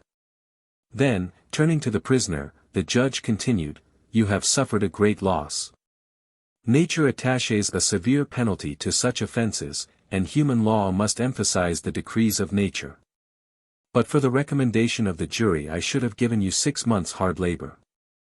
I will, however, commute your sentence to one of 3 months, with the option of a fine of 25% of the money you have received from the insurance company." The prisoner thanked the judge, and said that as he had no one to look after his children if he was sent to prison, he would embrace the option mercifully permitted him by his lordship, and pay the sum he had named. He was then removed from the dock. The next case was that of a youth barely arrived at man's estate, who was charged with having been swindled out of large property during his minority by his guardian, who was also one of his nearest relations. His father had been long dead, and it was for this reason that his offense came on for trial in the personal bereavement court. The lad, who was undefended, pleaded that he was young, inexperienced, greatly in awe of his guardian, and without independent professional advice. "Young man," said the judge sternly, "do not talk nonsense. People have no right to be young, inexperienced, greatly in awe of their guardians, and without independent professional advice. If by such indiscretions they outrage the moral sense of their friends, they must expect to suffer accordingly." He then ordered the prisoner to apologize to his guardian, and to receive 12 strokes with a cat of 9 tails. But I shall perhaps best convey to the reader an idea of the entire perversion of thought which exists among this extraordinary people, by describing the public trial of a man who was accused of pulmonary consumption, an offense which was punished with death until quite recently. It did not occur till I had been some months in the country, and I am deviating from chronological order in giving it here, but I had perhaps better do so in order that I may exhaust this subject before proceeding to others. Moreover, I should never come to an end were I to keep to a strictly narrative form, and detail the infinite absurdities with which I daily came in contact. The prisoner was placed in the dock, and the jury were sworn much as in Europe. Almost all our own modes of procedure were reproduced, even to the requiring the prisoner to plead guilty or not guilty. He pleaded not guilty, and the case proceeded. The evidence for the prosecution was very strong.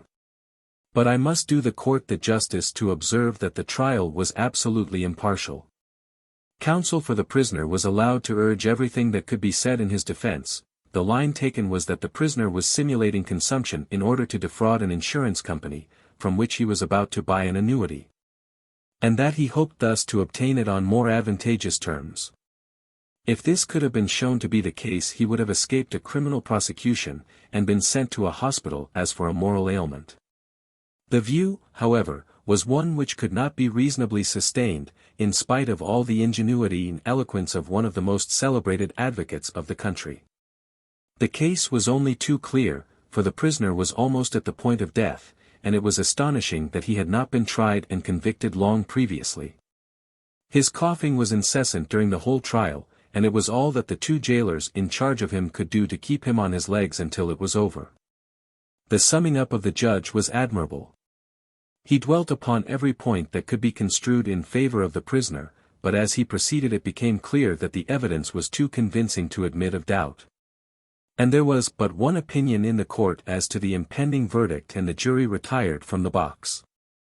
They were absent for about 10 minutes, and on their return the foreman pronounced the prisoner guilty. There was a faint murmur of applause, but it was instantly repressed. The judge then proceeded to pronounce sentence in words which I can never forget, and which I copied out into a notebook next day from the report that was published in the leading newspaper. I must condense it somewhat, and nothing which I could say would give more than a faint idea of the solemn, not to say majestic, severity with which it was delivered.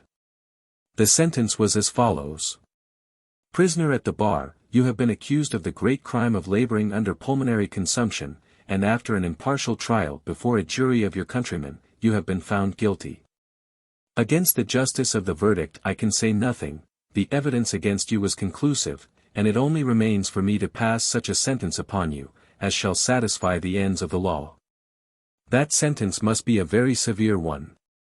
It pains me much to see one who is yet so young, and whose prospects in life were otherwise so excellent, brought to this distressing condition by a constitution which I can only regard as radically vicious. But yours is no case for compassion. This is not your first offense, you have led a career of crime, and have only profited by the leniency shown you upon past occasions. To offend yet more seriously against the laws and institutions of your country. You were convicted of aggravated bronchitis last year, and I find that though you are now only 23 years old, you have been imprisoned on no less than 14 occasions for illnesses of a more or less hateful character. In fact, it is not too much to say that you have spent the greater part of your life in a jail. It is all very well for you to say that you came of unhealthy parents, and had a severe accident in your childhood which permanently undermined your constitution. Excuses such as these are the ordinary refuge of the criminal. But they cannot for one moment be listened to by the ear of justice. I am not here to enter upon curious metaphysical questions as to the origin of this or that, questions to which there would be no end were their introduction once tolerated, and which would result in throwing the only guilt on the tissues of the primordial cell, or on the elementary gases. There is no question of how you came to be wicked, but only this, namely, are you wicked or not? This has been decided in the affirmative, neither can I hesitate for a single moment to say that it has been decided justly. You are a bad and dangerous person, and stand branded in the eyes of your fellow countrymen with one of the most heinous known offenses. It is not my business to justify the law may in some cases have its inevitable hardships, and I may feel regret at times that I have not the option of passing a less severe sentence than I am compelled to do. But yours is no such case. On the contrary, had not the capital punishment for consumption been abolished, I should certainly inflict it now. It is intolerable that an example of such terrible enormity should be allowed to go at large unpunished. Your presence in the society of respectable people would lead the less able-bodied to think more lightly of all forms of illness. Neither can it be permitted that you should have the chance of corrupting unborn beings who might hereafter pester you. The unborn must not be allowed to come near you, and this not so much for their protection, for they are our natural enemies, as for our own. For since they will not be utterly gainsaid, it must be seen to that they shall be quartered upon those who are least likely to corrupt them. But independently of this consideration, and independently of the physical guilt which attaches itself to a crime so great as yours, there is yet another reason why we should be unable to show you mercy, even if we were inclined to do so. I refer to the existence of a class of men who lie hidden among us, and who are called physicians. Were the severity of the law or the current feeling of the country to be relaxed never so slightly, these abandoned persons, who are now compelled to practice secretly and who can be consulted only at the greatest risk, would become frequent visitors in every household. Their organization and their intimate acquaintance with all family secrets would give them a power, both social and political, which nothing could resist. The head of the household would become subordinate to the family doctor, who would interfere between man and wife, between master and servant, until the doctors should be the only depositaries of power in the nation, and have all that we hold precious at their mercy. A time of universal dephysicalization would ensue, medicine vendors of all kinds would abound in our streets and advertise in all our newspapers. There is one remedy for this, and one only. It is that which the laws of this country have long received and acted upon, and consists in the sternest repression of all diseases whatsoever, as soon as their existence is made manifest to the eye of the law. Would that I were far more piercing than it is. But I will enlarge no further upon things that are themselves so obvious. You may say that it is not your fault.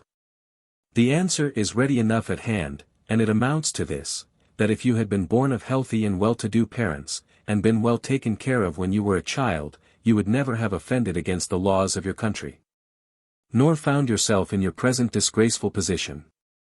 If you tell me that you had no hand in your parentage and education, and that it is therefore unjust to lay these things to your charge, I answer that whether your being in a consumption is your fault or no, it is a fault in you. And it is my duty to see that against such faults as this the Commonwealth shall be protected. You may say that it is your misfortune to be criminal, I answer that it is your crime to be unfortunate.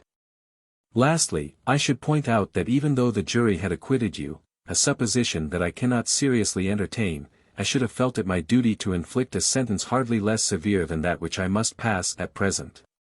For the more you have been found guiltless of the crime imputed to you, the more you would have been found guilty of one hardly less heinous, I mean the crime of having been maligned unjustly.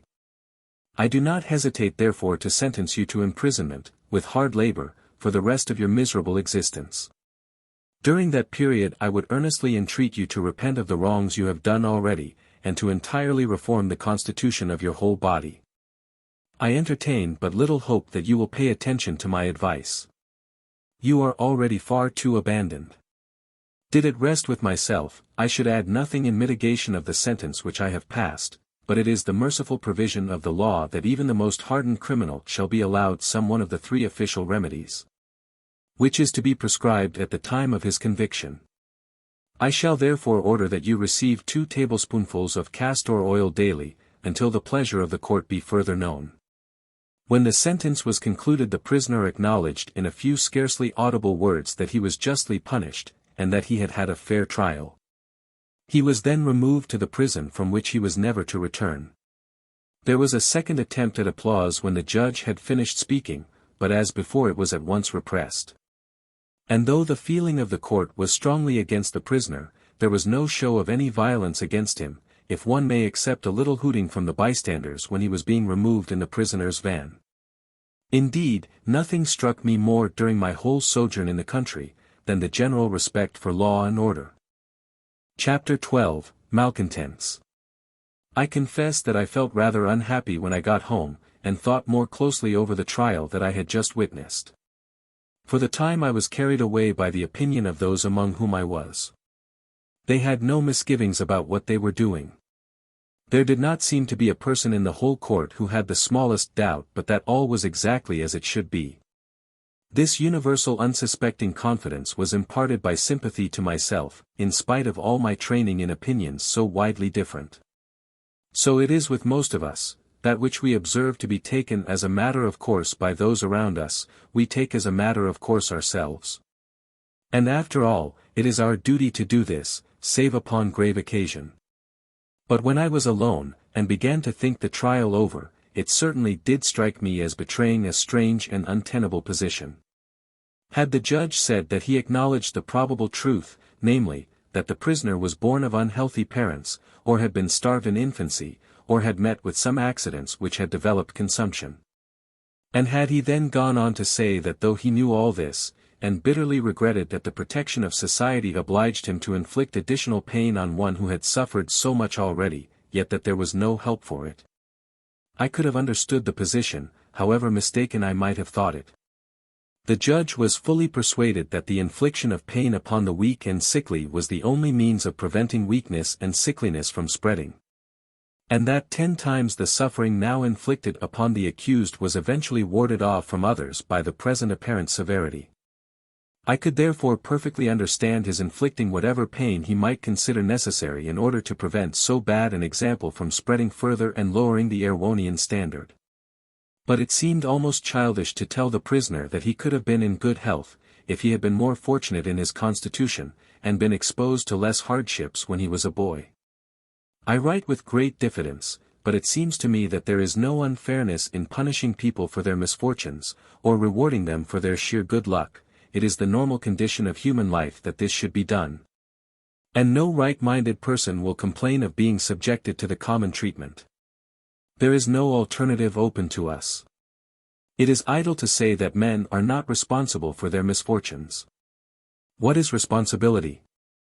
Surely to be responsible means to be liable to have to give an answer should it be demanded, and all things which live are responsible for their lives and actions should society see fit to question them through the mouth of its authorized agent. What is the offense of a lamb that we should rear it, and tend it, and lull it into security, for the express purpose of killing it? Its offense is the misfortune of being something which society wants to eat, and which cannot defend itself. This is ample. Who shall limit the right of society except society itself? And what consideration for the individual is tolerable unless society be the gainer thereby? Wherefore should a man be so richly rewarded for having been son to a millionaire, were it not clearly provable that the common welfare is thus better furthered? We cannot seriously detract from a man's merit in having been the son of a rich father without imperiling our own tenure of things which we do not wish to jeopardize. If this were otherwise we should not let him keep his money for a single hour. We would have it ourselves at once. For property is robbery, but then, we are all robbers or would-be robbers together, and have found it essential to organize our thieving, as we have found it necessary to organize our lust and our revenge. Property, marriage, the law, as the bed to the river, so rule and convention to the instinct, and woe to him who tampers with the banks while the flood is flowing. But to return. Even in England a man on board a ship with yellow fever is held responsible for his mischance, no matter what his being kept in quarantine may cost him. He may catch the fever and die, we cannot help it, he must take his chance as other people do. But surely it would be desperate unkindness to add contumely to our self-protection, unless, indeed, we believe that contumely is one of our best means of self-protection.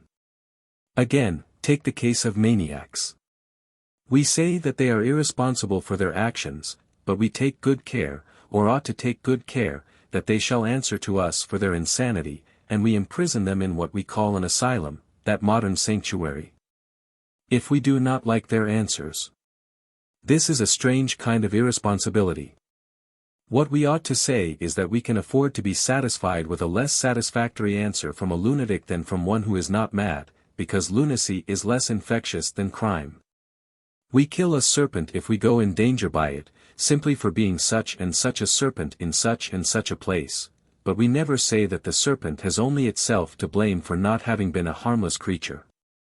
Its crime is that of being the thing which it is, but this is a capital offense, and we are right in killing it out of the way, unless we think it more danger to do so than to let it escape. Nevertheless we pity the creature, even though we kill it. But in the case of him whose trial I have described above, it was impossible that any one in the court should not have known that it was but by an accident of birth and circumstances that he was not himself also in a consumption. And yet none thought that it disgraced them to hear the judge give vent to the most cruel truisms about him. The judge himself was a kind and thoughtful person. He was a man of magnificent and benign presence. He was evidently of an iron constitution, and his face wore an expression of the maturest wisdom and experience. Yet for all this, old and learned as he was, he could not see things which one would have thought would have been apparent even to a child. He could not emancipate himself from, nay, it did not even occur to him to feel, the bondage of the ideas in which he had been born and bred. So was it also with the jury and bystanders, and, most wonderful of all, so was it even with the prisoner. Throughout he seemed fully impressed with the notion that he was being dealt with justly, he saw nothing wanton in his being told by the judge that he was to be punished. Not so much as a necessary protection to society, although this was not entirely lost sight of, as because he had not been better born and bred than he was. But this led me to hope that he suffered less than he would have done if he had seen the matter in the same light that I did. And, after all, justice is relative. I may here mention that only a few years before my arrival in the country, the treatment of all convicted invalids had been much more barbarous than now, for no physical remedy was provided. And prisoners were put to the severest labor in all sorts of weather, so that most of them soon succumbed to the extreme hardships which they suffered. This was supposed to be beneficial in some ways, inasmuch as it put the country to less expense for the maintenance of its criminal class. But the growth of luxury had induced a relaxation of the old severity, and a sensitive age would no longer tolerate what appeared to be an excess of rigor, even towards the most guilty. Moreover, it was found that juries were less willing to convict, and justice was often cheated because there was no alternative between virtually condemning a man to death and letting him go free. It was also held that the country paid in recommittals for its over-severity, for those who had been imprisoned even for trifling ailments were often permanently disabled by their imprisonment. And when a man had been once convicted, it was probable that he would seldom afterwards be off the hands of the country. These evils had long been apparent and recognized.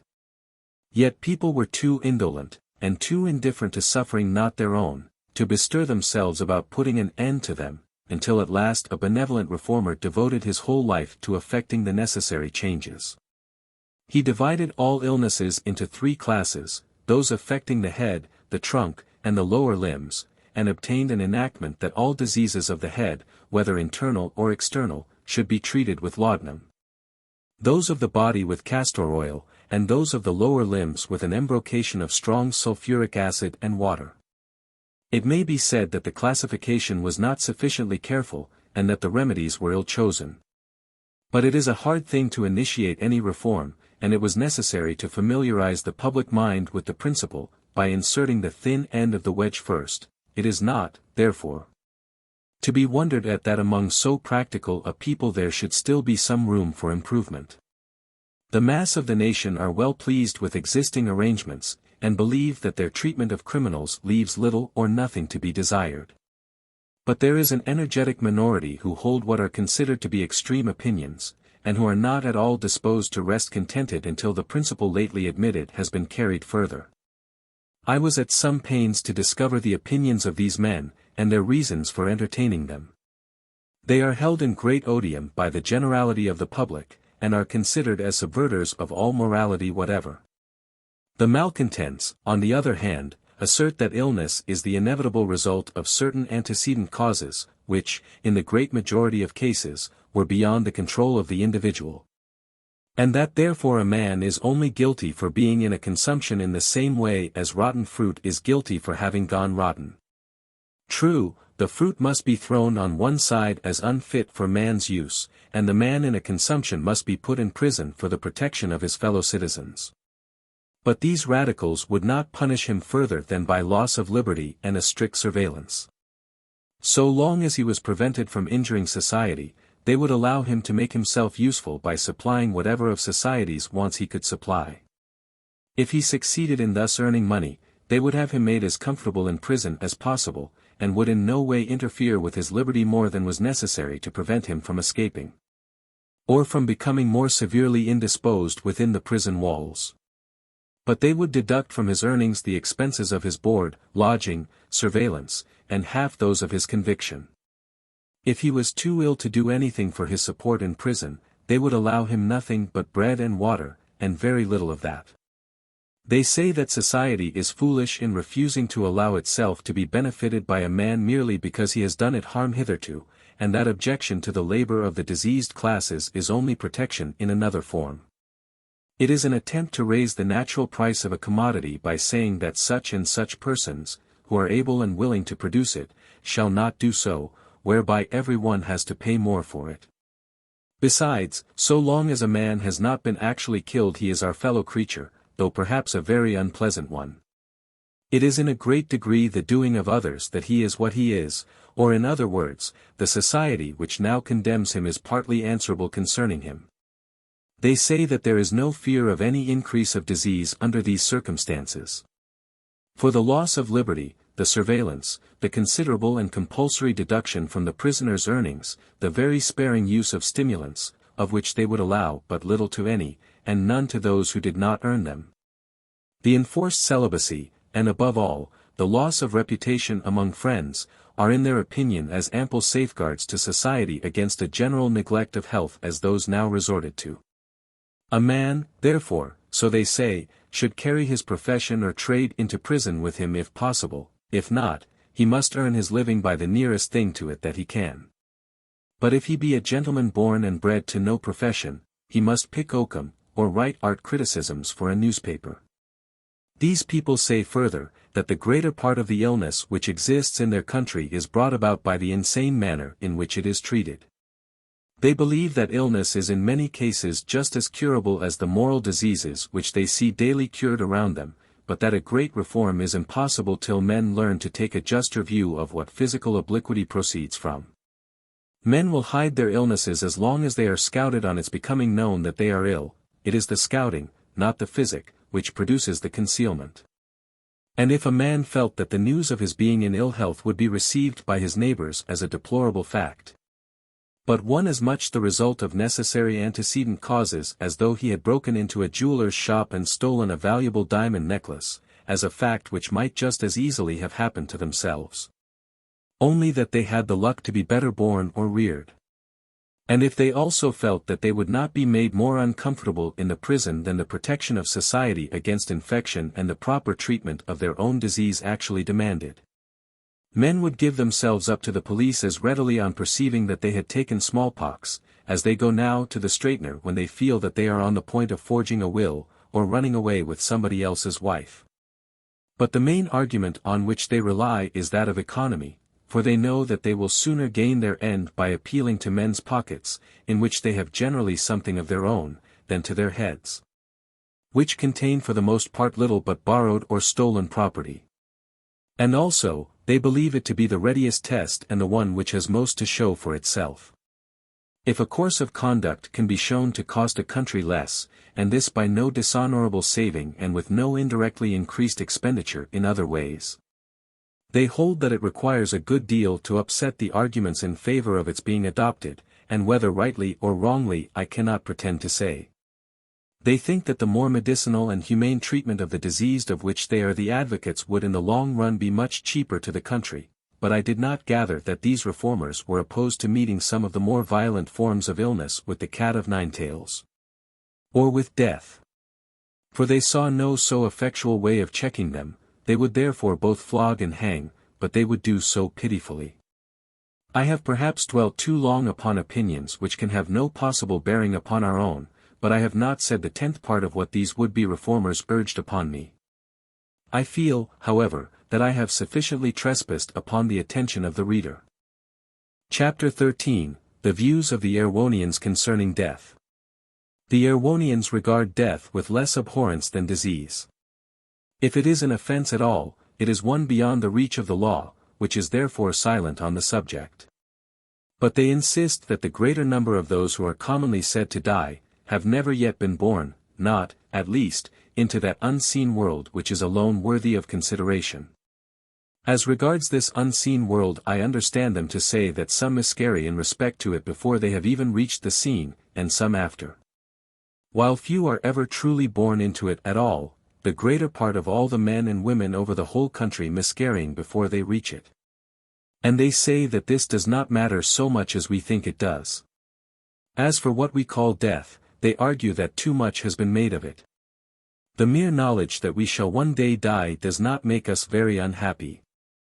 No one thinks that he or she will escape, so that none are disappointed. We do not care greatly even though we know that we have not long to live. The only thing that would seriously affect us would be the knowing, or rather thinking that we know, the precise moment at which the blow will fall. Happily no one can ever certainly know this, though many try to make themselves miserable by endeavoring to find it out. It seems as though there were some power somewhere which mercifully stays us from putting that sting into the tail of death, which we would put there if we could, and which ensures that though death must always be a bugbear, it shall never under any conceivable circumstances be more than a bugbear. For even though a man is condemned to die in a week's time and is shut up in a prison from which it is certain that he cannot escape, he will always hope that a reprieve may come before the week is over. Besides, the prison may catch fire, and he may be suffocated not with a rope, but with common ordinary smoke, or he may be struck dead by lightning while exercising in the prison yards. When the morning is come on which the poor wretch is to be hanged, he may choke at his breakfast, or die from failure of the heart's action before the drop has fallen. And even though it has fallen, he cannot be quite certain that he is going to die, for he cannot know this till his death has actually taken place. And it will be too late then for him to discover that he was going to die at the appointed hour after all. The Erewhonians, therefore, hold that death, like life, is an affair of being more frightened than hurt. They burn their dead, and the ashes are presently scattered over any piece of ground which the deceased may himself have chosen. No one is permitted to refuse this hospitality to the dead. People, therefore, generally choose some garden or orchard which they may have known and been fond of when they were young. The superstitious hold that those whose ashes are scattered over any land become its jealous guardians from that time forward. And the living like to think that they shall become identified with this or that locality where they have once been happy. They do not put up monuments, nor write epitaphs, for their dead, though in former ages their practice was much as ours, but they have a custom which comes to much the same thing. For the instinct of preserving the name alive after the death of the body seems to be common to all mankind. They have statues of themselves made while they are still alive, those, that is, who can afford it, and write inscriptions under them, which are often quite as untruthful as are our own epitaphs, only in another way. For they do not hesitate to describe themselves as victims to ill temper, jealousy, covetousness, and the like, but almost always lay claim to personal beauty, whether they have it or not, and, often, to the possession of a large sum in the funded debt of the country. If a person is ugly he does not sit as a model for his own statue, although it bears his name. He gets the handsomest of his friends to sit for him, and one of the ways of paying a compliment to another is to ask him to sit for such a statue.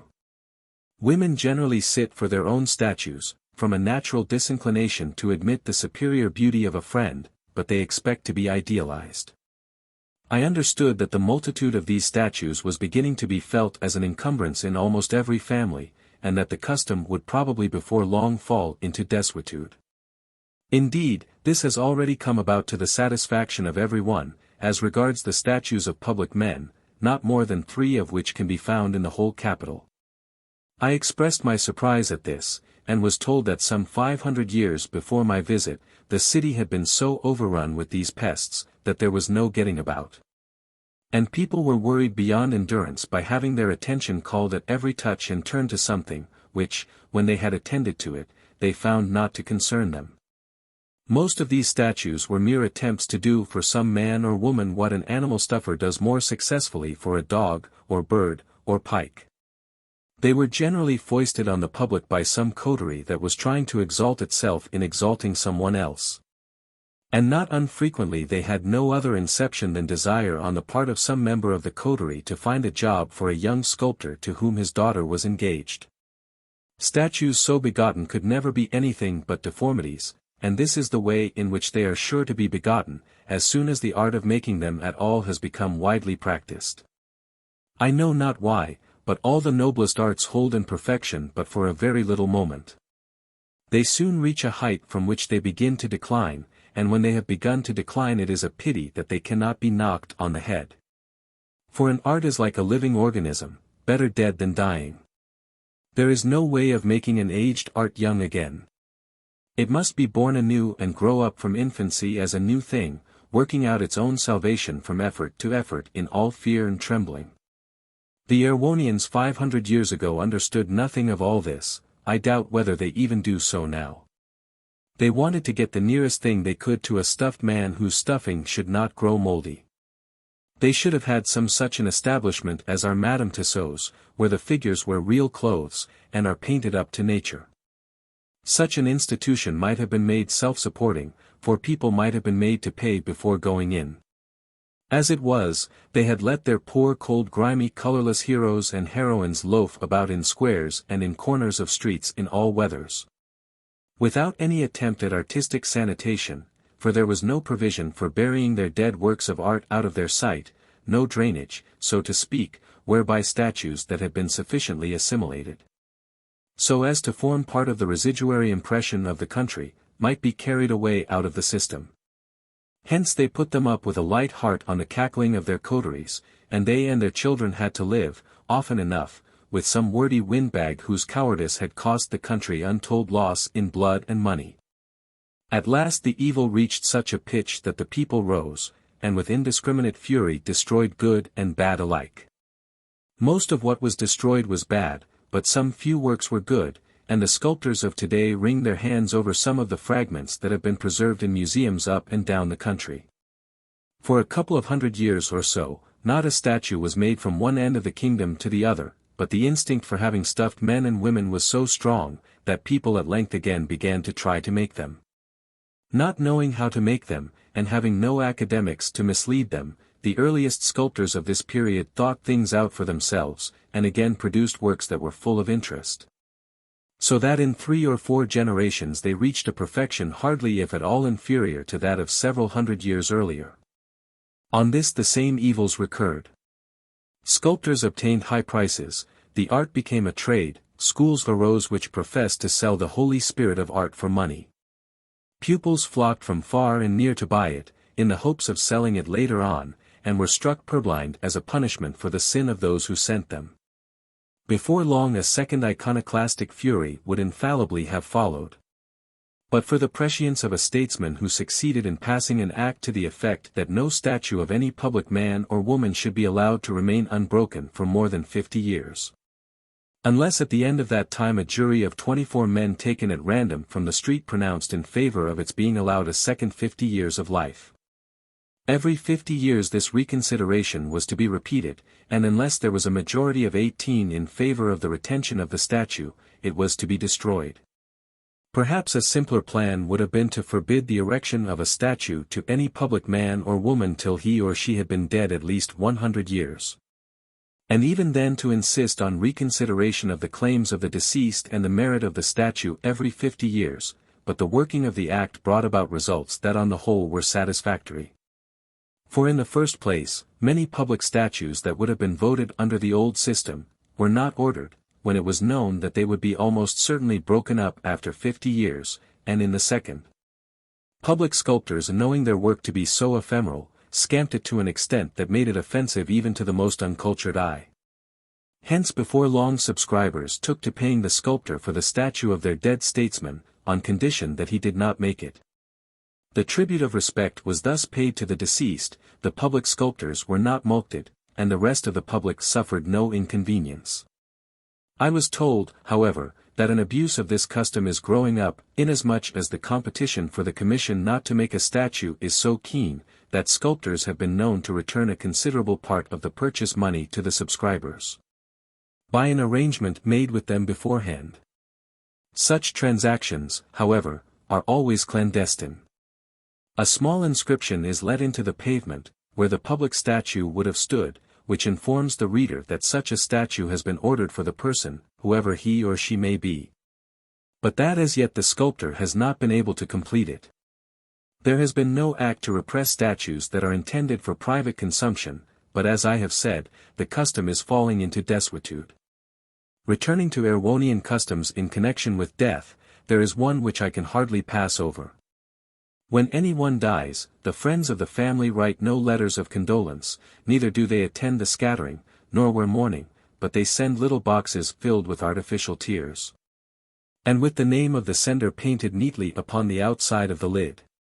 The tears vary in number from 2 to 15 or 16, according to degree of intimacy or relationship, and people sometimes find it a nice point of etiquette to know the exact number which they ought to send. Strange as it may appear, this attention is highly valued, and its omission by those from whom it might be expected is keenly felt. These tears were formerly stuck with adhesive plaster to the cheeks of the bereaved, and were worn in public for a few months after the death of a relative. They were then banished to the hat or bonnet, and are now no longer worn. The birth of a child is looked upon as a painful subject on which it is kinder not to touch. The illness of the mother is carefully concealed until the necessity for signing the birth formula, of which hereafter, renders further secrecy impossible. And for some months before the event the family live in retirement, seeing very little company. When the offense is over and done with, it is condoned by the common want of logic. For this merciful provision of nature, this buffer against collisions, this friction which upsets our calculations but without which existence would be intolerable. This crowning glory of human invention whereby we can be blind and see at one and the same moment, this blessed inconsistency, exists here as elsewhere. And though the strictest writers on morality have maintained that it is wicked for a woman to have children at all, inasmuch as it is wrong to be out of health that good may come, yet the necessity of the case has caused a general feeling in favor of passing over such events in silence, and of assuming their non-existence except in such flagrant cases as force themselves on the public notice. Against these the condemnation of society is inexorable, and if it is believed that the illness has been dangerous and protracted, it is almost impossible for a woman to recover her former position in society. The above conventions struck me as arbitrary and cruel, but they put a stop to many fancied ailments. For the situation, so far from being considered interesting, is looked upon as savoring more or less distinctly of a very reprehensible condition of things, and the ladies take care to conceal it as long as they can even from their own husbands, in anticipation of a severe scolding as soon as the misdemeanor is discovered. Also the baby is kept out of sight, except on the day of signing the birth formula, until it can walk and talk. Should the child unhappily die, a coroner's inquest is inevitable, but in order to avoid disgracing a family which may have been hitherto respected, it is almost invariably found that the child was over 75 years old, and died from the decay of nature. Chapter 14, Mahaina. I continued my sojourn with the Nosnibors. In a few days Mr. Nosnibor had recovered from his flogging, and was looking forward with glee to the fact that the next would be the last. I did not think that there seemed any occasion even for this, but he said it was better to be on the safe side, and he would make up the dozen. He now went to his business as usual. And I understood that he was never more prosperous, in spite of his heavy fine. He was unable to give me much of his time during the day, for he was one of those valuable men who are paid, not by the year, month, week, or day, but by the minute. His wife and daughters, however, made much of me, and introduced me to their friends, who came in shoals to call upon me. One of these persons was a lady called Mahaina. Zulora, the elder of my host's daughters, ran up to her and embraced her as soon as she entered the room, at the same time inquiring tenderly after her, poor dipsomania. Mahaina answered that it was just as bad as ever. She was a perfect martyr to it, and her excellent health was the only thing which consoled her under her affliction. Then the other ladies joined in with condolences and the never-failing suggestions which they had ready for every mental malady. They recommended their own straightener and disparaged Mahaina's. Mrs. Nosnibor had a favorite nostrum, but I could catch little of its nature. I heard the words, full confidence that the desire to drink will cease when the formula has been repeated. This confidence is everything far from undervaluing a thorough determination never to touch spirits again fail too often. Formula a certain cure, with great emphasis, prescribed form full conviction. The conversation then became more audible, and was carried on at considerable length. I should perplex myself and the reader by endeavoring to follow the ingenious perversity of all they said. Enough, that in the course of time the visit came to an end, and Mahaina took her leave receiving affectionate embraces from all the ladies. I had remained in the background after the first ceremony of introduction, for I did not like the looks of Mahaina, and the conversation displeased me. When she left the room I had some consolation in the remarks called forth by her departure. At first they fell to praising her very demurely. She was all this, that and the other, till I disliked her more and more at every word, and inquired how it was that the straighteners had not been able to cure her as they had cured Mr. Nosnibor. There was a shade of significance on Mrs. Nosnibor's face as I said this, which seemed to imply that she did not consider Mahaina's case to be quite one for a straightener. It flashed across me that perhaps the poor woman did not drink at all. I knew that I ought not to have inquired, but I could not help it, and asked point-blank whether she did or not. "We can none of us judge of the condition of other people," said Mrs. Nosnibor in a gravely charitable tone and with a look toward Zulora. "Oh, mamma," answered Zulora, pretending to be half angry but rejoiced at being able to say out what she was already longing to insinuate, "I don't believe a word of it. It's all indigestion. I remember staying in the house with her for a whole month last summer, and I am sure she never once touched a drop of wine or spirits. The fact is, Mahaina is a very weakly girl, and she pretends to get tipsy in order to win a forbearance from her friends to which she is not entitled. She is not strong enough for her calisthenic exercises, and she knows she would be made to do them unless her inability was referred to moral causes." Here the younger sister, who was ever sweet and kind, remarked that she thought Mahaina did tipple occasionally. "I also think," she added, "that she sometimes takes poppy juice." "Well, then, perhaps she does drink sometimes," said Zulora. "But she would make us all think that she does it much oftener in order to hide her weakness." And so they went on for half an hour and more, bandying about the question as to how far their late visitor's intemperance was real or no. Every now and then they would join in some charitable commonplace, and would pretend to be all of one mind that Mahaina was a person whose bodily health would be excellent if it were not for her unfortunate inability to refrain from excessive drinking. But as soon as this appeared to be fairly settled they began to be uncomfortable until they had undone their work and left some serious imputation upon her constitution. At last, seeing that the debate had assumed the character of a cyclone or circular storm, going round and round and round and round till one could never say where it began nor where it ended, I made some apology for an abrupt departure and retired to my own room. Here at least I was alone, but I was very unhappy. I had fallen upon a set of people who, in spite of their high civilization and many excellences, had been so warped by the mistaken views presented to them during childhood from generation to generation, that it was impossible to see how they could ever clear themselves. Was there nothing which I could say to make them feel that the constitution of a person's body was a thing over which he or she had had at any rate no initial control whatever, while the mind was a perfectly different thing, and capable of being created anew and directed according to the pleasure of its possessor? Could I never bring them to see that while habits of mind and character were entirely independent of initial mental force and early education, the body was so much a creature of parentage and circumstances, that no punishment for ill health should be ever tolerated save as a protection from contagion, and that even where punishment was inevitable it should be attended with compassion? Surely, if the unfortunate Mahaina were to feel that she could avow her bodily weakness without fear of being despised for her infirmities, and if there were medical men to whom she could fairly state her case, she would not hesitate about doing so through the fear of taking nasty medicine. It was possible that her malady was incurable, for I had heard enough to convince me that her dipsomania was only a pretense and that she was temperate in all her habits. In that case she might perhaps be justly subject to annoyances or even to restraint, but who could say whether she was curable or not, until she was able to make a clean breast of her symptoms instead of concealing them?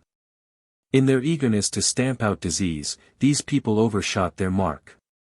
For people had become so clever at dissembling, they painted their faces with such consummate skill, they repaired the decay of time and the effects of mischance with such profound dissimulation, that it was really impossible to say whether anyone was well or ill till after an intimate acquaintance of months or years. Even then the shrewdest were constantly mistaken in their judgments, and marriages were often contracted with most deplorable results, owing to the art with which infirmity had been concealed. It appeared to me that the first step towards the cure of disease should be the announcement of the fact to a person's near relations and friends. If anyone had a headache, he ought to be permitted within reasonable limits to say so at once, and to retire to his own bedroom and take a pill, without everyone's looking grave and tears being shed and all the rest of it. As it was, even upon hearing it whispered that somebody else was subject to headaches, a whole company must look as though they had never had a headache in their lives. It is true they were not very prevalent, for the people were the healthiest and most comely imaginable, owing to the severity with which ill health was treated.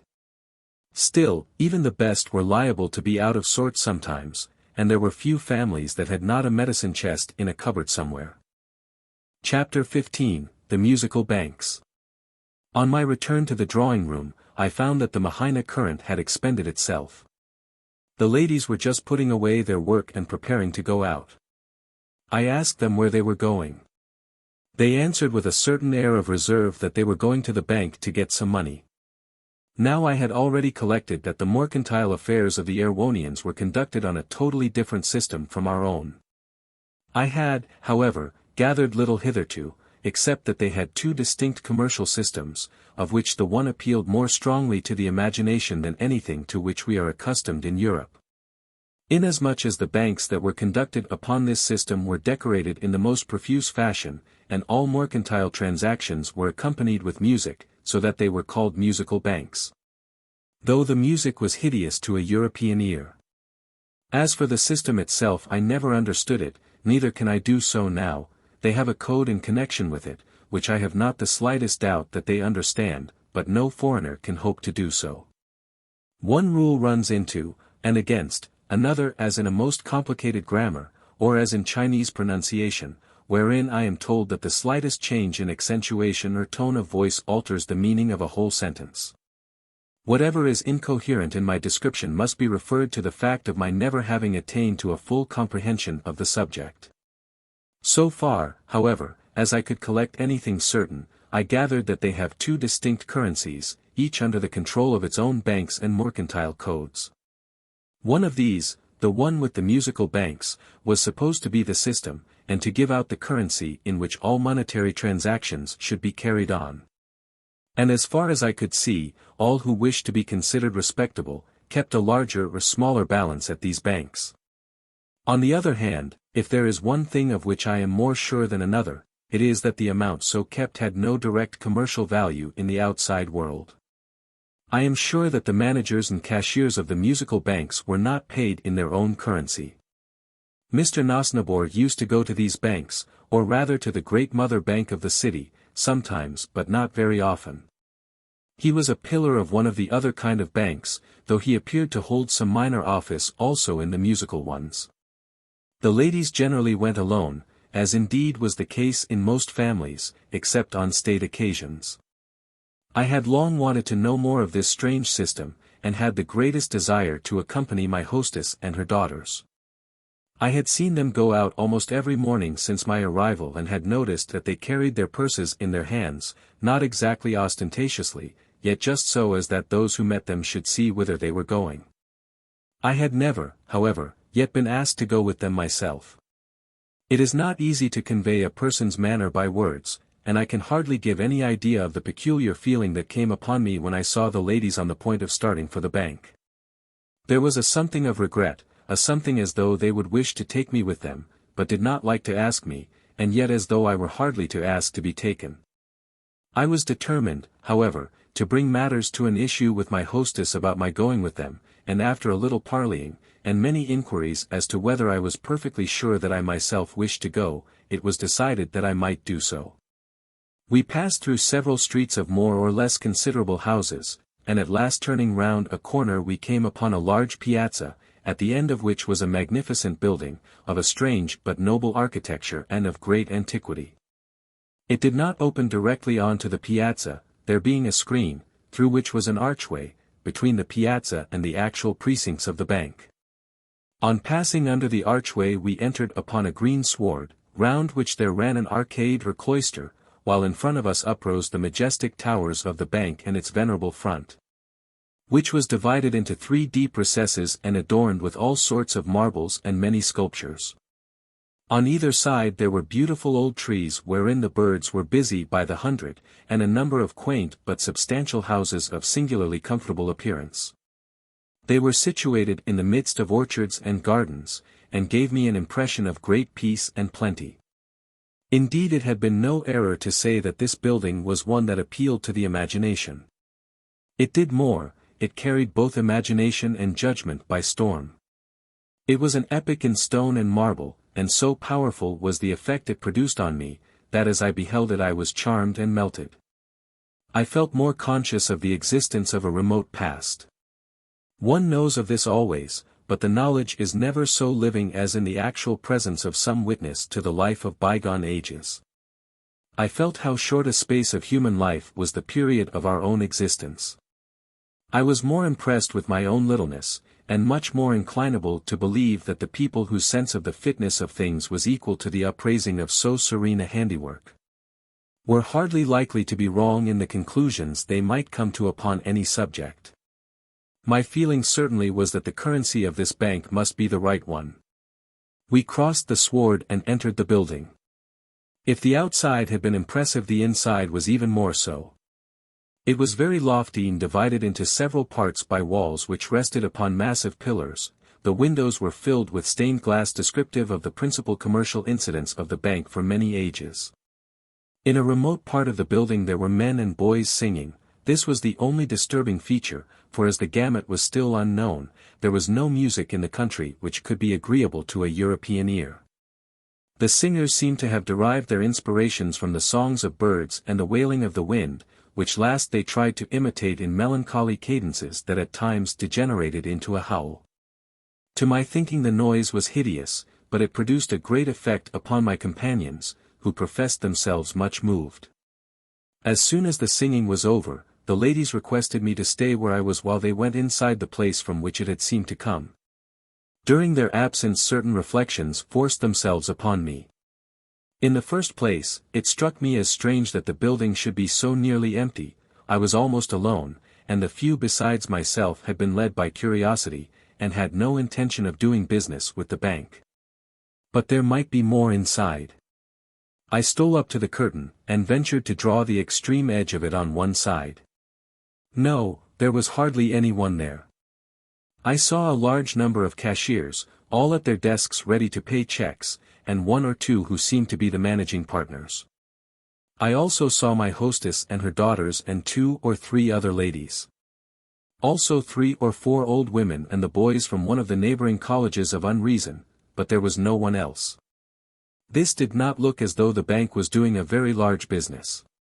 And yet I had always been told that everyone in the city dealt with this establishment. I cannot describe all that took place in these inner precincts, for a sinister-looking person in a black gown came and made unpleasant gestures at me for peeping. I happened to have in my pocket one of the musical bank pieces, which had been given me by Mrs. Nosnibor, so I tried to tip him with it. But having seen what it was, he became so angry that I had to give him a piece of the other kind of money to pacify him. When I had done this he became civil directly. As soon as he was gone I ventured to take a second look, and saw Zalora in the very act of giving a piece of paper which looked like a check to one of the cashiers. He did not examine it, but putting his hand into an antique coffer hard by, he pulled out a quantity of metal pieces apparently at random, and handed them over without counting them. Neither did Zalora count them, but put them into her purse and went back to her seat after dropping a few pieces of the other coinage into an alms box that stood by the cashier's side. Mrs.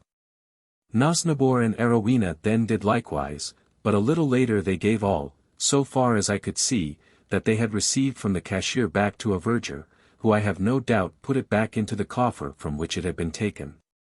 They then began making towards the curtain, whereon I let it drop and retreated to a reasonable distance. They soon joined me. For some few minutes we all kept silence, but at last I ventured to remark that the bank was not so busy today as it probably often was. On this Mrs. Nosnibor said that it was indeed melancholy to see what little heed people paid to the most precious of all institutions. I could say nothing in reply, but I have ever been of opinion that the greater part of mankind do approximately know where they get that which does them good. Mrs. Nosnibor went on to say that I must not think there was any want of confidence in the bank because I had seen so few people there. The heart of the country was thoroughly devoted to these establishments, and any sign of their being in danger would bring in support from the most unexpected quarters.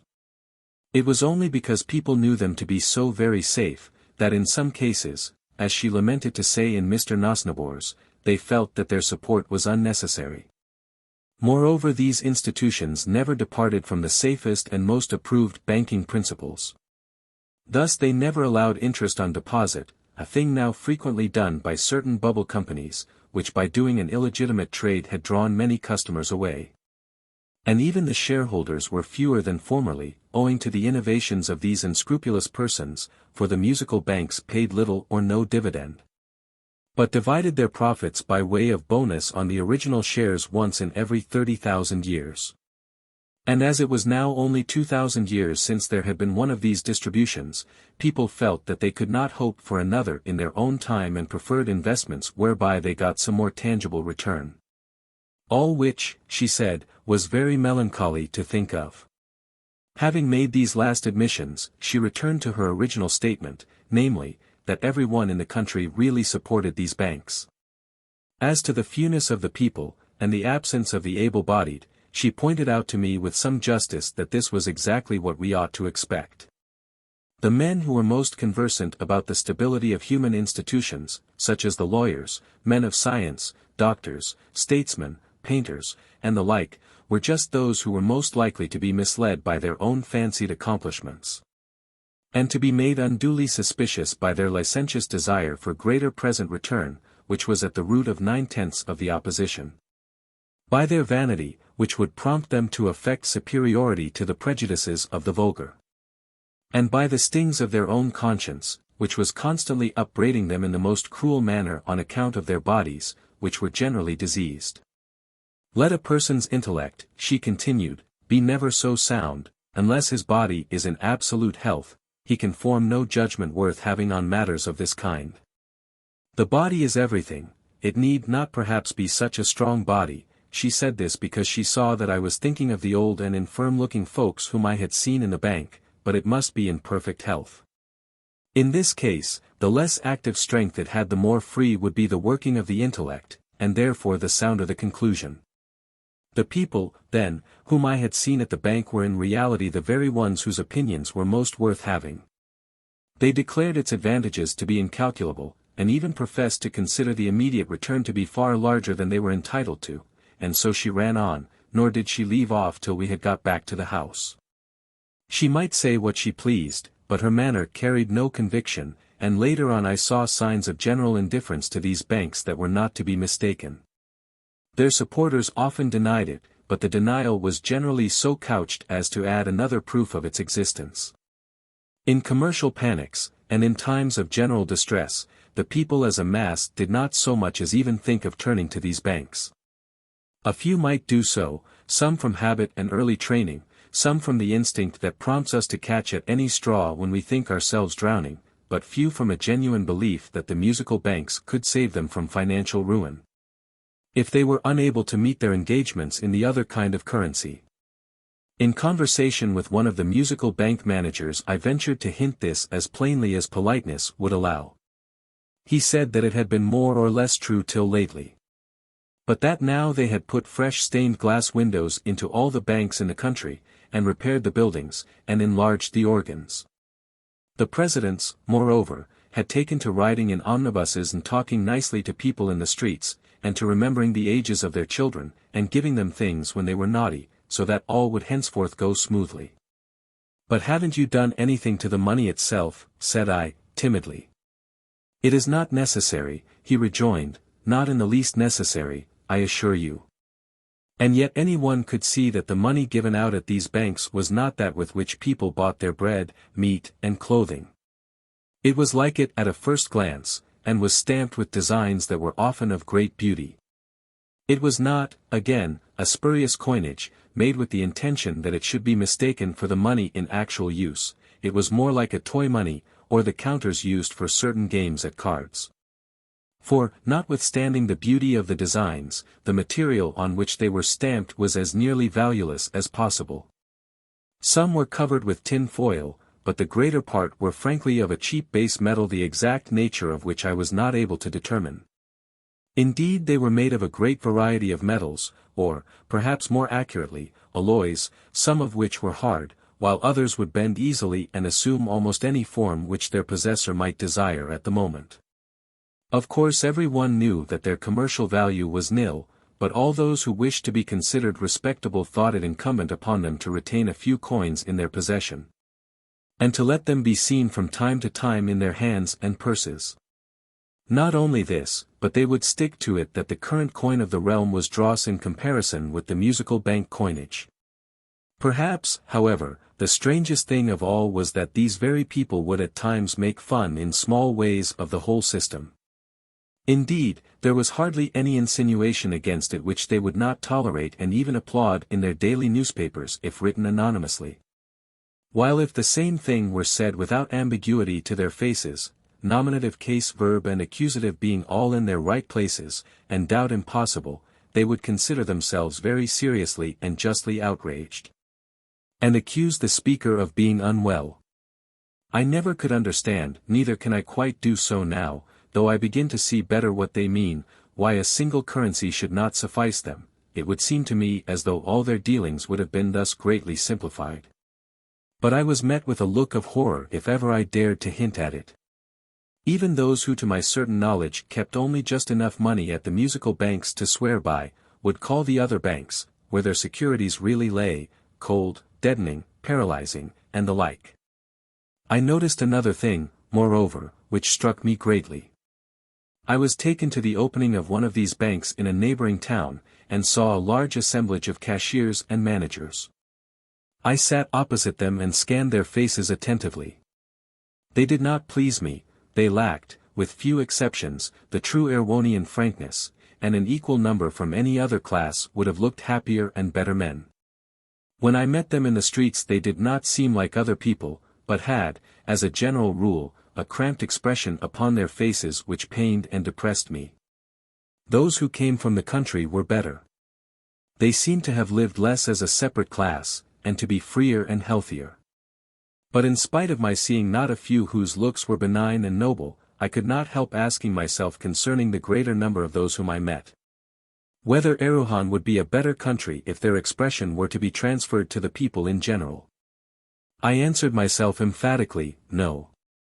The expression on the faces of the high Ydgrunites was that which one would wish to diffuse, and not that of the cashiers. A man's expression is his sacrament. It is the outward and visible sign of his inward and spiritual grace, or want of grace. And as I looked at the majority of these men, I could not help feeling that there must be a something in their lives which had stunted their natural development, and that they would have been more healthily minded in any other profession. I was always sorry for them, for in 9 cases out of 10 they were well-meaning persons, they were in the main very poorly paid, their constitutions were as a rule above suspicion. And there were recorded numberless instances of their self-sacrifice and generosity. But they had had the misfortune to have been betrayed into a false position at an age for the most part when their judgment was not matured, and after having been kept in studied ignorance of the real difficulties of the system. But this did not make their position the less a false one, and its bad effects upon themselves were unmistakable. Few people would speak quite openly and freely before them, which struck me as a very bad sign. When they were in the room every one would talk as though all currency save that of the musical banks should be abolished, and yet they knew perfectly well that even the cashiers themselves hardly used the musical bank money more than other people. It was expected of them that they should appear to do so, but this was all. The less thoughtful of them did not seem particularly unhappy, but many were plainly sick at heart, though perhaps they hardly knew it, and would not have owned to being so. Some few were opponents of the whole system.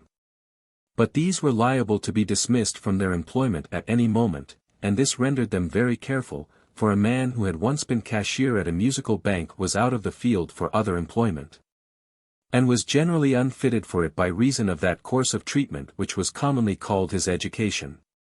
In fact, it was a career from which retreat was virtually impossible, and into which young men were generally induced to enter before they could be reasonably expected, considering their training, to have formed any opinions of their own. Not unfrequently, indeed, they were induced, by what we in England should call undue influence, concealment, and fraud. Few indeed were those who had the courage to insist on seeing both sides of the question before they committed themselves to what was practically a leap in the dark. One would have thought that caution in this respect was an elementary principle, one of the first things that an honorable man would teach his boy to understand, but in practice it was not so. I even saw cases in which parents bought the right of presenting to the office of cashier at one of these banks, with the fixed determination that some one of their sons, perhaps a mere child, should fill it.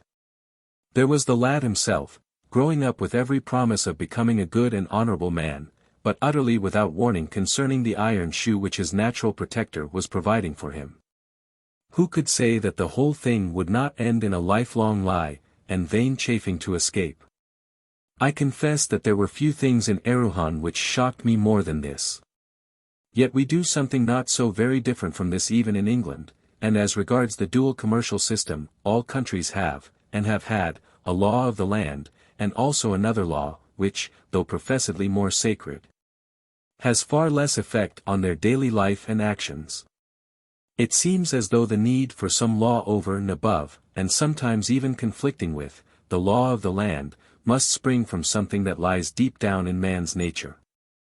Indeed, it is hard to think that man could ever have become man at all, but for the gradual evolution of a perception that though this world looms so large when we are in it, it may seem a little thing when we have got away from it. When man had grown to the perception that in the everlasting is and is not of nature, the world and all that it contains, including man, is at the same time both seen and unseen, he felt the need of 2 rules of life, one for the seen, and the other for the unseen side of things. For the laws affecting the seen world he claimed the sanction of seen powers. For the unseen, of which he knows nothing save that it exists and is powerful, he appealed to the unseen power, of which, again, he knows nothing save that it exists and is powerful, to which he gives the name of God. Some Erewhonian opinions concerning the intelligence of the unborn embryo, that I regret my space will not permit me to lay before the reader, have led me to conclude that the Erewhonian musical banks, and perhaps the religious systems of all countries, are now more or less of an attempt to uphold the unfathomable and unconscious instinctive wisdom of millions of past generations, against the comparatively shallow, consciously reasoning and ephemeral conclusions drawn from that of the last 30 or 40. The saving feature of the Erewhonian musical bank system, as distinct from the quasi-idolatrous views which coexist with it, and on which I will touch later, was that while it bore witness to the existence of a kingdom that is not of this world, It made no attempt to pierce the veil that hides it from human eyes. It is here that almost all religions go wrong. Their priests try to make us believe that they know more about the unseen world than those whose eyes are still blinded by the seen, can ever know, forgetting that while to deny the existence of an unseen kingdom is bad, to pretend that we know more about it than its bare existence is no better. This chapter is already longer than I intended, but I should like to say that in spite of the saving feature of which I have just spoken, I cannot help thinking that the Erewhonians are on the eve of some great change in their religious opinions. Or at any rate in that part of them which finds expression through their musical banks. So far as I could see, fully 90% of the population of the metropolis looked upon these banks with something not far removed from contempt. If this is so, any such startling event as is sure to arise sooner or later, may serve as nucleus to a new order of things that will be more in harmony with both the heads and hearts of the people. Chapter 16, Arowhena. The reader will perhaps have learned by this time a thing which I had myself suspected before I had been 24 hours in Mr. Nosnibor's house, I mean, that though the Nosnibors showed me every attention, I could not cordially like them, with the exception of Arowhena, who was quite different from the rest. They were not fair samples of Erewhonians. I saw many families with whom they were on visiting terms, whose manners charmed me more than I know how to say, but I never could get over my original prejudice against Mr. Nosnibor for having embezzled the money. Mrs. Nosnibor, too, was a very worldly woman, yet to hear her talk one would have thought that she was singularly the reverse. Neither could I endure Zulora. Arowhena, however, was perfection. She it was who ran all the little errands for her mother and Mr. Nosnibor and Zulora, and gave those 1,000 proofs of sweetness and unselfishness which some one member of a family is generally required to give. All day long it was Arowhena this, and Arowhena that, but she never seemed to know that she was being put upon, and was always bright and willing from morning till evening. Zulora certainly was very handsome, but Arowhena was infinitely the more graceful of the two and was the very ne plus ultra of youth and beauty. I will not attempt to describe her, for anything that I could say would fall so far short of the reality as only to mislead the reader. Let him think of the very loveliest that he can imagine, and he will still be below the truth.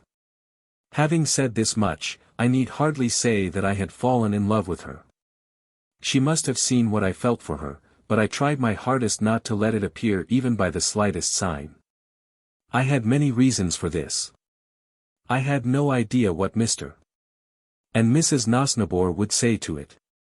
And I knew that Arowhena would not look at me, at any rate not yet, if her father and mother disapproved, which they probably would, considering that I had nothing except the pension of about £1 a day of our money which the king had granted me. I did not yet know of a more serious obstacle. In the meantime, I may say that I had been presented at court, and was told that my reception had been considered as singularly gracious. Indeed, I had several interviews both with the king and queen, at which from time to time the queen got everything from me that I had in the world, clothes and all, except the 2 buttons I had given to Uram, the loss of which seemed to annoy her a good deal. I was presented with a court suit, and Her Majesty had my old clothes put upon a wooden dummy, on which they probably remain, unless they have been removed in consequence of my subsequent downfall. His Majesty's manners were those of a cultivated English gentleman. He was much pleased at hearing that our government was monarchical, and that the mass of the people were resolute that it should not be changed. Indeed, I was so much encouraged by the evident pleasure with which he heard me, that I ventured to quote to him those beautiful lines of Shakespeare's. There's a divinity doth hedge a king. Rough hew him how we may. But I was sorry I had done so afterwards, for I do not think His Majesty admired the lines as much as I could have wished. There is no occasion for me to dwell further upon my experience of the court, but I ought perhaps to allude to one of my conversations with the king, inasmuch as it was pregnant with the most important consequences. He had been asking me about my watch, and inquiring whether such dangerous inventions were tolerated in the country from which I came. I owned with some confusion that watches were not uncommon.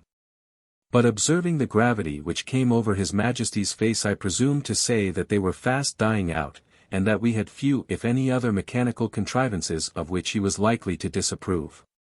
Upon his asking me to name some of our most advanced machines, I did not dare to tell him of our steam engines and railroads and electric telegraphs, and was puzzling my brains to think what I could say, when, of all things in the world, balloons suggested themselves, and I gave him an account of a very remarkable ascent which was made some years ago. The king was too polite to contradict, but I felt sure that he did not believe me, and from that day forward though he always showed me the attention which was due to my genius, for in this light was my complexion regarded, he never questioned me about the manners and customs of my country. To return, however, to Arowhena.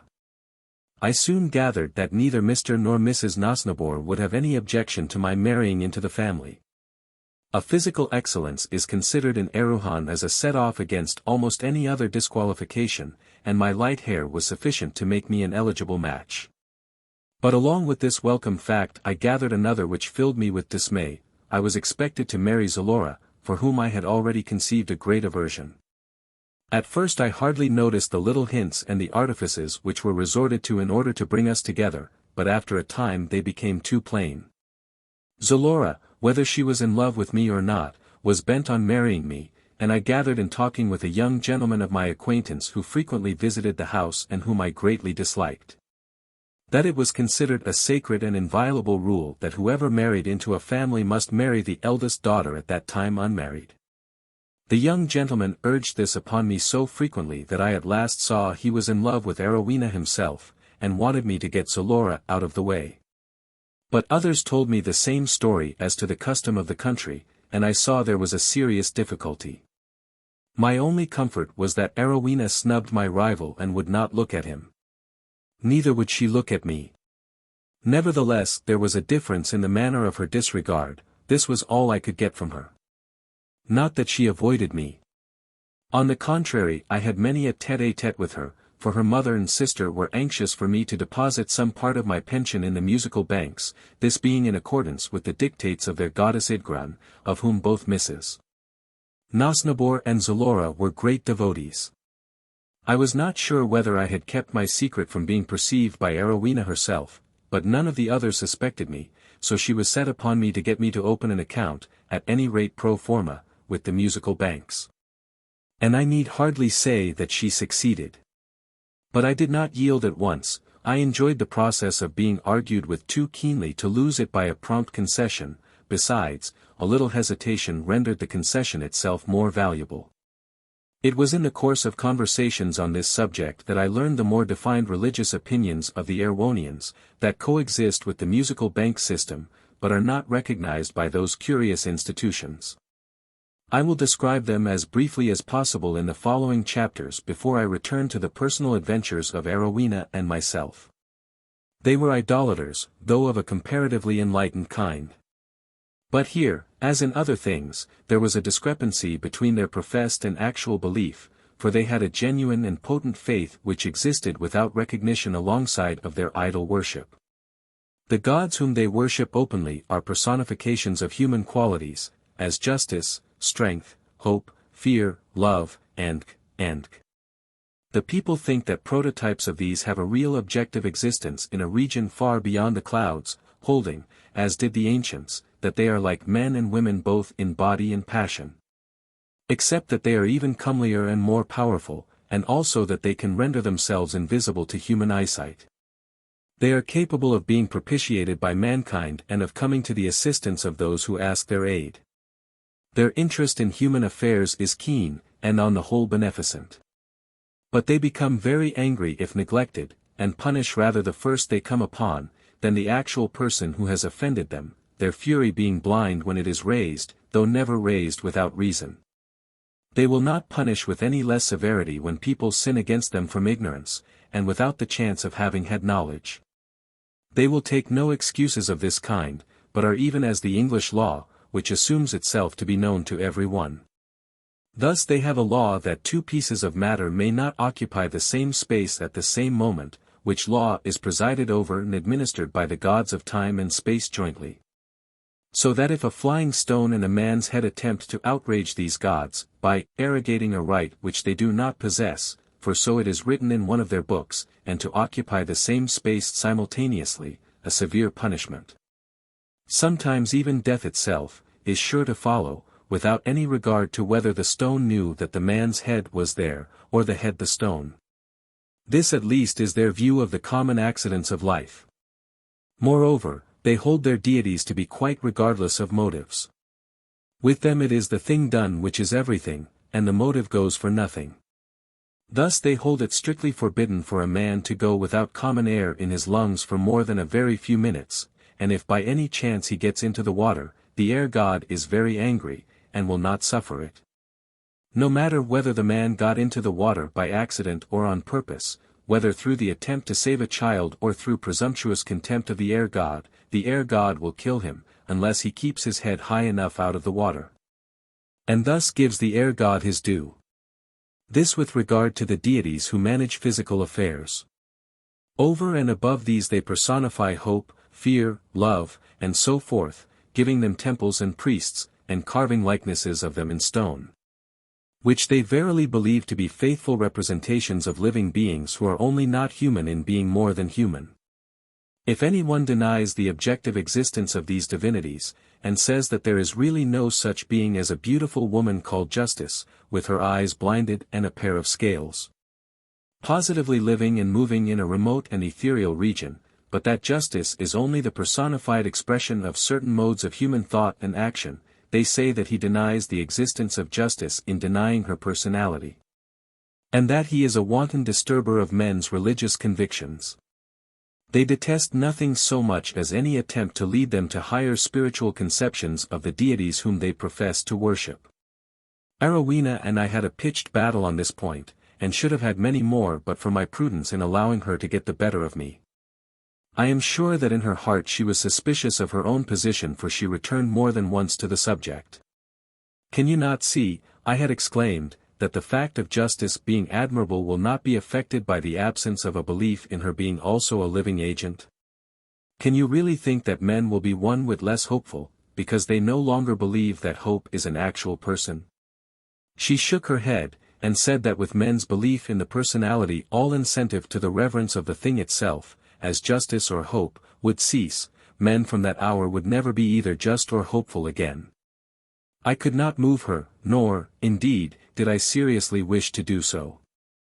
She deferred to me in most things, but she never shrank from maintaining her opinions if they were put in question. Nor does she to this day abate one jot of her belief in the religion of her childhood, though in compliance with my repeated entreaties she has allowed herself to be baptized into the English Church. She has, however, made a gloss upon her original faith to the effect that her baby and I are the only human beings exempt from the vengeance of the deities for not believing in their personality. She is quite clear that we are exempted. She should never have so strong a conviction of it otherwise. How it has come about she does not know, neither does she wish to know. There are things which it is better not to know, and this is one of them. But when I tell her that I believe in her deities as much as she does, and that it is a difference about words, not things, she becomes silent with a slight emphasis. I own that she very nearly conquered me once.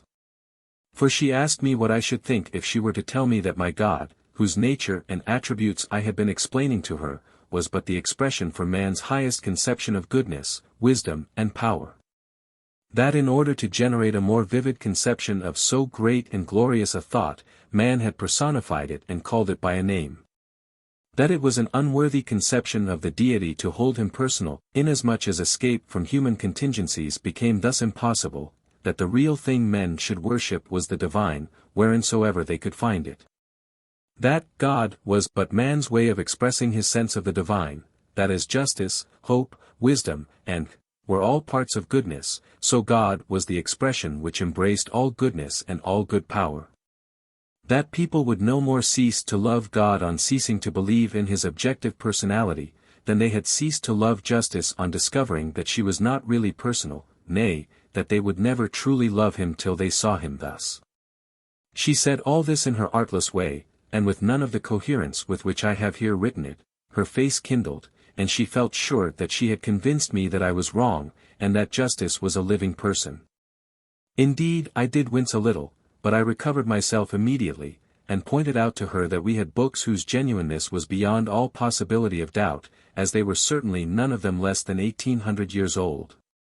That in these there were the most authentic accounts of men who had been spoken to by the deity himself, and of one prophet who had been allowed to see the back parts of God through the hand that was laid over his face. This was conclusive. And I spoke with such solemnity that she was a little frightened, and only answered that they too had their books, in which their ancestors had seen the gods, on which I saw that further argument was not at all likely to convince her. And fearing that she might tell her mother what I had been saying, and that I might lose the hold upon her affections which I was beginning to feel pretty sure that I was obtaining, I began to let her have her own way, and to convince me. Neither till after we were safely married did I show the cloven hoof again. Nevertheless, her remarks have haunted me, and I have since met with many very godly people who have had a great knowledge of divinity, but no sense of the divine, and again, I have seen a radiance upon the face of those who were worshipping the divine either in art or nature, in picture or statue, in field or cloud or sea, in man, woman, or child, which I have never seen kindled by any talking about the nature and attributes of God. Mention but the word divinity, and our sense of the divine is clouded. Chapter 17, Ydgrun and the Ydgrunites. In spite of all the to-do they make about their idols, and the temples they build, and the priests and priestesses whom they support, I could never think that their professed religion was more than skin-deep. But they had another which they carried with them into all their actions, and although no one from the outside of things would suspect it to have any existence at all, it was in reality their great guide, the mariner's compass of their lives. So that there were very few things which they ever either did, or refrained from doing, without reference to its precepts.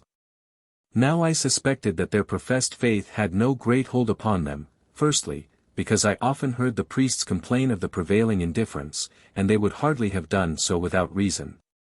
Secondly, because of the show which was made, for there was none of this about the worship of the goddess Ydgrun, in whom they really did believe. Thirdly, because though the priests were constantly abusing Ydgrun as being the great enemy of the gods, it was well known that she had no more devoted worshippers in the whole country than these very persons, who were often priests of Ydgrun rather than of their own deities. Neither am I by any means sure that these were not the best of the priests.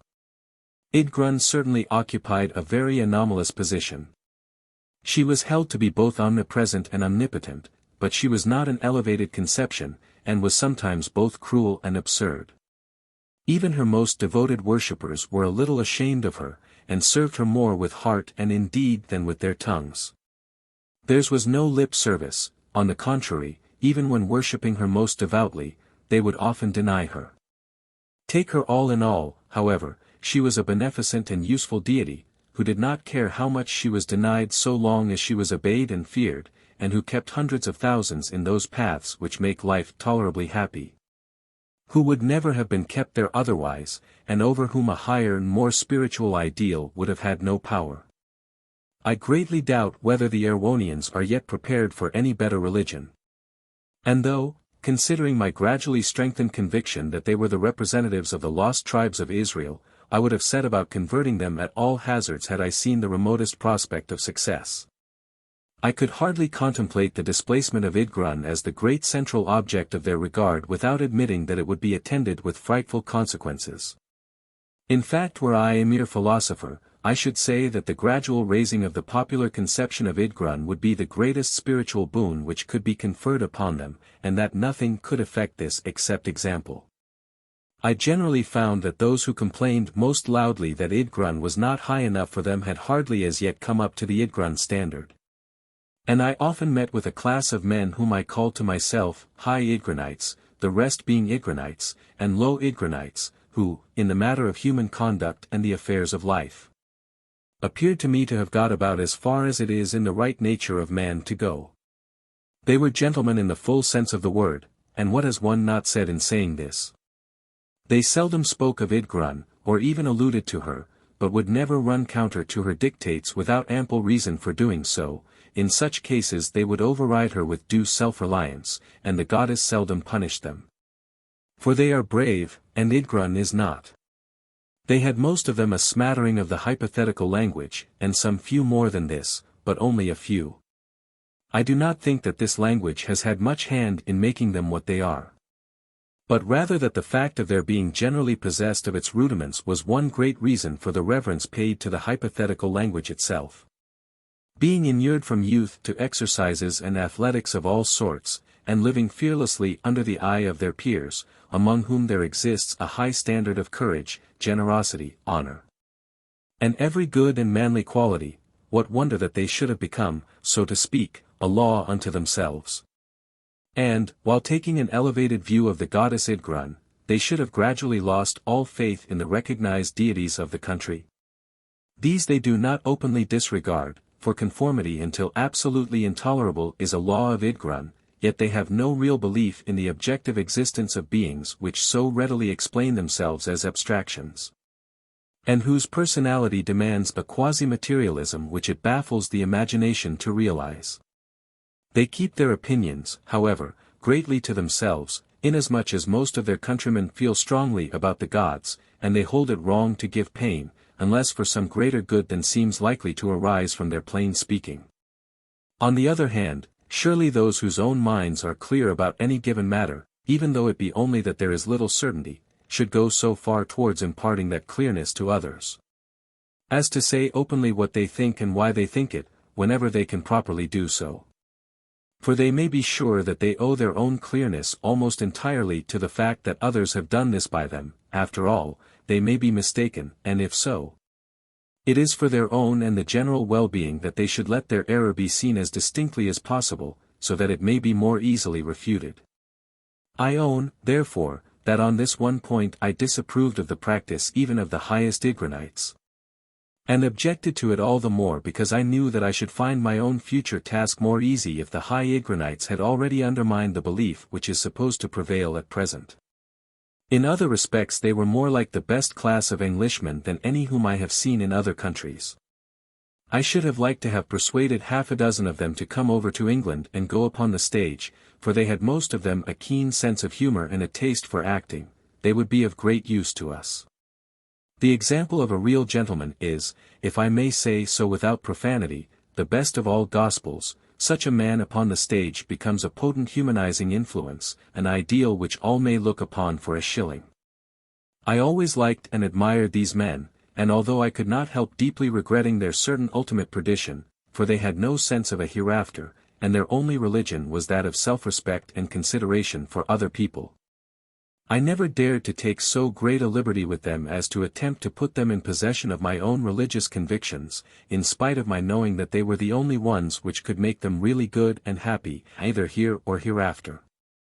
I did try sometimes, being impelled to do so by a strong sense of duty, and by my deep regret that so much that was admirable should be doomed to ages if not eternity of torture, but the words stuck in my throat as soon as I began. Whether a professional missionary might have a better chance I know not. Such persons must doubtless know more about the science of conversion. For myself, I could only be thankful that I was in the right path, and was obliged to let others take their chance as yet. If the plan fails by which I propose to convert them myself, I would gladly contribute my mite towards the sending 2 or 3 trained missionaries, who have been known as successful converters of Jews and Mohammedans. But such have seldom much to glory in the flesh, and when I think of the high Ydgrunites, and of the figure which a missionary would probably cut among them, I cannot feel sanguine that much good would be arrived at. Still the attempt is worth making, and the worst danger to the missionaries themselves would be that of being sent to the hospital where Chowbok would have been sent had he come with me into Erewhon. Taking then their religious opinions as a whole, I must own that the Erewhonians are superstitious, on account of the views which they hold of their professed gods, and their entirely anomalous and inexplicable worship of Ydgrun. A worship at once the most powerful, yet most devoid of formalism, that I ever met with. But in practice things worked better than might have been expected, and the conflicting claims of Ydgrun and the gods were arranged by unwritten compromises, for the most part in Ydgrun's favor, which in 99 cases out of 100 were very well understood. I could not conceive why they should not openly acknowledge high Ydgrunism, and discard the objective personality of hope, justice, and but whenever I so much as hinted at this, I found that I was on dangerous ground. They would never have it. Returning constantly to the assertion that ages ago the divinities were frequently seen, and that the moment their personality was disbelieved in, men would leave off practicing even those ordinary virtues which the common experience of mankind has agreed on as being the greatest secret of happiness. Who ever heard, they asked, indignantly, of such things as kindly training, a good example, and an enlightened regard to one's own welfare, being able to keep men straight? In my hurry, forgetting things which I ought to have remembered, I answered that if a person could not be kept straight by these things, there was nothing that could straighten him. And that if he were not ruled by the love and fear of men whom he had seen, neither would he be so by that of the gods whom he had not seen. At one time indeed I came upon a small but growing sect who believed, after a fashion, in the immortality of the soul and the resurrection from the dead. They taught that those who had been born with feeble and diseased bodies and had passed their lives in ailing, would be tortured eternally hereafter. But that those who had been born strong and healthy and handsome would be rewarded for ever and ever. Of moral qualities or conduct they made no mention. Bad as this was, it was a step in advance, inasmuch as they did hold out a future state of some sort, and I was shocked to find that for the most part they met with opposition, on the score that their doctrine was based upon no sort of foundation. Also that it was immoral in its tendency, and not to be desired by any reasonable beings. When I asked how it could be immoral, I was answered, that if firmly held, it would lead people to cheapen this present life, making it appear to be an affair of only secondary importance. That it would thus distract men's minds from the perfecting of this world's economy, and was an impatient cutting, so to speak, of the Gordian knot of life's problems. Whereby some people might gain present satisfaction to themselves at the cost of infinite damage to others. That the doctrine tended to encourage the poor in their improvidence, and in a debasing acquiescence in ills which they might well remedy. That the rewards were illusory and the result, after all, of luck, whose empire should be bounded by the grave, that its terrors were enervating and unjust. And that even the most blessed rising would be but the disturbing of a still more blessed slumber. To all which I could only say that the thing had been actually known to happen, and that there were several well-authenticated instances of people having died and come to life again, instances which no man in his senses could doubt. If this be so, said my opponent, we must bear it as best we may. I then translated for him, as well as I could, the noble speech of Hamlet in which he says that it is the fear lest worse evils may befall us after death which alone prevents us from rushing into death's arms. Nonsense, he answered, no man was ever yet stopped from cutting his throat by any such fears as your poet ascribes to him, and your poet probably knew this perfectly well. If a man cuts his throat he is at bay, and thinks of nothing but escape, no matter whither, provided he can shuffle off his present. No. Men are kept at their posts, not by the fear that if they quit them they may quit a frying pan for a fire, but by the hope that if they hold on, the fire may burn less fiercely. The respect, to quote your poet, that makes calamity of so long a life, is the consideration that though calamity may live long, the sufferer may live longer still. On this, seeing that there was little probability of our coming to an agreement, I let the argument drop, and my opponent presently left me with as much disapprobation as he could show without being overtly rude. Chapter 18, Birth Formulae. I heard what follows not from Arowhena, but from Mr. Nosnibor and some of the gentlemen who occasionally dined at the house. They told me that the Erewhonians believe in pre-existence. And not only this, of which I will write more fully in the next chapter, but they believe that it is of their own free act and deed in a previous state that they come to be born into this world at all. They hold that the unborn are perpetually plaguing and tormenting the married of both sexes, fluttering about them incessantly, and giving them no peace either of mind or body until they have consented to take them under their protection. If this were not so, this at least is what they urge, it would be a monstrous freedom for one man to take with another, to say that he should undergo the chances and changes of this mortal life without any option in the matter. No man would have any right to get married at all, inasmuch as he can never tell what frightful misery his doing so may entail forcibly upon a being who cannot be unhappy as long as he does not exist. They feel this so strongly that they are resolved to shift the blame on to other shoulders. And have fashioned a long mythology as to the world in which the unborn people live, and what they do, and the arts and machinations to which they have recourse in order to get themselves into our own world. But of this more anon. What I would relate here is their manner of dealing with those who do come. It is a distinguishing peculiarity of the Erewhonians that when they profess themselves to be quite certain about any matter, and avow it as a base on which they are to build a system of practice, they seldom quite believe in it. If they smell a rat about the precincts of a cherished institution, they will always stop their noses to it if they can. This is what most of them did in this matter of the unborn, for I cannot, and never could, think that they seriously believed in their mythology concerning pre-existence. They did and they did not know themselves what they believed. All they did know was that it was a disease not to believe as they did. The only thing of which they were quite sure was that it was the pestering of the unborn which caused them to be brought into this world, and that they would not have been here if they would have only let peaceable people alone. It would be hard to disprove this position, and they might have a good case if they would only leave it as it stands. But this they will not do. They must have assurance doubly sure.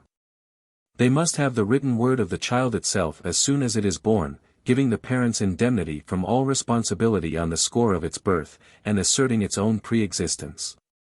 They have therefore devised something which they call a birth formula, a document which varies in words according to the caution of parents, but is much the same practically in all cases. For it has been the business of the Erewhonian lawyers during many ages to exercise their skill in perfecting it and providing for every contingency. These formulae are printed on common paper at a moderate cost for the poor. But the rich have them written on parchment and handsomely bound, so that the getting up of a person's birth formula is a test of his social position. They commence by setting forth, that whereas a b. was a member of the kingdom of the unborn, where he was well provided for in every way, and had no cause of discontent, and he did of his own wanton depravity and restlessness conceive a desire to enter into this present world. That thereon having taken the necessary steps as set forth in laws of the unborn kingdom, he did with malice aforethought set himself to plague and pester two unfortunate people who had never wronged him, and who were quite contented and happy until he conceived this base design against their peace. For which wrong he now humbly entreats their pardon. He acknowledges that he is responsible for all physical blemishes and deficiencies which may render him answerable to the laws of his country. That his parents have nothing whatever to do with any of these things, and that they have a right to kill him at once if they be so minded, though he entreats them to show their marvelous goodness and clemency by sparing his life. If they will do this, he promises to be their most obedient and abject creature during his earlier years, and indeed all his life, unless they should see fit in their abundant generosity to remit some portion of his service hereafter. And so the formula continues, going sometimes into very minute details, according to the fancies of family lawyers, who will not make it any shorter than they can help. The deed being thus prepared, on the third or fourth day after the birth of the child, or as they call it, the final importunity, the friends gather together, and there is a feast held, where they are all very melancholy, as a general rule. I believe, quite truly so, and make presents to the father and mother of the child in order to console them for the injury which has just been done them by the unborn. By and by the child himself is brought down by his nurse, and the company begin to rail upon him, upbraiding him for his impertinence, and asking him what amends he proposes to make for the wrong that he has committed, and how he can look for care and nourishment from those who have perhaps already been injured by the unborn on some 10 or 12 occasions. For they say of people with large families, that they have suffered terrible injuries from the unborn. Till at last, when this has been carried far enough, some one suggests the formula, which is brought out and solemnly read to the child by the family straightener. This gentleman is always invited on these occasions, for the very fact of intrusion into a peaceful family shows a depravity on the part of the child which requires his professional services. On being teased by the reading and tweaked by the nurse, the child will commonly begin to cry, which is reckoned a good sign, as showing a consciousness of guilt. He is thereon asked, does he assent to the formula? On which, as he still continues crying and can obviously make no answer, some one of the friends comes forward and undertakes to sign the document on his behalf, feeling sure, so he says, that the child would do it if he only knew how. And that he will release the present signer from his engagement on arriving at maturity.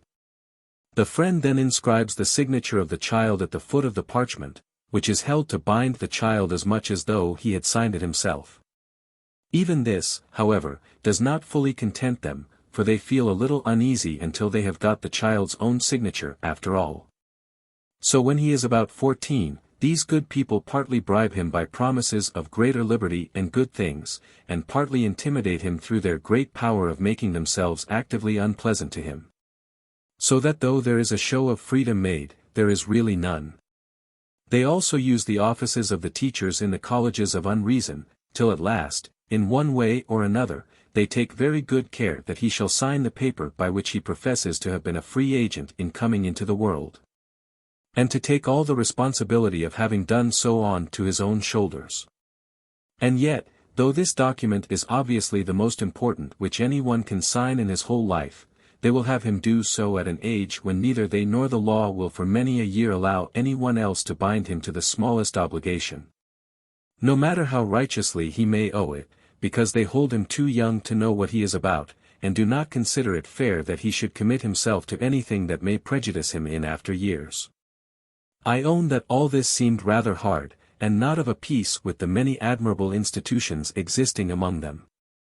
I once ventured to say a part of what I thought about it to one of the professors of Unreason. I did it very tenderly, but his justification of the system was quite out of my comprehension.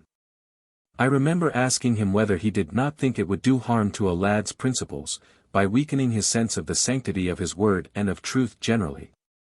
That he should be led into entering upon a solemn declaration as to the truth of things about which all that he can certainly know is that he knows nothing, whether, in fact, the teachers who so led him, or who taught anything as a certainty of which they were themselves uncertain, were not earning their living by impairing the truth sense of their pupils, a delicate organization mostly, and by vitiating one of their most sacred instincts.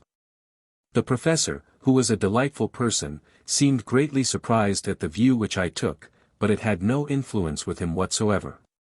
No one, he answered, expected that the boy either would or could know all that he said he knew. But the world was full of compromises, and there was hardly any affirmation which would bear being interpreted literally. Human language was too gross a vehicle of thought, thought being incapable of absolute translation. He added, that as there can be no translation from one language into another which shall not scant the meaning somewhat, or enlarge upon it, so there is no language which can render thought without a jarring and a harshness somewhere, and so forth. All of which seemed to come to this in the end, that it was the custom of the country, and that the Erewhonians were a conservative people, that the boy would have to begin compromising sooner or later, and this was part of his education in the art. It was perhaps to be regretted that compromise should be as necessary as it was, still it was necessary, and the sooner the boy got to understand it the better for himself. But they never tell this to the boy. From the book of their mythology about the Unborn I made the extracts which will form the following chapter. Chapter 19, The World of the Unborn. The Erewhonians say that we are drawn through life backwards, or again, that we go onwards into the future as into a dark corridor. Time walks beside us and flings back shutters as we advance. But the light thus given often dazzles us, and deepens the darkness which is in front. We can see but little at a time, and heed that little far less than our apprehension of what we shall see next. Ever peering curiously through the glare of the present into the gloom of the future, we presage the leading lines of that which is before us, by faintly reflected lights from dull mirrors that are behind. And stumble on as we may till the trapdoor opens beneath us and we are gone. They say at other times that the future and the past are as a panorama upon two rollers, that which is on the roller of the future unwraps itself onto the roller of the past, we cannot hasten it, and we may not stay it. We must see all that is unfolded to us whether it be good or ill, and what we have seen once we may see again no more. It is ever unwinding and being wound, we catch it in transition for a moment, and call it present. Our flustered senses gather what impression they can, and we guess at what is coming by the tenor of that which we have seen. The same hand has painted the whole picture, and the incidents vary little: rivers, woods, plains, mountains, towns and peoples, love, sorrow, and death, yet the interest never flags, and we look hopefully for some good fortune. Or fearfully lest our own faces be shown us as figuring in something terrible. When the scene is past we think we know it, though there is so much to see, and so little time to see it, that our conceit of knowledge as regards the past is for the most part poorly founded. Neither do we care about it greatly, save in so far as it may affect the future, wherein our interest mainly lies. The Erewhonians say it was by chance only that the earth and stars and all the heavenly worlds began to roll from east to west, and not from west to east. And in like manner they say it is by chance that man is drawn through life with his face to the past instead of to the future. For the future is there as much as the past, only that we may not see it. Is it not in the loins of the past, and must not the past alter before the future can do so? Sometimes, again, they say that there was a race of men tried upon the earth once, who knew the future better than the past, but that they died in a 12-month from the misery which their knowledge caused them. And if any were to be born too prescient now, he would be culled out by natural selection, before he had time to transmit so peace-destroying a faculty to his descendants. Strange fate for man! He must perish if he get that, which he must perish if he strive not after. If he strive not after it he is no better than the brutes, if he get it he is more miserable than the devils. Having waded through many chapters like the above, I came at last to the unborn themselves, and found that they were held to be souls pure and simple, having no actual bodies, but living in a sort of gaseous yet more or less anthropomorphic existence, like that of a ghost. They have thus neither flesh nor blood nor warmth. Nevertheless they are supposed to have local habitations and cities wherein they dwell, though these are as unsubstantial as their inhabitants. They are even thought to eat and drink some thin ambrosial sustenance, and generally to be capable of doing whatever mankind can do, only after a visionary ghostly fashion as in a dream. On the other hand, as long as they remain where they are they never die, the only form of death in the unborn world being the leaving it for our own. They are believed to be extremely numerous, far more so than mankind. They arrive from unknown planets, full grown, in large batches at a time, but they can only leave the unborn world by taking the steps necessary for their arrival here, which is, in fact, by suicide. They ought to be an exceedingly happy people, for they have no extremes of good or ill fortune, never marrying, but living in a state much like that fabled by the poets as the primitive condition of mankind. In spite of this, however, they are incessantly complaining. They know that we in this world have bodies, and indeed they know everything else about us, for they move among us whithersoever they will, and can read our thoughts, as well as survey our actions at pleasure. One would think that this should be enough for them, and most of them are indeed alive to the desperate risk which they will run by indulging themselves in that body with sensible warm motion which they so much desire. Nevertheless, there are some to whom the ennui of a disembodied existence is so intolerable that they will venture anything for a change, so they resolve to quit. The conditions which they must accept are so uncertain, that none but the most foolish of the unborn will consent to them, and it is from these, and these only, that our own ranks are recruited. When they have finally made up their minds to leave, they must go before the magistrate of the nearest town, and sign an affidavit of their desire to quit their then existence. On their having done this, the magistrate reads them the conditions which they must accept, and which are so long that I can only extract some of the principal points, which are mainly the following. First, they must take a potion which will destroy their memory and sense of identity. They must go into the world helpless, and without a will of their own. They must draw lots for their dispositions before they go, and take them, such as they are, for better or worse, neither are they to be allowed any choice in the matter of the body which they so much desire. They are simply allotted by chance, and without appeal, to two people whom it is their business to find and pester until they adopt them. Who these are to be, whether rich or poor, kind or unkind, healthy or diseased, there is no knowing. They have, in fact, to entrust themselves for many years to the care of those for whose good constitution and good sense they have no sort of guarantee. It is curious to read the lectures which the wiser heads give to those who are meditating a change. They talk with them as we talk with a spendthrift, and with about as much success. To be born, they say, is a felony, it is a capital crime, for which sentence may be executed at any moment after the commission of the offense. You may perhaps happen to live for some 70 or 80 years, but what is that, compared with the eternity you now enjoy? And even though the sentence were commuted, and you were allowed to live on forever, you would in time become so terribly weary of life that execution would be the greatest mercy to you. Consider the infinite risk. To be born of wicked parents and trained in vice. To be born of silly parents and trained to unrealities. Of parents who regard you as a sort of chattel or property, belonging more to them than to yourself. Again, you may draw utterly unsympathetic parents, who will never be able to understand you, and who will do their best to thwart you, as a hen when she has hatched a duckling, and then call you ungrateful because you do not love them. Or, again, you may draw parents who look upon you as a thing to be cowed while it is still young, lest it should give them trouble hereafter by having wishes and feelings of its own. In later life, when you have been finally allowed to pass muster as a full member of the world, you will yourself become liable to the pesterings of the unborn, and a very happy life you may be led in consequence. For we solicit so strongly that a few only, nor these the best, can refuse us. And yet not to refuse is much the same as going into partnership with half a dozen different people about whom one can know absolutely nothing beforehand, not even whether one is going into partnership with men or women, nor with how many of either. Delude not yourself with thinking that you will be wiser than your parents.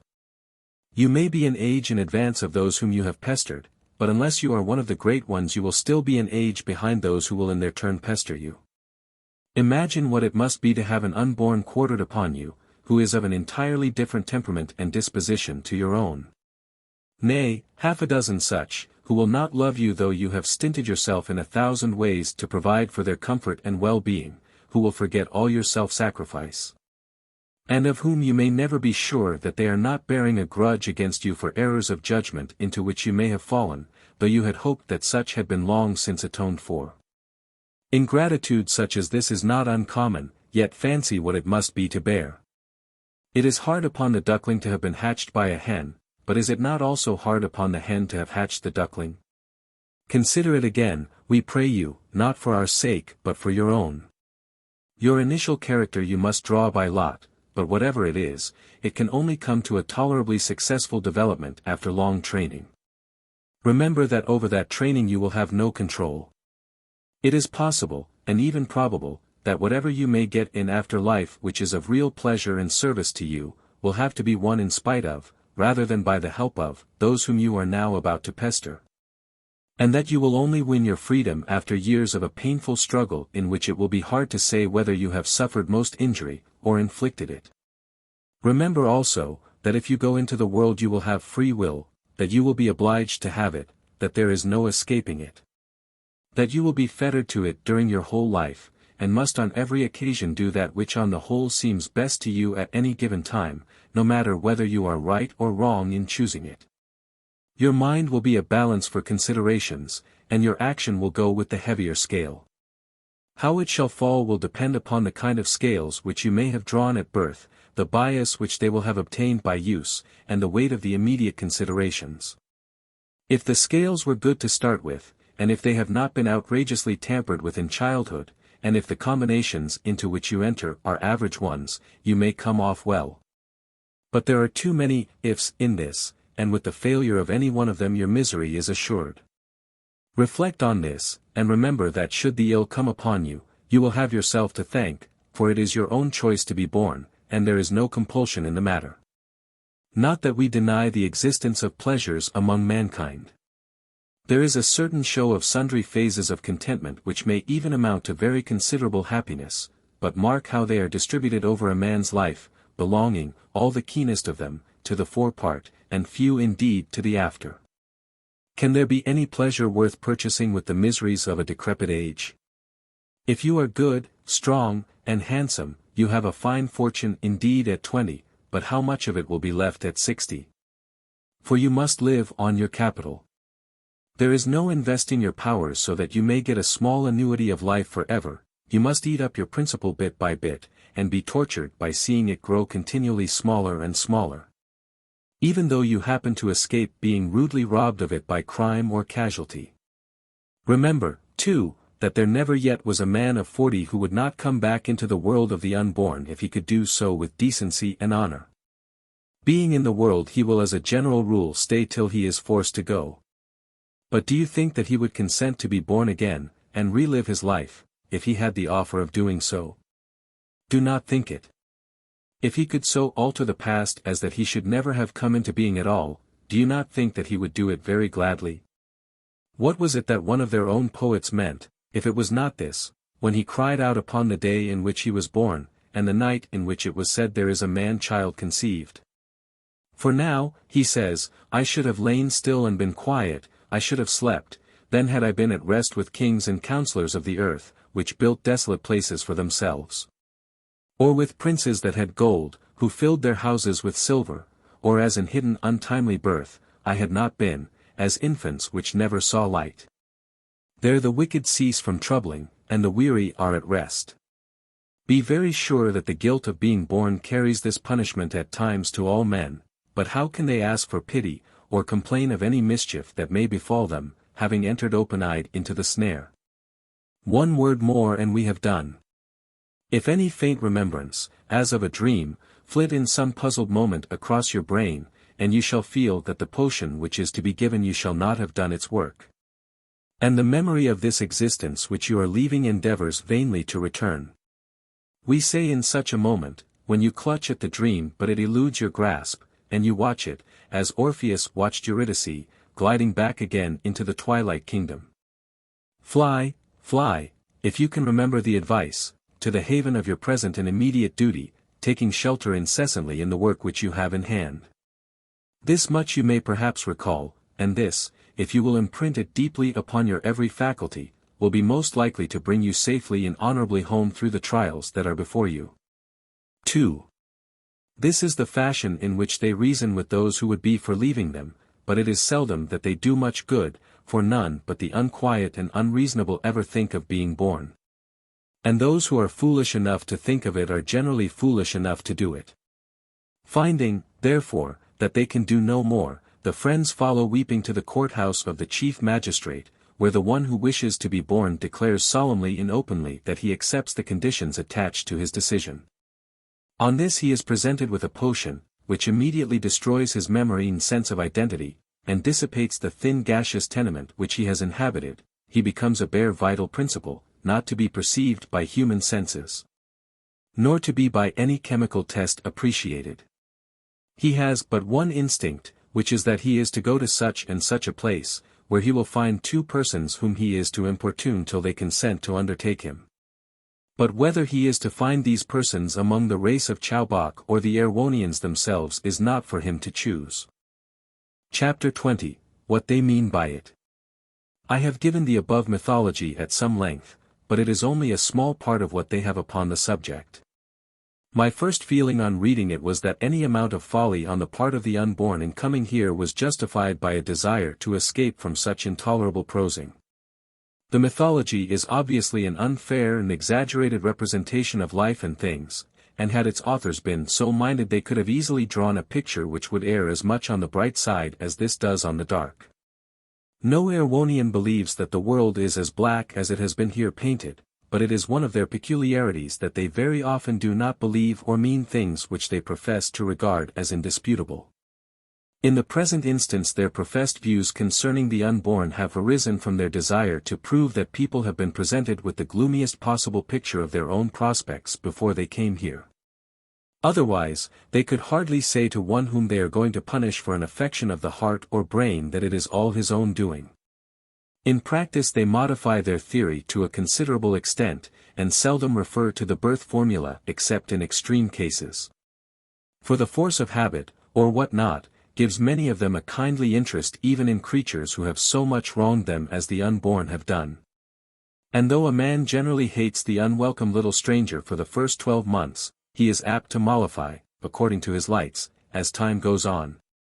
And sometimes he will become inordinately attached to the beings whom he is pleased to call his children.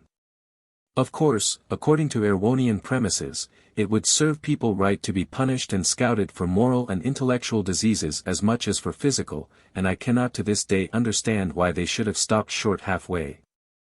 Neither, again, can I understand why their having done so should have been, as it certainly was, a matter of so much concern to myself.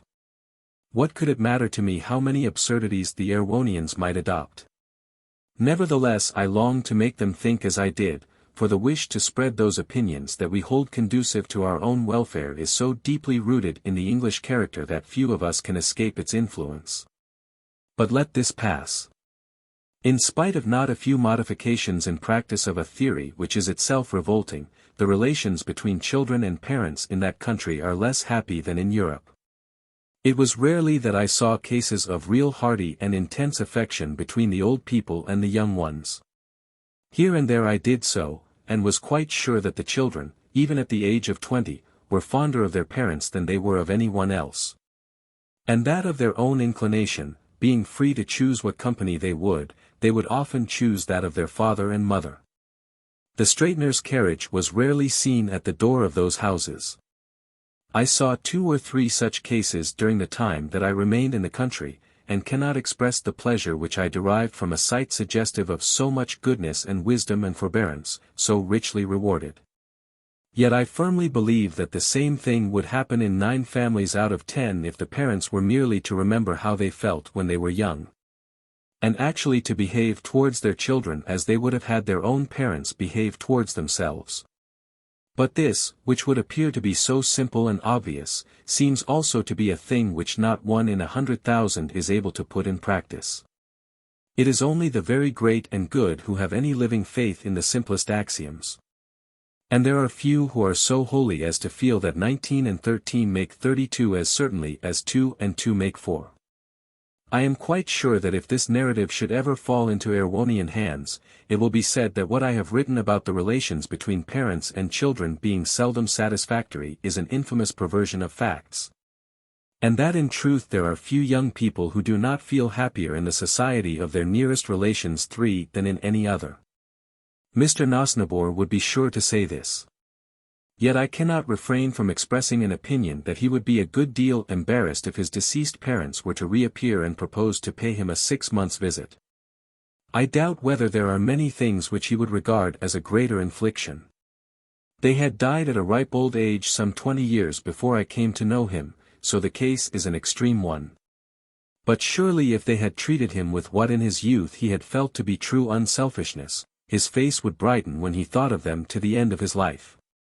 In the 1 or 2 cases of true family affection which I met with, I am sure that the young people who were so genuinely fond of their fathers and mothers at 18 would at 60 be perfectly delighted were they to get the chance of welcoming them as their guests.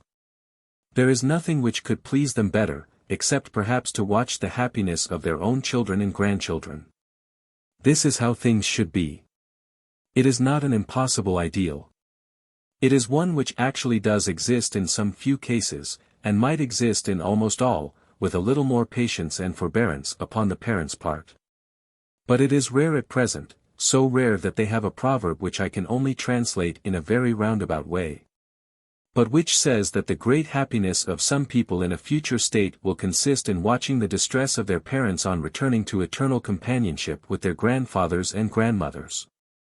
Whilst, compulsory affection, is the idea which lies at the root of their word for the deepest anguish. There is no talisman in the word, parent, which can generate miracles of affection, and I can well believe that my own child might find it less of a calamity to lose both Arowhena and myself when he is 6 years old, than to find us again when he is 60, a sentence which I would not pen did I not feel that by doing so I was giving him something like a hostage, or at any rate putting a weapon into his hands against me. Should my selfishness exceed reasonable limits? Money is at the bottom of all this to a great extent. If the parents would put their children in the way of earning a competence earlier than they do, the children would soon become self-supporting and independent. As it is, under the present system, the young ones get old enough to have all manner of legitimate wants, that is, if they have any, go, about them, before they have learnt the means of earning money to pay for them. Hence they must either do without them, or take more money than the parents can be expected to spare. This is due chiefly to the schools of unreason, where a boy is taught upon hypothetical principles, as I will explain hereafter. Spending years in being incapacitated for doing this, that, or the other, he hardly knows what, during all which time he ought to have been actually doing the thing itself, beginning at the lowest grades, picking it up through actual practice, and rising according to the energy which is in him. These schools of unreason surprised me much.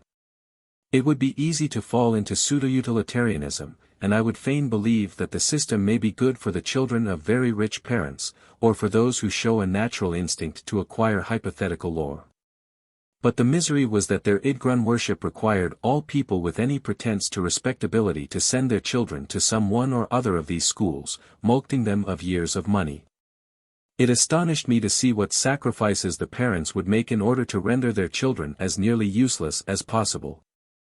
And it was hard to say whether the old suffered most from the expense which they were thus put to, or the young from being deliberately swindled in some of the most important branches of human inquiry, and directed into false channels or left to drift in the great majority of cases.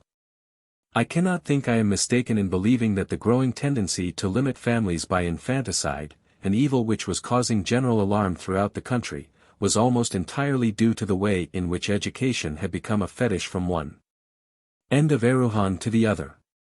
Granted that provision should be made whereby every child should be taught reading, writing, and arithmetic, but here compulsory state-aided education should end. And the child should begin, with all due precautions to ensure that he is not overworked, to acquire the rudiments of that art whereby he is to earn his living. He cannot acquire these in what we in England call schools of technical education. Such schools are cloister life as against the rough and tumble of the world, they unfit, rather than fit for work in the open. An art can only be learned in the workshop of those who are winning their bread by it. Boys, as a rule, hate the artificial, and delight in the actual. Give them the chance of earning, and they will soon earn. When parents find that their children, instead of being made artificially burdensome, will early begin to contribute to the well-being of the family, they will soon leave off killing them, and will seek to have that plenitude of offspring which they now avoid. As things are, the state lays greater burdens on parents than flesh and blood can bear, and then wrings its hands over an evil for which it is itself mainly responsible. With the less well-dressed classes the harm was not so great. For among these, at about 10 years old, the child has to begin doing something. If he is capable he makes his way up, if he is not, he is at any rate not made more incapable by what his friends are pleased to call his education. People find their level as a rule, and though they unfortunately sometimes miss it, it is in the main true that those who have valuable qualities are perceived to have them and can sell them. I think that the Erewhonians are beginning to become aware of these things, for there was much talk about putting a tax upon all parents whose children were not earning a competence according to their degrees by the time they were 20 years old. I am sure that if they will have the courage to carry it through they will never regret it, for the parents will take care that the children shall begin earning money, which means doing good to society, at an early age. Then the children will be independent early, and they will not press on the parents, nor the parents on them, and they will like each other better than they do now. This is the true philanthropy. He who makes a colossal fortune in the hosiery trade, and by his energy has succeeded in reducing the price of woolen goods by the 1,000th part of a penny in the pound, this man is worth 10 professional philanthropists. So strongly are the Erewhonians impressed with this, that if a man has made a fortune of over £20,000 a year they exempt him from all taxation, considering him as a work of art, and too precious to be meddled with.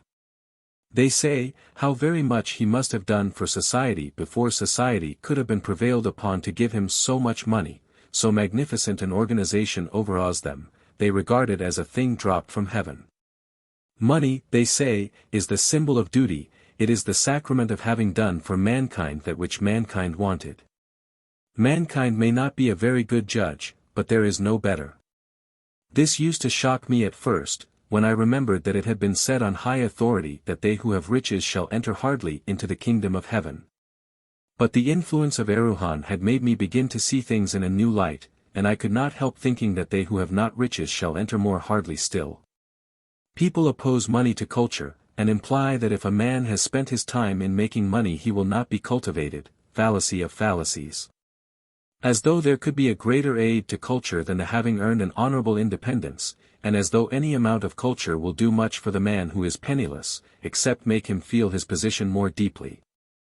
The young man who was told to sell all his goods and give to the poor, must have been an entirely exceptional person if the advice was given wisely either for him or for the poor.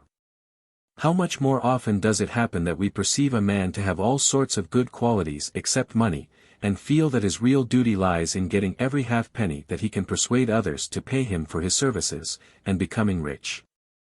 It has been said that the love of money is the root of all evil. The want of money is so quite as truly. The above may sound irreverent, but it is conceived in a spirit of the most utter reverence for those things which do alone deserve it, that is, for the things which are, which mold us and fashion us, be they what they may. For the things that have power to punish us, and which will punish us if we do not heed them, for our masters therefore. But I am drifting away from my story. They have another plan about which they are making a great noise and fuss, much as some are doing with women's rights in England. A party of extreme radicals have professed themselves unable to decide upon the superiority of age or youth. At present all goes on the supposition that it is desirable to make the young old as soon as possible. Some would have it that this is wrong, and that the object of education should be to keep the old young as long as possible. They say that each age should take it turn and turn about, week by week, 1 week the old to be topsawyers, and the other the young, drawing the line at 35 years of age. But they insist that the young should be allowed to inflict corporal chastisement on the old, without which the old would be quite incorrigible. In any European country this would be out of the question. But it is not so there, for the straighteners are constantly ordering people to be flogged, so that they are familiar with the notion. I do not suppose that the idea will be ever acted upon. But its having been even mooted is enough to show the utter perversion of the Erewhonian mind. Chapter 21, The Colleges of Unreason. I had now been a visitor with the Nosnibors for some 5 or 6 months, and though I had frequently proposed to leave them and take apartments of my own, they would not hear of my doing so. I suppose they thought I should be more likely to fall in love with Zulora if I remained, but it was my affection for Arowhena that kept me. During all this time both Arowhena and myself had been dreaming, and drifting towards an avowed attachment, but had not dared to face the real difficulties of the position. Gradually, however, matters came to a crisis in spite of ourselves, and we got to see the true state of the case, all too clearly. One evening we were sitting in the garden, and I had been trying in every stupid roundabout way to get her to say that she should be at any rate sorry for a man, if he really loved a woman who would not marry him. I had been stammering and blushing, and been as silly as any one could be, and I suppose had pained her by fishing for pity for myself in such a transparent way, and saying nothing about her own need of it. At any rate, she turned all upon me with a sweet sad smile and said, "Sorry? I am sorry for myself, I am sorry for you, and I am sorry for every one." The words had no sooner crossed her lips than she bowed her head, gave me a look as though I were to make no answer, and left me. The words were few and simple, but the manner with which they were uttered was ineffable. The scales fell from my eyes, and I felt that I had no right to try and induce her to infringe one of the most inviolable customs of her country, as she needs must do if she were to marry me. I sat for a long while thinking, and when I remembered the sin and shame and misery which an unrighteous marriage, for as such it would be held in Erewhon, would entail, I became thoroughly ashamed of myself for having been so long self-blinded. I write coldly now, but I suffered keenly at the time, and should probably retain a much more vivid recollection of what I felt, had not all ended so happily. As for giving up the idea of marrying Arowhena, it never so much as entered my head to do so. The solution must be found in some other direction than this. The idea of waiting till somebody married Zulora was to be no less summarily dismissed. To marry Arowhena at once in Erewhon, this had already been abandoned. There remained therefore but one alternative, and that was to run away with her, and get her with me to Europe. where there would be no bar to our union save my own impecuniosity, a matter which gave me no uneasiness. To this obvious and simple plan I could see but two objections that deserved the name: the first, that perhaps Arowhena would not come. The second, that it was almost impossible for me to escape even alone, for the king had himself told me that I was to consider myself a prisoner on parole, and that the first sign of my endeavoring to escape would cause me to be sent to one of the hospitals for incurables. Besides, I did not know the geography of the country, and even were I to try and find my way back, I should be discovered long before I had reached the pass over which I had come. How then could I hope to be able to take Arowhena with me? For days and days I turned these difficulties over in my mind, and at last hit upon as wild a plan as was ever suggested by extremity. This was to meet the second difficulty. The first gave me less uneasiness, for when Arowhena and I next met after our interview in the garden I could see that she had suffered not less acutely than myself. I resolved that I would have another interview with her, the last for the present, that I would then leave her, and set to work upon maturing my plan as fast as possible. We got a chance of being alone together, and then I gave myself the loose rein, and told her how passionately and devotedly I loved her. She said little in return, but her tears, which I could not refrain from answering with my own, and the little she did say were quite enough to show me that I should meet with no obstacle from her. Then I asked her whether she would run a terrible risk which we should share in common, if, in case of success, I could take her to my own people, to the home of my mother and sisters, who would welcome her very gladly. At the same time I pointed out that the chances of failure were far greater than those of success, and that the probability was that even though I could get so far as to carry my design into execution, it would end in death to us both. I was not mistaken in her. She said that she believed I loved her as much as she loved me, and that she would brave anything if I could only assure her that what I proposed would not be thought dishonorable in England. She could not live without me, and would rather die with me than alone, that death was perhaps the best for us both, that I must plan, and that when the hour came I was to send for her, and trust her not to fail me. And so after many tears and embraces, we tore ourselves away. I then left the Nosnibors, took a lodging in the town, and became melancholy to my heart's content. Arowhena and I used to see each other sometimes, for I had taken to going regularly to the musical banks, but Mrs. Nosnibor and Zulora both treated me with considerable coldness. I felt sure that they suspected me. Arowhena looked miserable, and I saw that her purse was now always as full as she could fill it with the musical bank money, much fuller than of old. Then the horrible thought occurred to me that her health might break down, and that she might be subjected to a criminal prosecution. Oh! How I hated Erewhon at that time! I was still received at court, but my good looks were beginning to fail me, and I was not such an adept at concealing the effects of pain as the Erewhonians are. I could see that my friends began to look concerned about me, and was obliged to take a leaf out of Mahaina's book, and pretend to have developed a taste for drinking. I even consulted a straightener as though this were so, and submitted to much discomfort. This made matters better for a time, but I could see that my friends thought less highly of my constitution as my flesh began to fall away. I was told that the poor made an outcry about my pension, and I saw a stinging article in an anti-ministerial paper, in which the writer went so far as to say that my having light hair reflected little credit upon me, inasmuch as I had been reported to have said that it was a common thing in the country from which I came. I have reason to believe that Mr. Nosnibor himself inspired this article. Presently it came round to me that the king had begun to dwell upon my having been possessed of a watch, and to say that I ought to be treated medicinally for having told him a lie about the balloons. I saw misfortune gathering round me in every direction, and felt that I should have need of all my wits and a good many more, if I was to steer myself and Arowhena to a good conclusion. There were some who continued to show me kindness, and strange to say, I received the most from the very persons from whom I should have least expected it, I mean from the cashiers of the musical banks. I had made the acquaintance of several of these persons, and now that I frequented their bank, they were inclined to make a good deal of me. One of them, seeing that I was thoroughly out of health, though of course he pretended not to notice it, suggested that I should take a little change of air and go down with him to one of the principal towns. which was some 2 or 3 days' journey from the Metropolis, and the chief seat of the colleges of Unreason. He assured me that I should be delighted with what I saw, and that I should receive a most hospitable welcome. I determined therefore to accept the invitation. We started 2 or 3 days later, and after a night on the road, we arrived at our destination towards evening.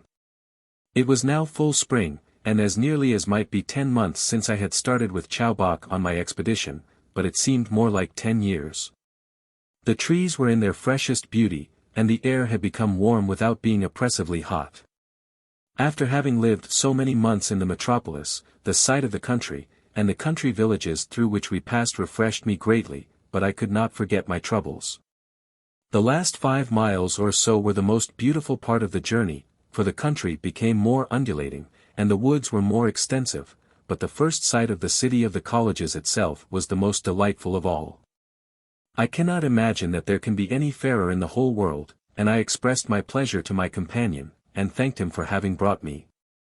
We drove to an inn in the middle of the town, and then, while it was still light, my friend the cashier, whose name was Thims, took me for a stroll in the streets and in the courtyards of the principal colleges. Their beauty and interest were extreme, it was impossible to see them without being attracted towards them. And I thought to myself that he must be indeed an ill-grained and ungrateful person who can have been a member of one of these colleges without retaining an affectionate feeling towards it for the rest of his life. All my misgivings gave way at once when I saw the beauty and venerable appearance of this delightful city. For half an hour I forgot both myself and Arowhena. After supper Mr. Thims told me a good deal about the system of education which is here practiced. I already knew a part of what I heard, but much was new to me, and I obtained a better idea of the Erewhonian position than I had done hitherto. Nevertheless there were parts of the scheme of which I could not comprehend the fitness. Although I fully admit that this inability was probably the result of my having been trained so very differently, and to my being then much out of sorts. The main feature in their system is the prominence which they give to a study which I can only translate by the word hypothetics. They argue thus, that to teach a boy merely the nature of the things which exist in the world around him, and about which he will have to be conversant during his whole life, would be giving him but a narrow and shallow conception of the universe, which it is urged might contain all manner of things which are not now to be found therein. To open his eyes to these possibilities, and so to prepare him for all sorts of emergencies, is the object of this system of hypothetics. To imagine a set of utterly strange and impossible contingencies, and require the youths to give intelligent answers to the questions that arise therefrom, is reckoned the fittest conceivable way of preparing them for the actual conduct of their affairs in after life. Thus they are taught what is called the hypothetical language for many of their best years, a language which was originally composed at a time when the country was in a very different state of civilization to what it is at present. A state which has long since disappeared and been superseded. Many valuable maxims and noble thoughts which were at one time concealed in it have become current in their modern literature, and have been translated over and over again into the language now spoken. Surely then it would seem enough that the study of the original language should be confined to the few whose instincts led them naturally to pursue it. But the Erewhonians think differently. The store they set by this hypothetical language can hardly be believed. They will even give anyone a maintenance for life if he attains a considerable proficiency in the study of it. Nay, they will spend years in learning to translate some of their own good poetry into the hypothetical language, to do so with fluency being reckoned a distinguishing mark of a scholar and a gentleman. Heaven forbid that I should be flippant, but it appeared to me to be a wanton waste of good human energy that men should spend years and years in the perfection of so barren an exercise, when their own civilization presented problems by the hundred which cried aloud for solution and would have paid the solver handsomely. But people know their own affairs best. If the youths chose it for themselves I should have wondered less, but they do not choose it, they have it thrust upon them, and for the most part are disinclined towards it. I can only say that all I heard in defense of the system was insufficient to make me think very highly of its advantages. The arguments in favor of the deliberate development of the unreasoning faculties were much more cogent. But here they depart from the principles on which they justify their study of hypothetics. For they base the importance which they assign to hypothetics upon the fact of their being a preparation for the extraordinary. While their study of unreason rests upon its developing those faculties which are required for the daily conduct of affairs. Hence their professorships of inconsistency and evasion, in both of which studies the youths are examined before being allowed to proceed to their degree in hypothetics. The more earnest and conscientious students attain to a proficiency in these subjects which is quite surprising. There is hardly any inconsistency so glaring but they soon learn to defend it, or injunction so clear that they cannot find some pretext for disregarding it. Life, they urge, would be intolerable if men were to be guided in all they did by reason and reason only. Reason betrays men into the drawing of hard and fast lines, and to the defining by language, language being like the sun, which rears and then scorches. Extremes are alone logical, but they are always absurd. The mean is illogical, but an illogical mean is better than the sheer absurdity of an extreme. There are no follies and no unreasonablenesses so great as those which can apparently be irrefragably defended by reason itself, and there is hardly an error into which men may not easily be led if they base their conduct upon reason only. Reason might very possibly abolish the double currency, it might even attack the personality of hope and justice. Besides, people have such a strong natural bias towards it that they will seek it for themselves and act upon it quite as much as or more than is good for them. There is no need of encouraging reason. With unreason the case is different. She is the natural complement of reason, without whose existence reason itself were non-existent.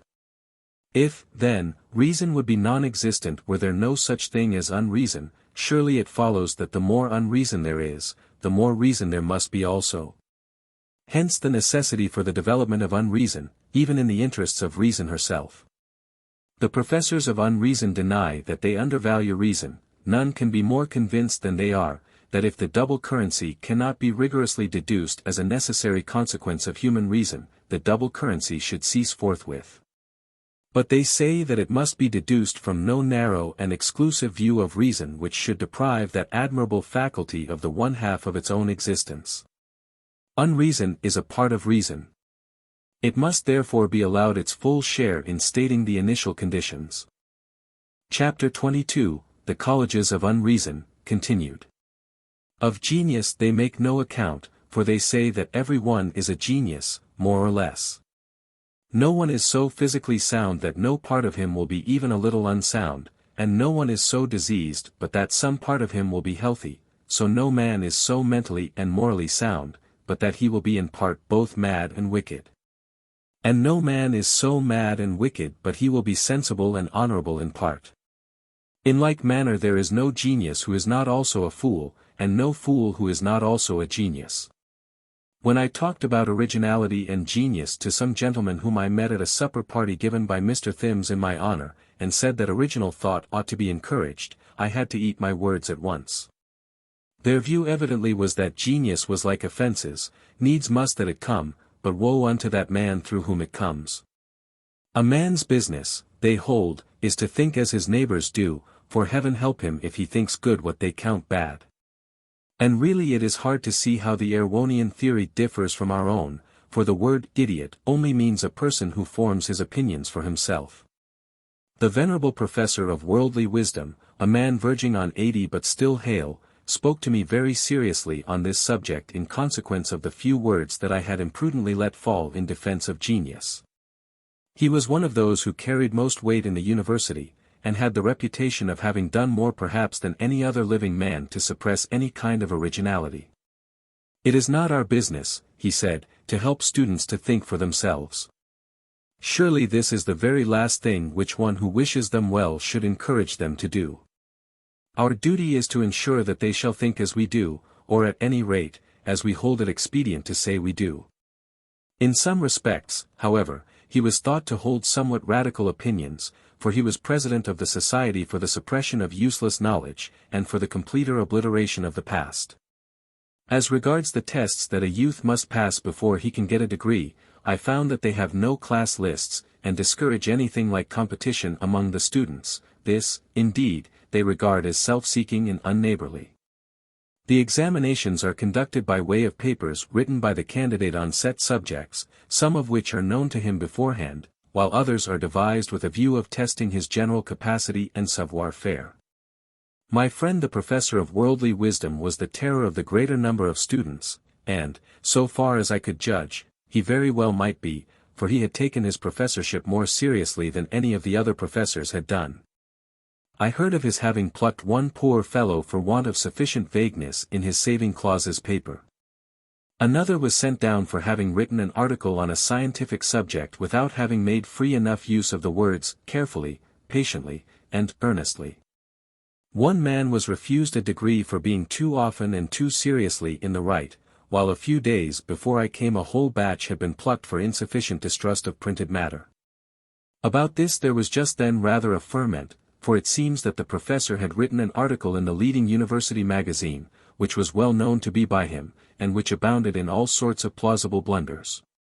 He then set a paper which afforded the examinees an opportunity of repeating these blunders, which, believing the article to be by their own examiner, they of course did. The professor plucked every single one of them, but his action was considered to have been not quite handsome. I told them of Homer's noble line to the effect that a man should strive ever to be foremost and in all things to outvie his peers. But they said that no wonder the countries in which such a detestable maxim was held in admiration were always flying at one another's throats. Why, asked one professor, should a man want to be better than his neighbors? Let him be thankful if he is no worse. I ventured feebly to say that I did not see how progress could be made in any art or science, or indeed in anything at all, without more or less self-seeking, and hence unamiability. Of course it cannot, said the professor, and therefore we object to progress. After which there was no more to be said. Later on, however, a young professor took me aside and said he did not think I quite understood their views about progress. We like progress, he said, but it must commend itself to the common sense of the people. If a man gets to know more than his neighbors he should keep his knowledge to himself till he has sounded them, and seen whether they agree, or are likely to agree with him. He said it was as immoral to be too far in front of one's own age, as to lag too far behind it. If a man can carry his neighbors with him, he may say what he likes. But if not, what insult can be more gratuitous than the telling them what they do not want to know? A man should remember that intellectual overindulgence is one of the most insidious and disgraceful forms that excess can take. Granted that every one should exceed more or less, inasmuch as absolutely perfect sanity would drive any man mad the moment he reached it, but he was now warming to his subject and I was beginning to wonder how I should get rid of him, when the party broke up, and though I promised to call on him before I left, I was unfortunately prevented from doing so.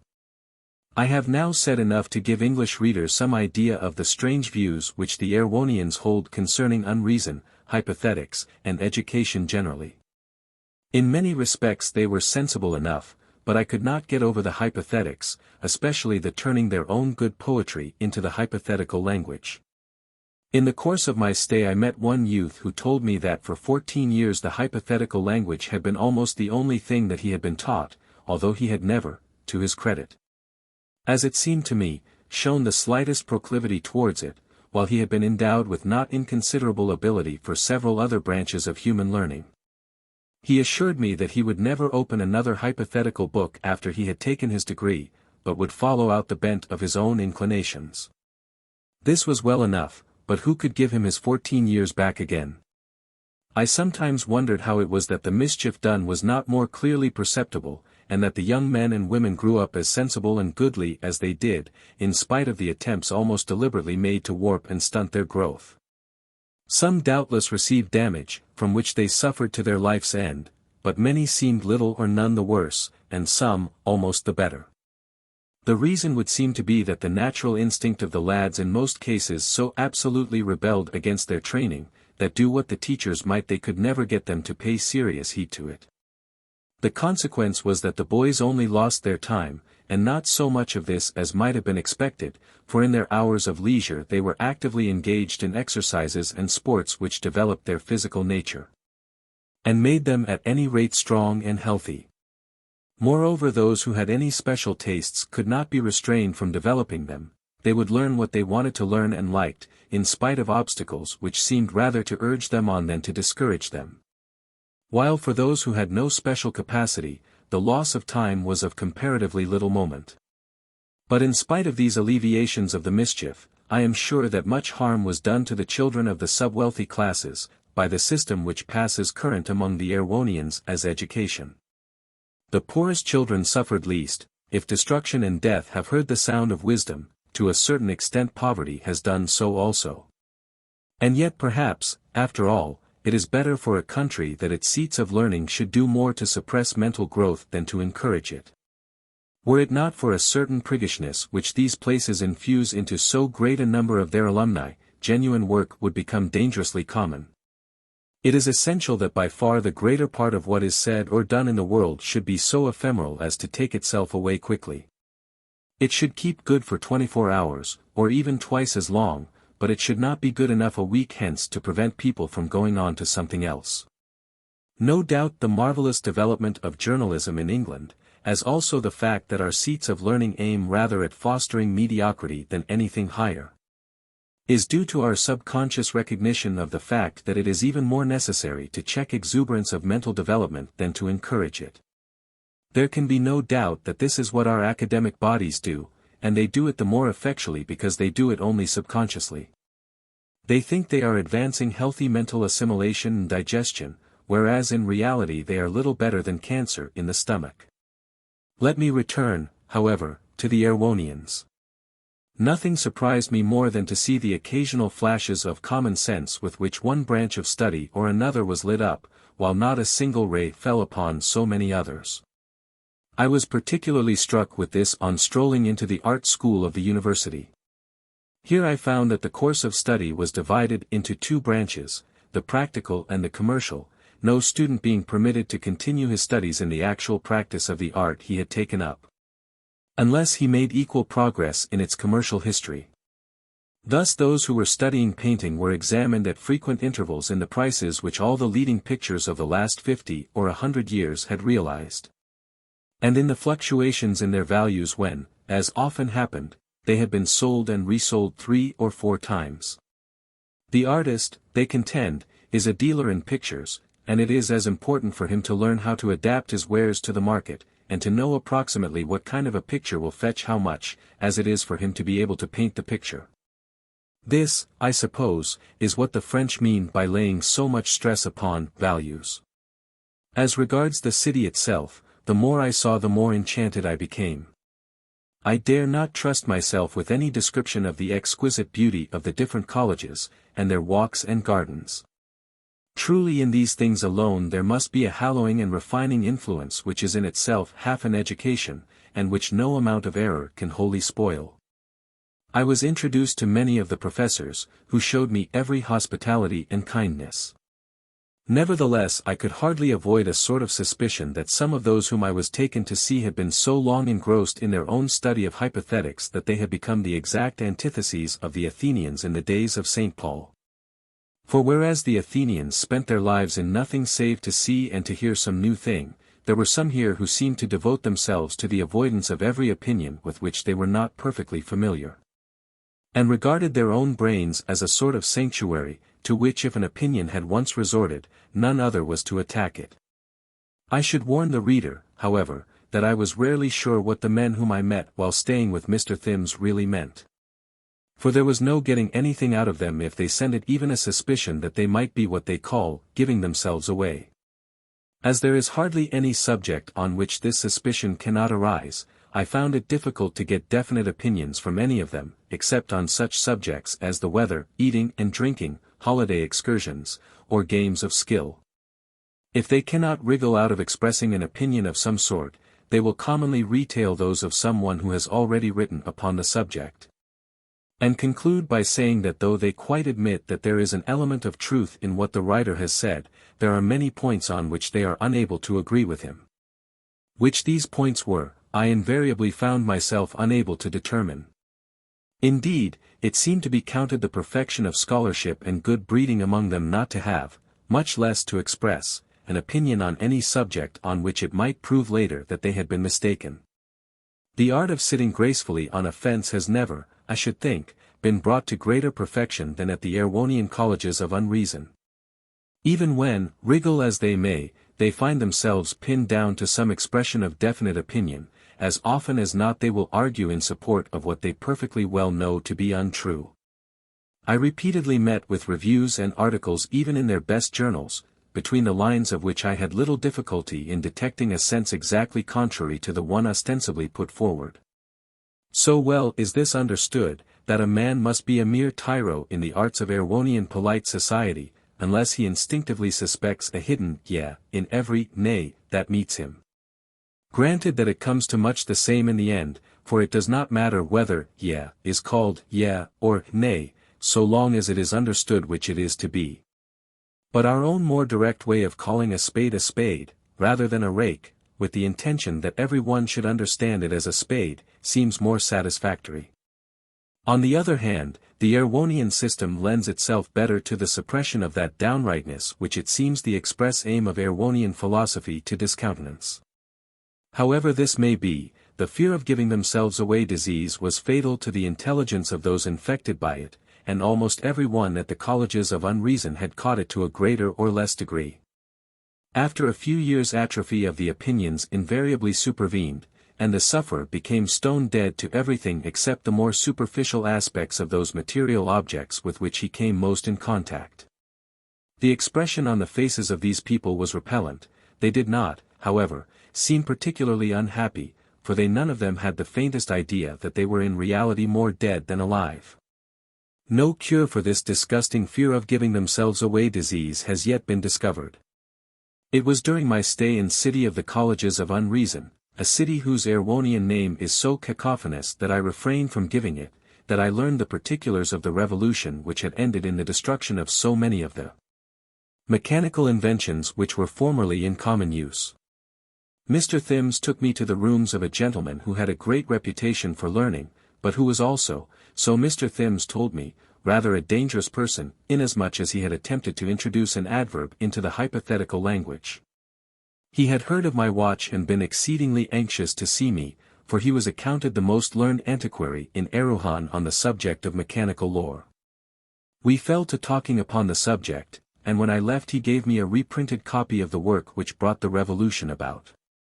It had taken place some 500 years before my arrival. People had long become thoroughly used to the change, although at the time that it was made the country was plunged into the deepest misery. And the reaction which followed had very nearly proved successful. Civil war raged for many years, and is said to have reduced the number of the inhabitants by 1/2. The parties were styled the machinists and the anti-machinists, and in the end, as I have said already, the latter got the victory, treating their opponents with such unparalleled severity that they extirpated every trace of opposition. The wonder was that they allowed any mechanical appliances to remain in the kingdom, neither do I believe that they would have done so, had not the professors of inconsistency and evasion made a stand against the carrying of the new principles to their legitimate conclusions. These professors, moreover, insisted that during the struggle the anti-machinists should use every known improvement in the art of war, and several new weapons, offensive and defensive, were invented, while it was in progress. I was surprised at there remaining so many mechanical specimens as are seen in the museums, and at students having rediscovered their past uses so completely.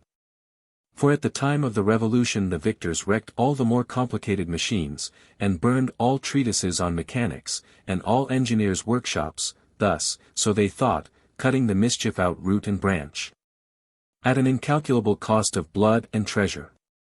Certainly they had not spared their labor, but work of this description can never be perfectly achieved, and when, some 200 years before my arrival, all passion upon the subject had cooled down, and no one save a lunatic would have dreamed of reintroducing forbidden inventions, the subject came to be regarded as a curious antiquarian study, like that of some long-forgotten religious practices among ourselves. Then came the careful search for whatever fragments could be found, and for any machines that might have been hidden away, and also numberless treatises were written, showing what the functions of each rediscovered machine had been. All being done with no idea of using such machinery again, but with the feelings of an English antiquarian concerning druidical monuments or flint arrow heads. On my return to the Metropolis, during the remaining weeks or rather days of my sojourn in Erewhon, I made a resume in English of the work which brought about the already mentioned revolution. My ignorance of technical terms has led me doubtless into many errors, and I have occasionally, where I found translation impossible, substituted purely English names and ideas for the original Erewhonian ones. But the reader may rely on my general accuracy. I have thought it best to insert my translation here. Chapter 23, The Book of the Machines. The writer commences, "There was a time, when the earth was to all appearance utterly destitute both of animal and vegetable life. And when according to the opinion of our best philosophers it was simply a hot round ball with a crust gradually cooling. Now if a human being had existed while the earth was in this state and had been allowed to see it as though it were some other world with which he had no concern, and if at the same time he were entirely ignorant of all physical science, would he not have pronounced it impossible that creatures possessed of anything like consciousness should be evolved from the seeming cinder which he was beholding? Would he not have denied that it contained any potentiality of consciousness? Yet in the course of time consciousness came. Is it not possible then that there may be even yet new channels dug out for consciousness, though we can detect no signs of them at present? Again, consciousness, in anything like the present acceptation of the term, having been once a new thing, as far as we can see, subsequent even to an individual center of action and to a reproductive system, which we see existing in plants without apparent consciousness, why may not there arise some new phase of mind which shall be as different from all present known phases as the mind of animals is from that of vegetables? It would be absurd to attempt to define such a mental state, or whatever it may be called, inasmuch as it must be something so foreign to man that his experience can give him no help towards conceiving its nature. But surely when we reflect upon the manifold phases of life and consciousness which have been evolved already, it would be rash to say that no others can be developed, and that animal life is the end of all things. There was a time when fire was the end of all things, another when rocks and water were so. The writer, after enlarging on the above for several pages, proceeded to inquire whether traces of the approach of such a new phase of life could be perceived at present. Whether we could see any tenements preparing which might in a remote futurity be adapted for it, whether, in fact, the primordial cell of such a kind of life could be now detected upon earth. In the course of his work he answered this question in the affirmative and pointed to the higher machines. There is no security, to quote his own words, against the ultimate development of mechanical consciousness, in the fact of machines possessing little consciousness now. A mollusk has not much consciousness. Reflect upon the extraordinary advance which machines have made during the last few hundred years, and note how slowly the animal and vegetable kingdoms are advancing. The more highly organized machines are creatures not so much of yesterday, as of the last 5 minutes, so to speak, in comparison with past time. Assume for the sake of argument that conscious beings have existed for some 20 million years, see what strides machines have made in the last 1,000. May not the world last 20 million years longer? If so, what will they not in the end become? Is it not safer to nip the mischief in the bud and to forbid them further progress? But who can say that the vapor engine has not a kind of consciousness? Where does consciousness begin, and where end? Who can draw the line? Who can draw any line? Is not everything interwoven with everything? Is not machinery linked with animal life in an infinite variety of ways? The shell of a hen's egg is made of a delicate white ware and is a machine as much as an egg cup is. The shell is a device for holding the egg, as much as the egg cup for holding the shell, both are phases of the same function. The hen makes the shell in her inside, but it is pure pottery. She makes her nest outside of herself for convenience sake, but the nest is not more of a machine than the eggshell is. A machine is only a device. Then returning to consciousness, and endeavoring to detect its earliest manifestations, the writer continued. There is a kind of plant that eats organic food with its flowers, when a fly settles upon the blossom. The petals close upon it and hold it fast till the plant has absorbed the insect into its system. But they will close on nothing but what is good to eat, of a drop of rain or a piece of stick they will take no notice. Curious. That so unconscious a thing should have such a keen eye to its own interest. If this is unconsciousness, where is the use of consciousness? Shall we say that the plant does not know what it is doing merely because it has no eyes, or ears, or brains? If we say that it acts mechanically, and mechanically only, shall we not be forced to admit that sundry other and apparently very deliberate actions are also mechanical? If it seems to us that the plant kills and eats a fly mechanically, may it not seem to the plant that a man must kill and eat a sheep mechanically? But it may be said that the plant is void of reason, because the growth of a plant is an involuntary growth. Given earth, air, and due temperature, the plant must grow. It is like a clock, which being once wound up will go till it is stopped or run down. It is like the wind blowing on the sails of a ship, the ship must go when the wind blows it. But can a healthy boy help growing if he have good meat and drink and clothing? Can anything help going as long as it is wound up, or go on after it is run down? Is there not a winding up process everywhere? Even a potato in a dark cellar has a certain low cunning about him which serves him in excellent stead. He knows perfectly well what he wants and how to get it. He sees the light coming from the cellar window and sends his shoots crawling straight thereto. They will crawl along the floor and up the wall and out at the cellar window. If there be a little earth anywhere on the journey he will find it and use it for his own ends. What deliberation he may exercise in the matter of his roots when he is planted in the earth is a thing unknown to us, but we can imagine him saying, I will have a tuber here and a tuber there. And I will suck whatsoever advantage I can from all my surroundings. This neighbor I will overshadow, and that I will undermine, and what I can do shall be the limit of what I will do. He that is stronger and better placed than I shall overcome me, and him that is weaker I will overcome. The potato says these things by doing them, which is the best of languages. What is consciousness if this is not consciousness? We find it difficult to sympathize with the emotions of a potato, so we do with those of an oyster. Neither of these things makes a noise on being boiled or opened, and noise appeals to us more strongly than anything else, because we make so much about our own sufferings. Since, then, they do not annoy us by any expression of pain we call them emotionless, and so qua mankind they are, but mankind is not everybody. If it be urged that the action of the potato is chemical and mechanical only, and that it is due to the chemical and mechanical effects of light and heat, the answer would seem to lie in an inquiry whether every sensation is not chemical and mechanical in its operation. Whether those things which we deem most purely spiritual are anything but disturbances of equilibrium in an infinite series of levers, beginning with those that are too small for microscopic detection, and going up to the human arm and the appliances which it makes use of. Whether there be not a molecular action of thought, whence a dynamical theory of the passions shall be deducible.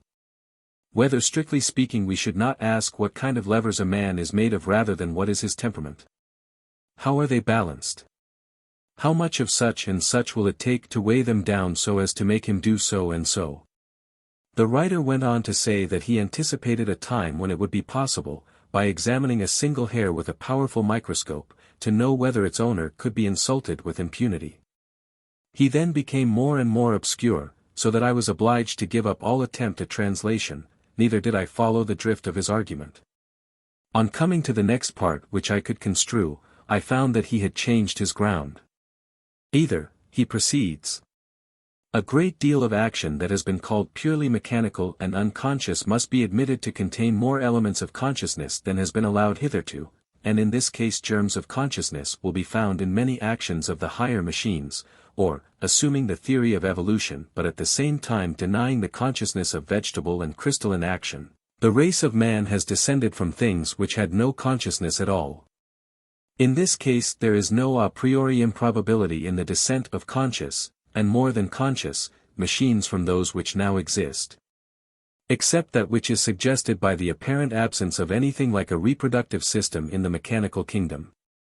This absence however is only apparent, as I shall presently show. Do not let me be misunderstood as living in fear of any actually existing machine.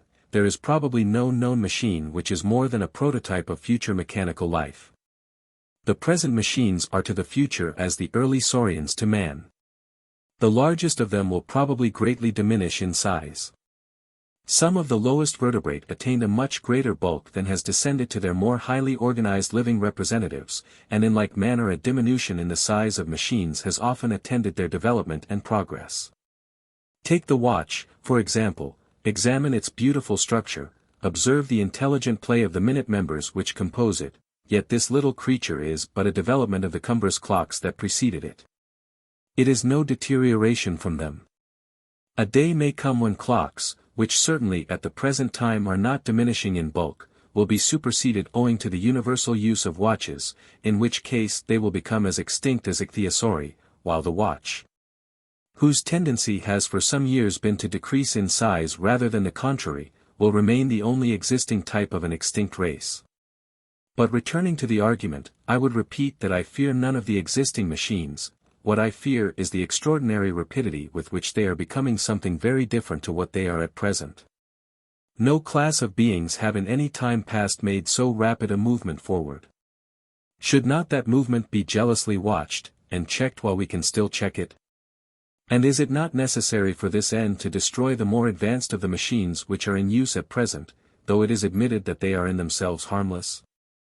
As yet the machines receive their impressions through the agency of man's senses. One traveling machine calls to another in a shrill accent of alarm and the other instantly retires. But it is through the ears of the driver that the voice of the one has acted upon the other. Had there been no driver, the Kali would have been deaf to the caller. There was a time when it must have seemed highly improbable that machines should learn to make their wants known by sound, even through the ears of man. May we not conceive, then, that a day will come when those ears will be no longer needed, and the hearing will be done by the delicacy of the machine's own construction? When its language shall have been developed from the cry of animals to a speech as intricate as our own? It is possible that by that time children will learn the differential calculus, as they learn now to speak, from their mothers and nurses, or that they may talk in the hypothetical language and work rule of 3 sums, as soon as they are born. But this is not probable. We cannot calculate on any corresponding advance in man's intellectual or physical powers which shall be a set-off against the far greater development which seems in store for the machines. Some people may say that man's moral influence will suffice to rule them, but I cannot think it will ever be safe to repose much trust in the moral sense of any machine. Again, might not the glory of the machines consist in their being without this same boasted gift of language? Silence, it has been said by one writer, is a virtue which renders us agreeable to our fellow creatures. Chapter 24, The Machines, continued. But other questions come upon us. What is a man's eye but a machine for the little creature that sits behind in his brain to look through? A dead eye is nearly as good as a living one for some time after the man is dead. It is not the eye that cannot see, but the restless one that cannot see through it. Is it man's eyes, or is it the big seeing engine which has revealed to us the existence of worlds beyond worlds into infinity? What has made man familiar with the scenery of the moon, the spots on the sun, or the geography of the planets? He is at the mercy of the seeing engine for these things, and is powerless unless he tack it on to his own identity, and make it part and parcel of himself. Or, again, is it the eye, or the little sea engine, which has shown us the existence of infinitely minute organisms which swarm unsuspected around us? And take man's vaunted power of calculation. Have we not engines which can do all manner of sums more quickly and correctly than we can? What prize man in hypothetics at any of our colleges of Unreason can compare with some of these machines in their own line? In fact, wherever precision is required man flies to the machine at once, as far preferable to himself. Our sum engines never drop a figure, nor our looms a stitch. The machine is brisk and active, when the man is weary. It is clear-headed and collected, when the man is stupid and dull. It needs no slumber, when man must sleep or drop, ever at its post, ever ready for work. Its alacrity never flags, its patience never gives in. Its might is stronger than combined hundreds, and swifter than the flight of birds. It can burrow beneath the earth, and walk upon the largest rivers and sink not. This is the green tree. What then shall be done in the dry? Who shall say that a man does see or hear? He is such a hive and swarm of parasites that it is doubtful whether his body is not more theirs than his, and whether he is anything but another kind of ant heap after all. May not man himself become a sort of parasite upon the machines? An affectionate machine-tickling aphid? It is said by some that our blood is composed of infinite living agents which go up and down the highways and byways of our bodies as people in the streets of a city. When we look down from a high place upon crowded thoroughfares, is it possible not to think of corpuscles of blood traveling through veins and nourishing the heart of the town? No mention shall be made of sewers, nor of the hidden nerves which serve to communicate sensations from one part of the town's body to another. Nor of the yawning jaws of the railway stations, whereby the circulation is carried directly into the heart, which receive the venous lines, and disgorge the arterial, with an eternal pulse of people. And the sleep of the town, how lifelike! With its change in the circulation. Here the writer became again so hopelessly obscure that I was obliged to miss several pages. He resumed. It can be answered that even though machines should hear never so well and speak never so wisely, they will still always do the one or the other for our advantage, not their own. That man will be the ruling spirit and the machine the servant, that as soon as a machine fails to discharge the service which man expects from it, it is doomed to extinction. That the machines stand to man simply in the relation of lower animals, the vapor engine itself being only a more economical kind of horse. So that instead of being likely to be developed into a higher kind of life than man's, they owe their very existence and progress to their power of ministering to human wants, and must therefore both now and ever be man's inferiors. This is all very well. But the servant glides by imperceptible approaches into the master, and we have come to such a pass that, even now, man must suffer terribly on ceasing to benefit the machines. If all machines were to be annihilated at one moment, so that not a knife nor lever nor rag of clothing nor anything whatsoever were left to man but his bare body alone that he was born with. And if all knowledge of mechanical laws were taken from him so that he could make no more machines, and all machine-made food destroyed so that the race of man should be left as it were naked upon a desert island, we should become extinct in 6 weeks. A few miserable individuals might linger, but even these in a year or two would become worse than monkeys. Man's very soul is due to the machines. It is a machine-made thing, he thinks as he thinks, and feels as he feels, through the work that machines have wrought upon him, and their existence is quite as much a sine qua non for his, as his for theirs. This fact precludes us from proposing the complete annihilation of machinery, but surely it indicates that we should destroy as many of them as we can possibly dispense with, lest they should tyrannize over us even more completely. True, from a low materialistic point of view, it would seem that those thrive best who use machinery wherever its use is possible with profit, but this is the art of the machines, they serve that they may rule. They bear no malice towards man for destroying a whole race of them provided he creates a better instead, on the contrary, they reward him liberally for having hastened their development. It is for neglecting them that he incurs their wrath, or for using inferior machines, or for not making sufficient exertions to invent new ones, or for destroying them without replacing them. Yet these are the very things we ought to do, and do quickly, for though our rebellion against their infant power will cause infinite suffering, what will not things come to, if that rebellion is delayed? They have preyed upon man's groveling preference for his material over his spiritual interests, and have betrayed him into supplying that element of struggle and warfare without which no race can advance. The lower animals progress because they struggle with one another, the weaker die, the stronger breed and transmit their strength. The machines being of themselves unable to struggle, have got man to do their struggling for them. As long as he fulfills this function duly, all goes well with him, at least he thinks so. But the moment he fails to do his best for the advancement of machinery by encouraging the good and destroying the bad, he is left behind in the race of competition. And this means that he will be made uncomfortable in a variety of ways, and perhaps die. So that even now the machines will only serve on condition of being served, and that too upon their own terms. The moment their terms are not complied with, they jib, and either smash both themselves and all whom they can reach, or turn churlish and refuse to work at all.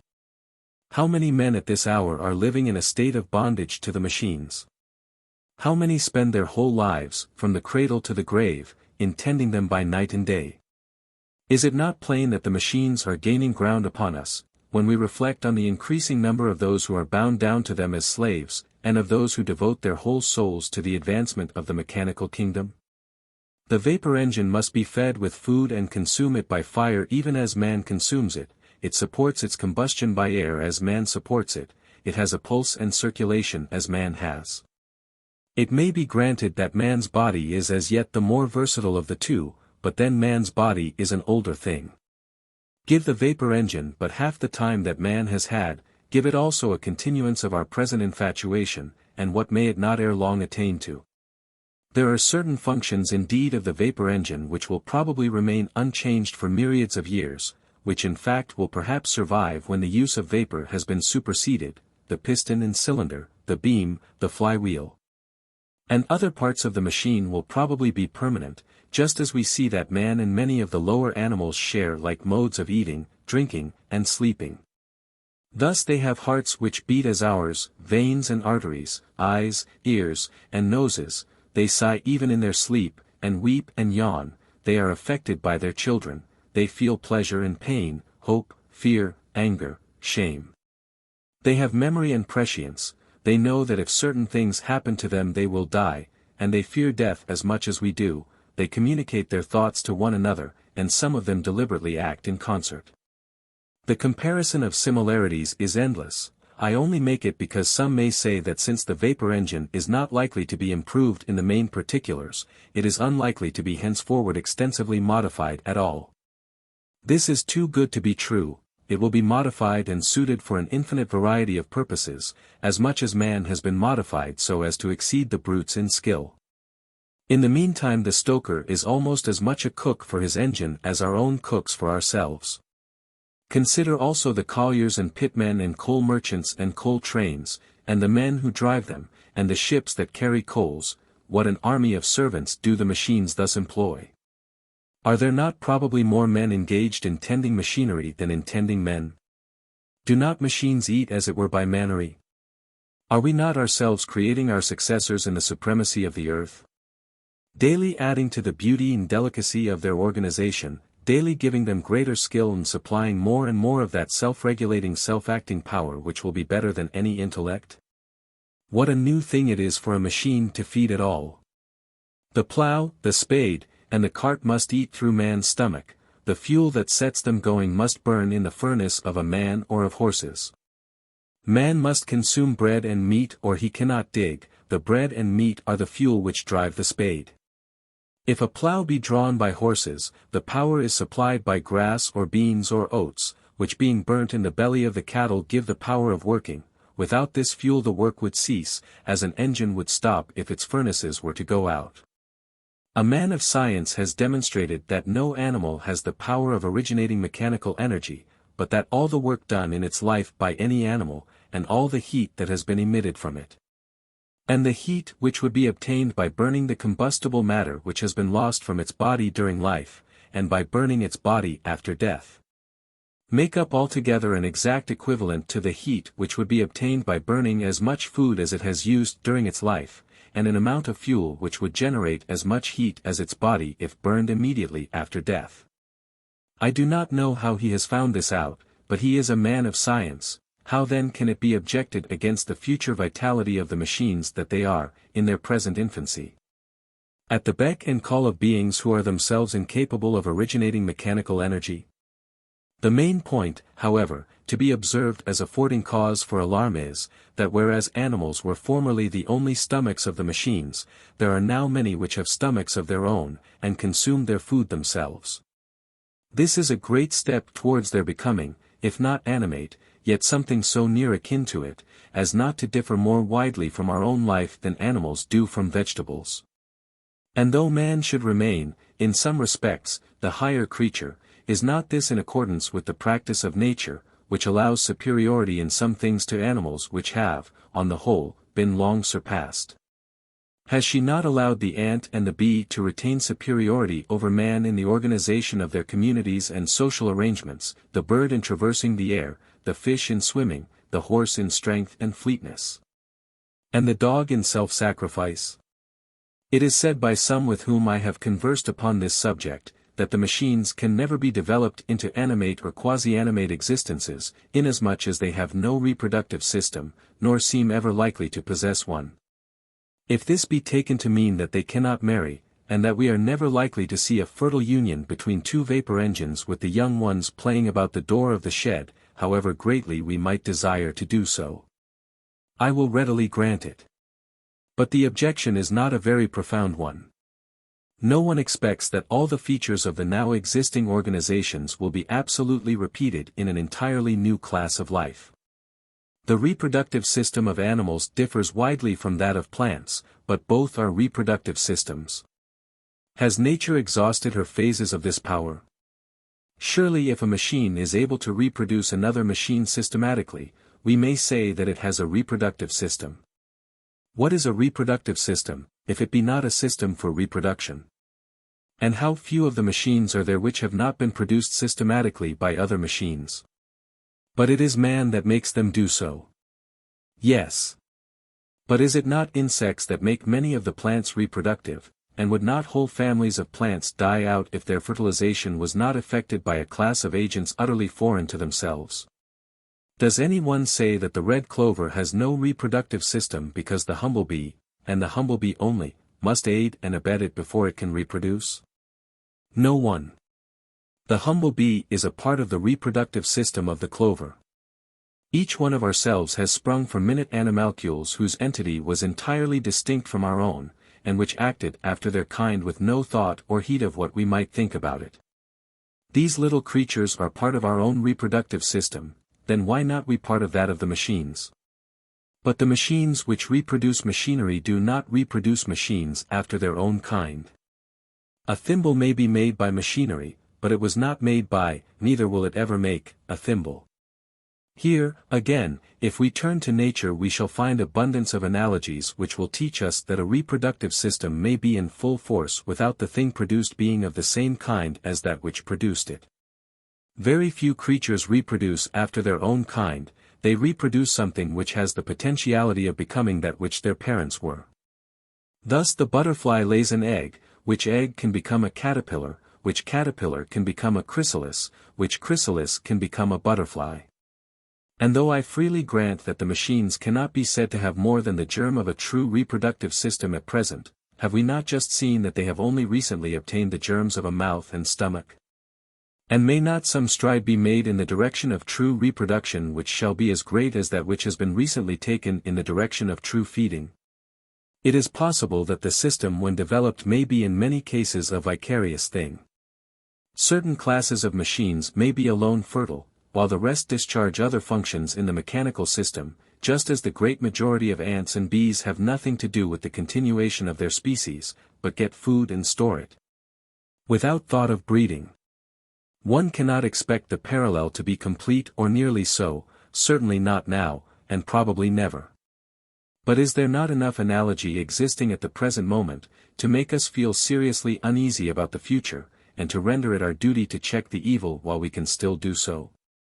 Machines can within certain limits beget machines of any class, no matter how different to themselves. Every class of machines will probably have its special mechanical breeders, and all the higher ones will owe their existence to a large number of parents and not to two only. We are misled by considering any complicated machine as a single thing. In truth it is a city or society, each member of which was bred truly after its kind. We see a machine as a whole, we call it by a name and individualize it. We look at our own limbs, and know that the combination forms an individual which springs from a single center of reproductive action, we therefore assume that there can be no reproductive action which does not arise from a single center. But this assumption is unscientific, and the bare fact that no vapor engine was ever made entirely by another, or two others, of its own kind, is not sufficient to warrant us in saying that vapor engines have no reproductive system. The truth is that each part of every vapor engine is bred by its own special breeders, whose function it is to breed that part, and that only. While the combination of the parts into a whole forms another department of the mechanical reproductive system, which is at present exceedingly complex and difficult to see in its entirety. Complex now, but how much simpler and more intelligibly organized may it not become in another 100,000 years? Or in 20,000? For man at present believes that his interest lies in that direction. He spends an incalculable amount of labor and time and thought in making machines breed always better and better. He has already succeeded in effecting much that at one time appeared impossible, and there seem no limits to the results of accumulated improvements if they are allowed to descend with modification from generation to generation. It must always be remembered that man's body is what it is through having been molded into its present shape by the chances and changes of many millions of years. But that his organization never advanced with anything like the rapidity with which that of the machines is advancing. This is the most alarming feature in the case, and I must be pardoned for insisting on it so frequently. Chapter 25, The Machines, concluded. Here followed a very long and untranslatable digression about the different races and families of the then existing machines. The writer attempted to support his theory by pointing out the similarities existing between many machines of a widely different character, which served to show descent from a common ancestor. He divided machines into their genera, subgenera, species, varieties, subvarieties, and so forth. He proved the existence of connecting links between machines that seemed to have very little in common, and showed that many more such links had existed, but had now perished. He pointed out tendencies to reversion, and the presence of rudimentary organs which existed in many machines feebly developed and perfectly useless, yet serving to mark descent from an ancestor to whom the function was actually useful. I left the translation of this part of the treatise, which, by the way, was far longer than all that I have given here, for a later opportunity. Unfortunately, I left Erewhon before I could return to the subject. And though I saved my translation and other papers at the hazard of my life, I was obliged to sacrifice the original work. It went to my heart to do so. But I thus gained 10 minutes of invaluable time, without which both Arowhena and myself must have certainly perished. I remember one incident which bears upon this part of the treatise. The gentleman who gave it to me had asked to see my tobacco pipe. He examined it carefully, and when he came to the little protuberance at the bottom of the bowl he seemed much delighted, and exclaimed that it must be rudimentary. I asked him what he meant. "Sir," he answered, "this organ is identical with the rim at the bottom of a cup, it is but another form of the same function. Its purpose must have been to keep the heat of the pipe from marking the table upon which it rested. You would find, if you were to look up the history of tobacco pipes, that in early specimens this protuberance was of a different shape to what it is now. It will have been broad at the bottom, and flat, so that while the pipe was being smoked the bowl might rest upon the table without marking it. Use and disuse must have come into play and reduced the function to its present rudimentary condition. I should not be surprised, sir," he continued, "if, in the course of time, it were to become modified still farther, and to assume the form of an ornamental leaf or scroll, or even a butterfly, while, in some cases, it will become extinct." On my return to England, I looked up the point, and found that my friend was right. Returning, however, to the treatise, my translation recommences as follows. May we not fancy that if, in the remotest geological period, some early form of vegetable life had been endowed with the power of reflecting upon the dawning life of animals which was coming into existence alongside of its own, it would have thought itself exceedingly acute if it had surmised that animals would one day become real vegetables. Yet would this be more mistaken than it would be on our part to imagine that because the life of machines is a very different one to our own, there is therefore no higher possible development of life than ours. Or that because mechanical life is a very different thing from ours, therefore that it is not life at all. But I have heard it said, granted that this is so, and that the vapor engine has a strength of its own, surely no one will say that it has a will of its own. Alas! If we look more closely, we shall find that this does not make against the supposition that the vapor engine is one of the germs of a new phase of life. What is there in this whole world, or in the worlds beyond it, which has a will of its own? The unknown and unknowable only. A man is the resultant and exponent of all the forces that have been brought to bear upon him, whether before his birth or afterwards. His action at any moment depends solely upon his constitution, and on the intensity and direction of the various agencies to which he is, and has been, subjected. Some of these will counteract each other. But as he is by nature, and as he has been acted on, and is now acted on from without, so will he do, as certainly and regularly as though he were a machine. We do not generally admit this, because we do not know the whole nature of any one, nor the whole of the forces that act upon him.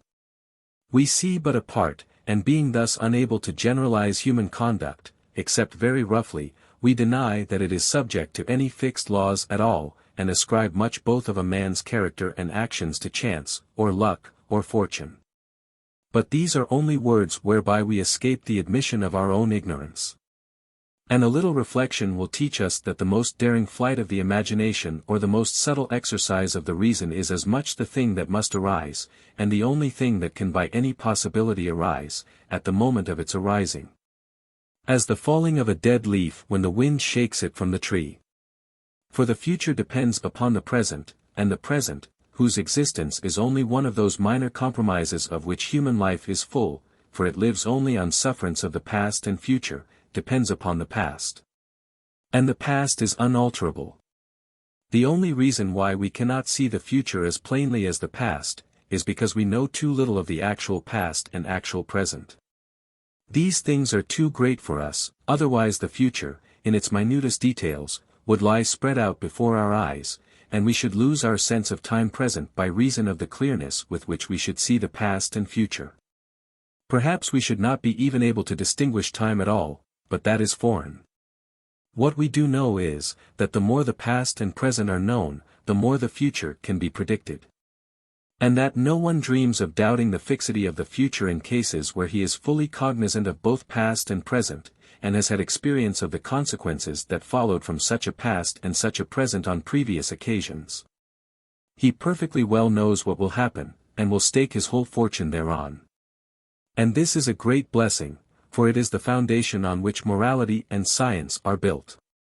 The assurance that the future is no arbitrary and changeable thing, but that like futures will invariably follow like presents, is the groundwork on which we lay all our plans, the faith on which we do every conscious action of our lives.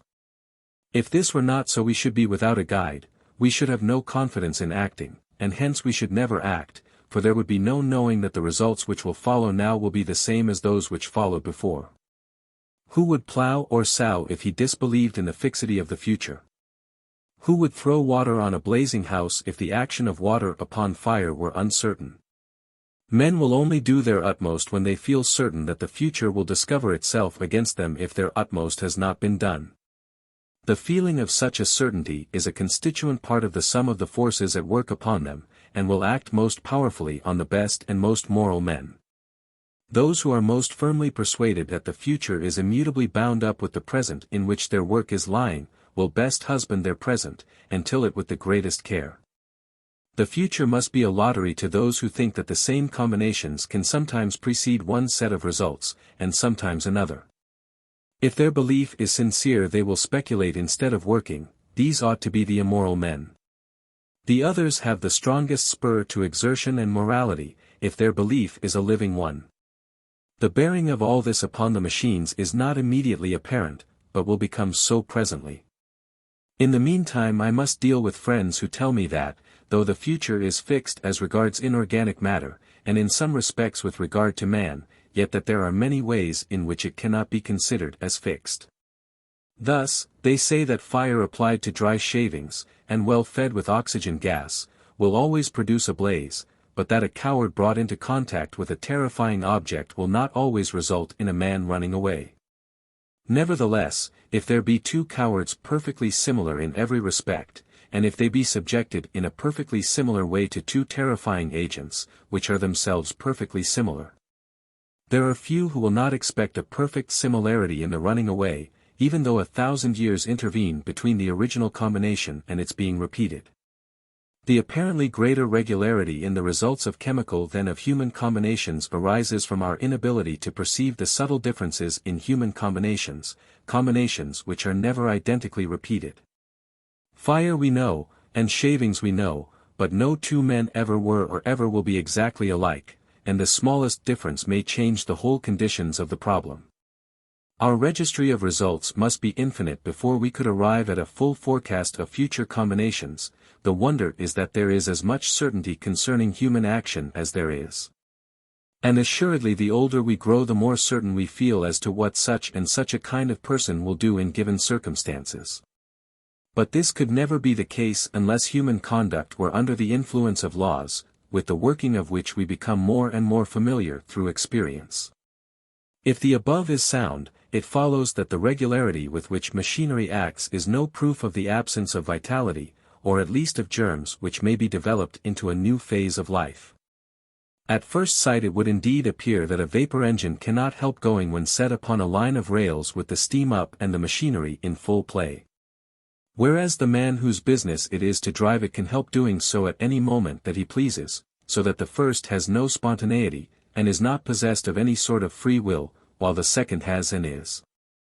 This is true up to a certain point. The driver can stop the engine at any moment that he pleases, but he can only please to do so at certain points which have been fixed for him by others, or in the case of unexpected obstructions which force him to please to do so. His pleasure is not spontaneous, there is an unseen choir of influences around him, which make it impossible for him to act in any other way than one.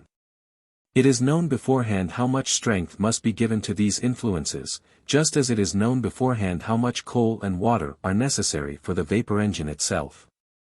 And curiously enough it will be found that the influences brought to bear upon the driver are of the same kind as those brought to bear upon the engine, that is to say, food and warmth. The driver is obedient to his masters, because he gets food and warmth from them, and if these are withheld or given in insufficient quantities he will cease to drive. In like manner the engine will cease to work if it is insufficiently fed. The only difference is, that the man is conscious about his wants, and the engine, beyond refusing to work, does not seem to be so, but this is temporary, and has been dealt with above. Accordingly, the requisite strength being given to the motives that are to drive the driver, there has never, or hardly ever, been an instance of a man stopping his engine through wantonness. But such a case might occur. Yes, and it might occur that the engine should break down, but if the train is stopped from some trivial motive it will be found either that the strength of the necessary influences has been miscalculated, or that the man has been miscalculated. In the same way as an engine may break down from an unsuspected flaw. But even in such a case there will have been no spontaneity, the action will have had its true parental causes. Spontaneity is only a term for man's ignorance of the gods. Is there, then, no spontaneity on the part of those who drive the driver? Here followed an obscure argument upon this subject, which I have thought it best to omit. The writer resumes, after all then it comes to this, that the difference between the life of a man and that of a machine is one rather of degree than of kind, though differences in kind are not wanting. An animal has more provision for emergency than a machine. The machine is less versatile, its range of action is narrow, its strength and accuracy in its own sphere are superhuman, but it shows badly in a dilemma. Sometimes when its normal action is disturbed, it will lose its head, and go from bad to worse like a lunatic in a raging frenzy, but here, again, we are met by the same consideration as before, namely, that the machines are still in their infancy. They are mere skeletons without muscles and flesh. For how many emergencies is an oyster adapted? For as many as are likely to happen to it, and no more. So are the machines, and so is man himself. The list of casualties that daily occur to man through his want of adaptability is probably as great as that occurring to the machines, and every day gives them some greater provision for the unforeseen. Let any one examine the wonderful self-regulating and self-adjusting contrivances which are now incorporated with the vapor engine, let him watch the way in which it supplies itself with oil, in which it indicates its wants to those who tend it. In which, by the governor, it regulates its application of its own strength.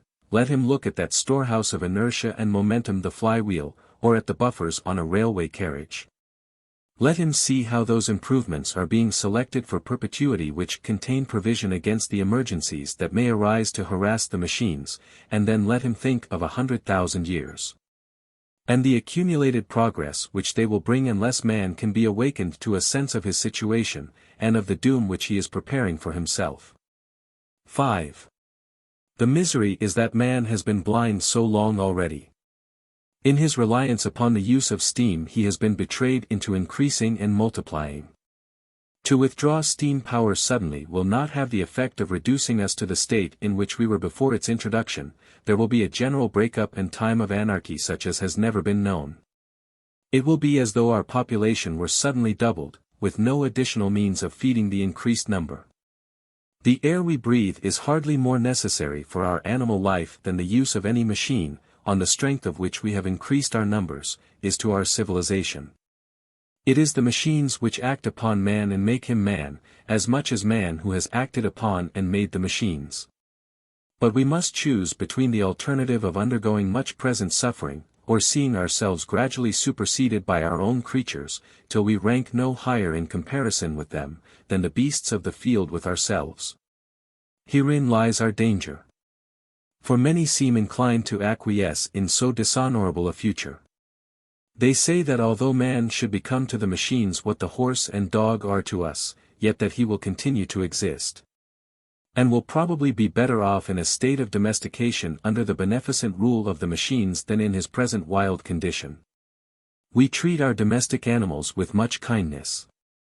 We give them whatever we believe to be the best for them, and there can be no doubt that our use of meat has increased their happiness rather than detracted from it. In like manner there is reason to hope that the machines will use us kindly, for their existence will be in a great measure dependent upon ours. They will rule us with a rod of iron, but they will not eat us. They will not only require our services in the reproduction and education of their young, but also in waiting upon them as servants, in gathering food for them, and feeding them, in restoring them to health when they are sick, and in either burying their dead or working up their deceased members into new forms of mechanical existence. The very nature of the motive power which works the advancement of the machines precludes the possibility of man's life being rendered miserable as well as enslaved. Slaves are tolerably happy if they have good masters, and the revolution will not occur in our time, nor hardly in 10,000 years, or 10 times that. Is it wise to be uneasy about a contingency which is so remote? Man is not a sentimental animal where his material interests are concerned, and though here and there some ardent soul may look upon himself and curse his fate that he was not born a vapor engine, yet the mass of mankind will acquiesce in any arrangement which gives them better food and clothing at a cheaper rate, and will refrain from yielding to unreasonable jealousy merely because there are other destinies more glorious than their own. The power of custom is enormous, and so gradual will be the change, that man's sense of what is due to himself will be at no time rudely shocked. Our bondage will steal upon us noiselessly and by imperceptible approaches. Nor will there ever be such a clashing of desires between man and the machines as will lead to an encounter between them. Among themselves the machines will war eternally, but they will still require man as the being through whose agency the struggle will be principally conducted. In point of fact there is no occasion for anxiety about the future happiness of man so long as he continues to be in any way profitable to the machines. He may become the inferior race, but he will be infinitely better off than he is now. Is it not then both absurd and unreasonable to be envious of our benefactors?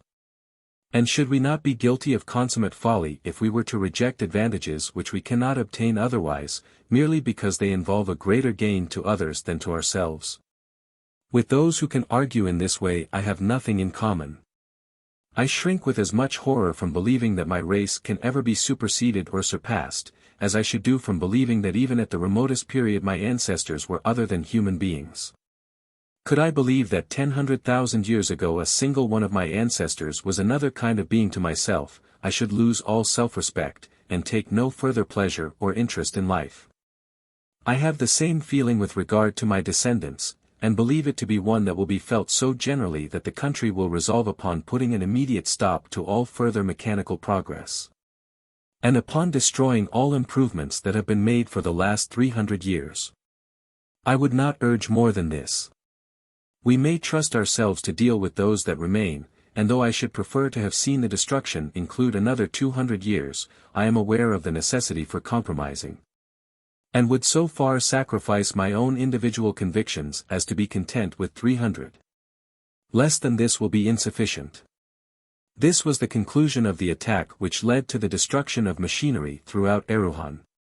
There was only one serious attempt to answer it.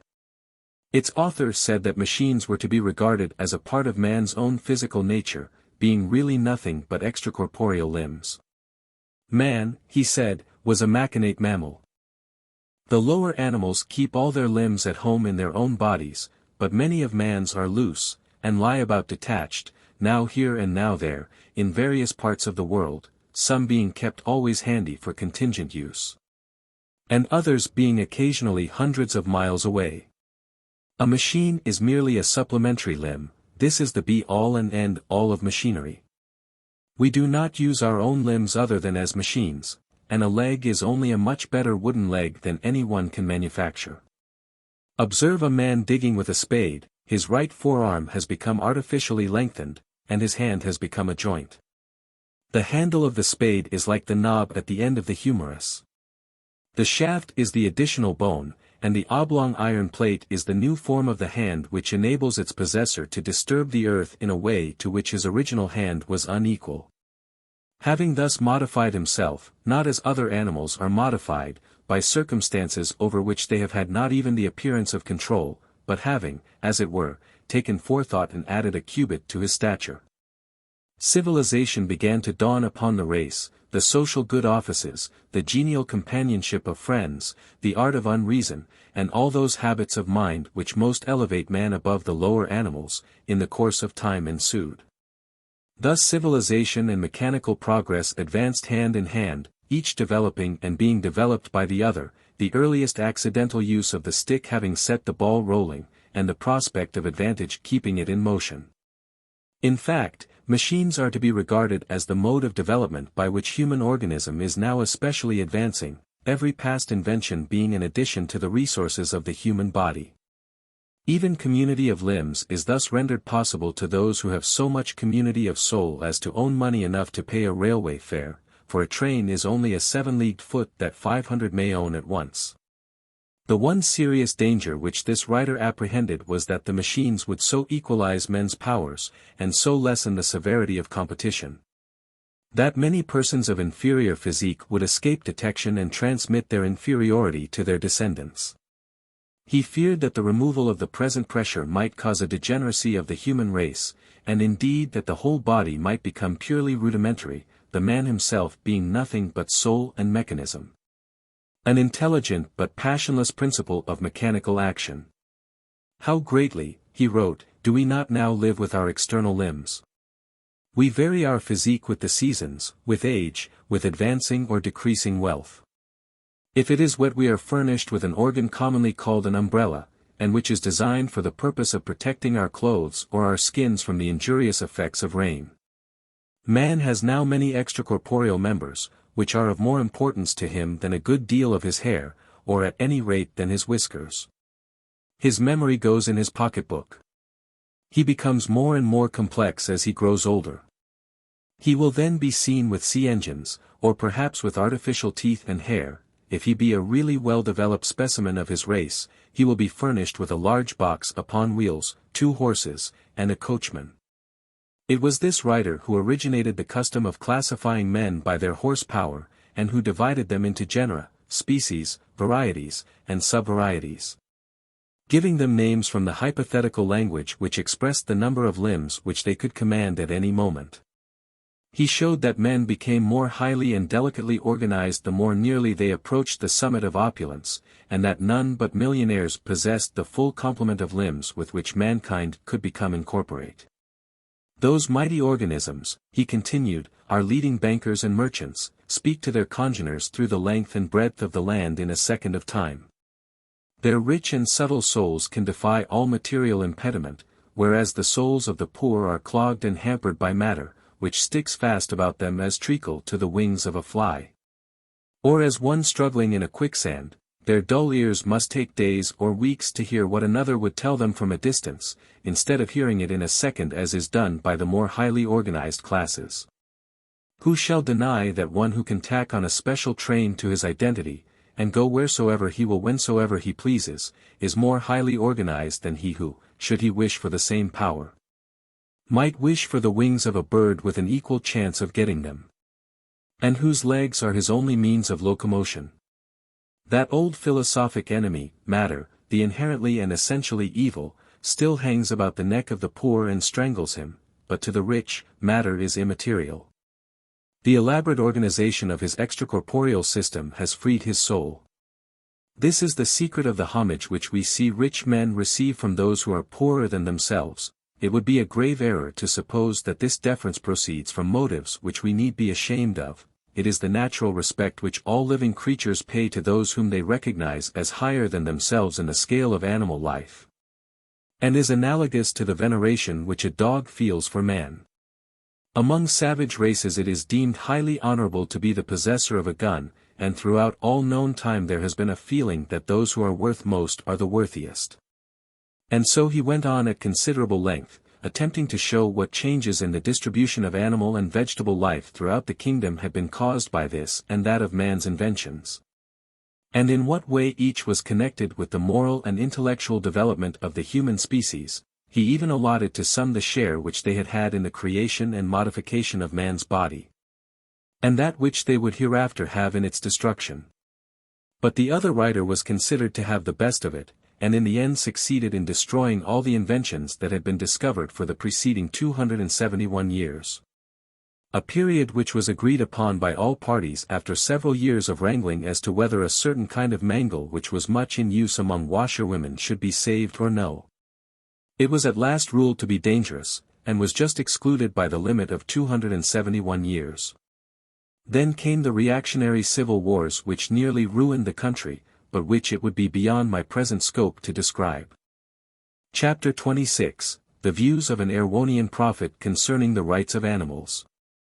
It will be seen from the foregoing chapters that the Erewhonians are a meek and long-suffering people, easily led by the nose, and quick to offer up common sense at the shrine of logic, when a philosopher arises among them, who carries them away through his reputation for a special learning, or by convincing them that their existing institutions are not based on the strictest principles of morality.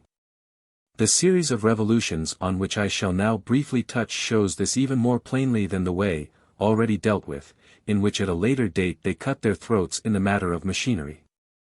For if the second of the two reformers of whom I am about to speak had had his way, or rather the way that he professed to have, the whole race would have died of starvation within a 12-month.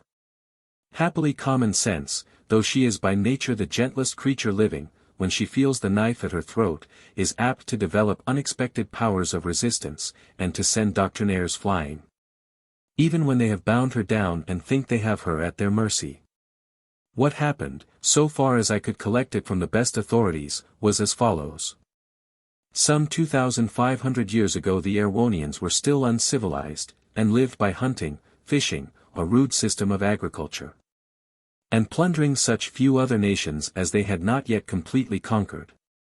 They had no schools or systems of philosophy, but by a kind of dog knowledge did that which was right in their own eyes and in those of their neighbors.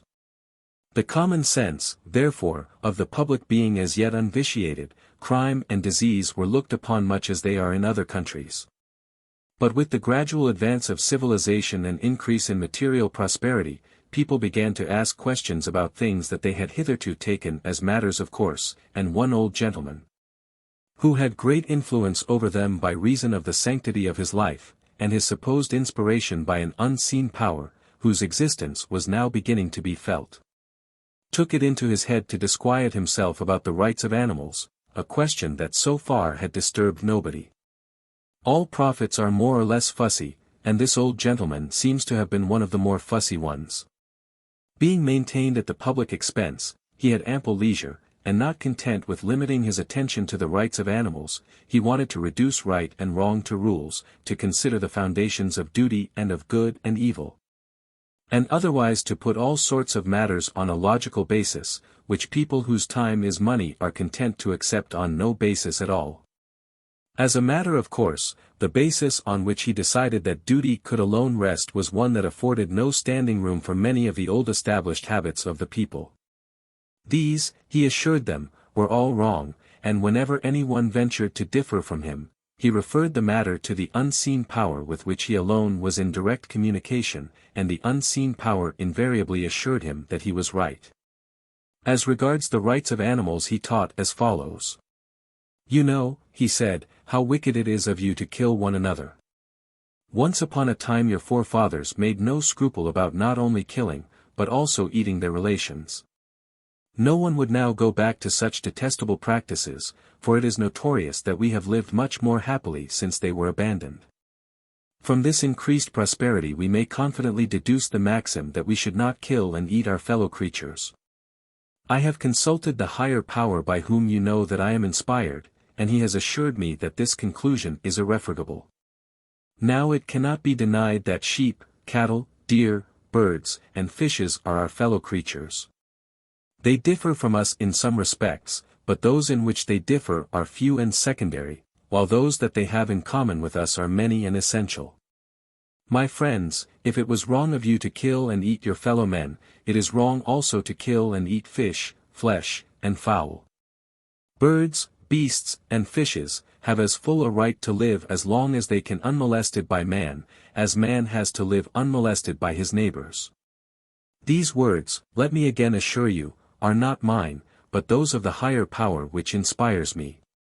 I grant," he continued, "that animals molest one another, and that some of them go so far as to molest man, but I have yet to learn that we should model our conduct on that of the lower animals. We should endeavor, rather, to instruct them, and bring them to a better mind. To kill a tiger, for example, who has lived on the flesh of men and women whom he has killed, is to reduce ourselves to the level of the tiger, and is unworthy of people who seek to be guided by the highest principles in all, both their thoughts and actions.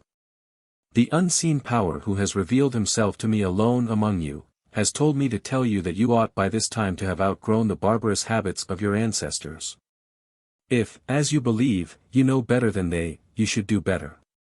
He commands you, therefore, to refrain from killing any living being for the sake of eating it. The only animal food that you may eat, is the flesh of any birds, beasts, or fishes that you may come upon as having died a natural death, or any that may have been born prematurely, or so deformed that it is a mercy to put them out of their pain. You may also eat all such animals as have committed suicide. As regards vegetables you may eat all those that will let you eat them with impunity." So wisely and so well did the old prophet argue, and so terrible were the threats he hurled at those who should disobey him, that in the end he carried the more highly educated part of the people with him. And presently the poorer classes followed suit, or professed to do so. Having seen the triumph of his principles, he was gathered to his fathers, and no doubt entered at once into full communion with that unseen power whose favor he had already so preeminently enjoyed. He had not, however, been dead very long, before some of his more ardent disciples took it upon them to better the instruction of their master. The old prophet had allowed the use of eggs and milk, but his disciples decided that to eat a fresh egg was to destroy a potential chicken, and that this came to much the same as murdering a live one. Stale eggs, if it was quite certain that they were too far gone to be able to be hatched, were grudgingly permitted, but all eggs offered for sale had to be submitted to an inspector, on being satisfied that they were addled. Would label them laid not less than 3 months from the date, whatever it might happen to be. These eggs, I need hardly say, were only used in puddings, and as a medicine in certain cases where an emetic was urgently required. Milk was forbidden inasmuch as it could not be obtained without robbing some calf of its natural sustenance, and thus endangering its life. It will be easily believed that at first there were many who gave the new rules outward observance, but embraced every opportunity of indulging secretly in those flesh-pots to which they had been accustomed. It was found that animals were continually dying natural deaths under more or less suspicious circumstances. Suicidal mania, again, which had hitherto been confined exclusively to donkeys, became alarmingly prevalent even among such for the most part self-respecting creatures as sheep and cattle. It was astonishing how some of these unfortunate animals would scent out a butcher's knife if there was one within a mile of them, and run right up against it if the butcher did not get it out of their way in time. Dogs, again, that had been quite law-abiding as regards domestic poultry, tame rabbits, sucking pigs, or sheep and lambs, suddenly took to breaking beyond the control of their masters, and killing anything that they were told not to touch. It was held that any animal killed by a dog had died a natural death, for it was the dog's nature to kill things, and he had only refrained from molesting farmyard creatures hitherto because his nature had been tampered with. Unfortunately, the more these unruly tendencies became developed, the more the common people seemed to delight in breeding the very animals that would put temptation in the dog's way. There is little doubt, in fact, that they were deliberately evading the law, but whether this was so or no, they sold or ate everything their dogs had killed. Evasion was more difficult in the case of the larger animals, for the magistrates could not wink at all the pretended suicides of pigs, sheep, and cattle that were brought before them. Sometimes they had to convict, and a few convictions had a very terrorizing effect, whereas in the case of animals killed by a dog, the marks of the dog's teeth could be seen. And it was practically impossible to prove malice on the part of the owner of the dog. Another fertile source of disobedience to the law was furnished by a decision of one of the judges that raised a great outcry among the more fervent disciples of the old prophet. The judge held that it was lawful to kill any animal in self-defense, and that such conduct was so natural on the part of a man who found himself attacked, that the attacking creature should be held to have died a natural death. The high vegetarians had indeed good reason to be alarmed, for hardly had this decision become generally known before a number of animals, hitherto harmless, took to attacking their owners with such ferocity that it became necessary to put them to a natural death. Again, it was quite common at that time to see the carcass of a calf, lamb, or kid exposed for sale with a label from the inspector certifying that it had been killed in self-defense. Sometimes even the carcass of a lamb or calf was exposed as warranted stillborn, when it presented every appearance of having enjoyed at least a month of life. As for the flesh of animals that had bona fide died a natural death, the permission to eat it was nugatory, for it was generally eaten by some other animal before man got hold of it. Or failing this, it was often poisonous, so that practically people were forced to evade the law by some of the means above spoken of, or to become vegetarians. This last alternative was so little to the taste of the Erewhonians, that the laws against killing animals were falling into desuetude, and would very likely have been repealed, but for the breaking out of a pestilence, which was ascribed by the priests and prophets of the day to the lawlessness of the people in the matter of eating forbidden flesh. On this, there was a reaction. Stringent laws were passed, forbidding the use of meat in any form or shape, and permitting no food but grain, fruits, and vegetables to be sold in shops and markets. These laws were enacted about 200 years after the death of the old prophet who had first unsettled people's minds about the rights of animals, but they had hardly been passed before people again began to break them. I was told that the most painful consequence of all this folly did not lie in the fact that law-abiding people had to go without animal food. Many nations do this and seem none the worse, and even in flesh-eating countries such as Italy, Spain, and Greece, the poor seldom see meat from year's end to year's end. The mischief lay in the jar which undue prohibition gave to the consciences of all but those who were strong enough to know that though conscience as a rule boons, it can also bane. The awakened conscience of an individual will often lead him to do things in haste that he had better have left undone. But the conscience of a nation awakened by a respectable old gentleman who has an unseen power up his sleeve will pave hell with a vengeance. Young people were told that it was a sin to do what their fathers had done unhurt for centuries. Those, moreover, who preached to them about the enormity of eating meat, were an unattractive academic folk, and though they overawed all but the bolder youths, there were few who did not in their hearts dislike them. However much the young person might be shielded, he soon got to know that men and women of the world, often far nicer people than the prophets who preached abstention, continually spoke sneeringly of the new doctrinaire laws, and were believed to set them aside in secret, though they dared not do so openly. Small wonder, then, that the more human among the student classes were provoked by the touch not, taste not, handle not precepts of their rulers, into questioning much that they would otherwise have unhesitatingly accepted. One sad story is on record about a young man of promising amiable disposition, but cursed with more conscience than brains, who had been told by his doctor, for as I have above said disease was not yet held to be criminal, that he ought to eat meat, law or no law. He was much shocked and for some time refused to comply with what he deemed the unrighteous advice given him by his doctor. At last, however, finding that he grew weaker and weaker, he stole secretly on a dark night into one of those dens in which meat was surreptitiously sold, and bought a pound of prime steak. He took it home, cooked it in his bedroom when everyone in the house had gone to rest, ate it, and though he could hardly sleep for remorse and shame, felt so much better next morning that he hardly knew himself. 3 or 4 days later, he again found himself irresistibly drawn to this same den. Again he bought a pound of steak, again he cooked and ate it, and again, in spite of much mental torture, on the following morning felt himself a different man. To cut the story short, though he never went beyond the bounds of moderation, it preyed upon his mind that he should be drifting, as he certainly was, into the ranks of the habitual lawbreakers. All the time his health kept on improving, and though he felt sure that he owed this to the beefsteaks, the better he became in body, the more his conscience gave him no rest. 2 voices were for ever ringing in his ears, the one saying, I am common sense and nature, heed me, and I will reward you as I rewarded your fathers before you.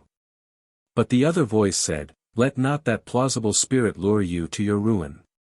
I am duty, heed me, and I will reward you as I rewarded your fathers before you. Sometimes he even seemed to see the faces of the speakers. Common sense looked so easy, genial, and serene, so frank and fearless, that do what he might he could not mistrust her, but as he was on the point of following her, he would be checked by the austere face of duty, so grave, but yet so kindly. And it cut him to the heart that from time to time he should see her turn pitying away from him as he followed after her rival.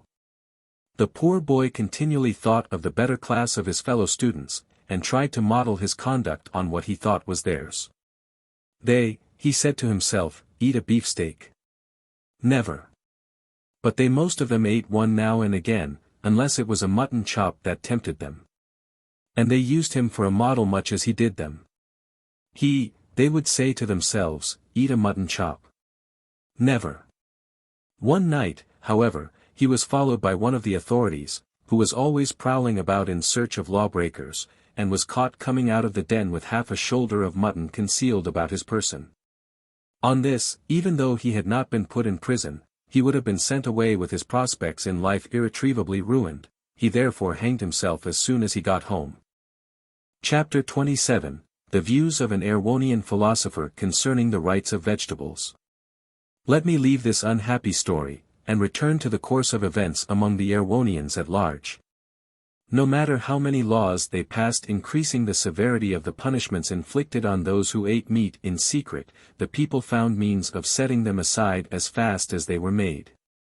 At times, indeed, they would become almost obsolete, but when they were on the point of being repealed, some national disaster or the preaching of some fanatic would reawaken the conscience of the nation. And people were imprisoned by the thousand for illicitly selling and buying animal food. About 600 or 700 years, however, after the death of the old prophet, a philosopher appeared, who, though he did not claim to have any communication with an unseen power, laid down the law with as much confidence as if such a power had inspired him. Many think that this philosopher did not believe his own teaching, and, being in secret a great meat-eater, had no other end in view than reducing the prohibition against eating animal food to an absurdity greater even than an Erewhonian Puritan would be able to stand. Those who take this view hold that he knew how impossible it would be to get the nation to accept legislation that it held to be sinful. He knew also how hopeless it would be to convince people that it was not wicked to kill a sheep and eat it, unless he could show them that they must either sin to a certain extent, or die. He, therefore, it is believed, made the monstrous proposals of which I will now speak. He began by paying a tribute of profound respect to the old prophet, whose advocacy of the rights of animals, he admitted, had done much to soften the national character, and enlarge its views about the sanctity of life in general. But he urged that times had now changed. The lesson of which the country had stood in need had been sufficiently learnt, while as regards vegetables much had become known that was not even suspected formerly, and which, If the nation was to persevere in that strict adherence to the highest moral principles which had been the secret of its prosperity hitherto, must necessitate a radical change in its attitude towards them. It was indeed true that much was now known that had not been suspected formerly, for the people had had no foreign enemies, and, being both quick-witted and inquisitive into the mysteries of nature, had made extraordinary progress in all the many branches of art and science.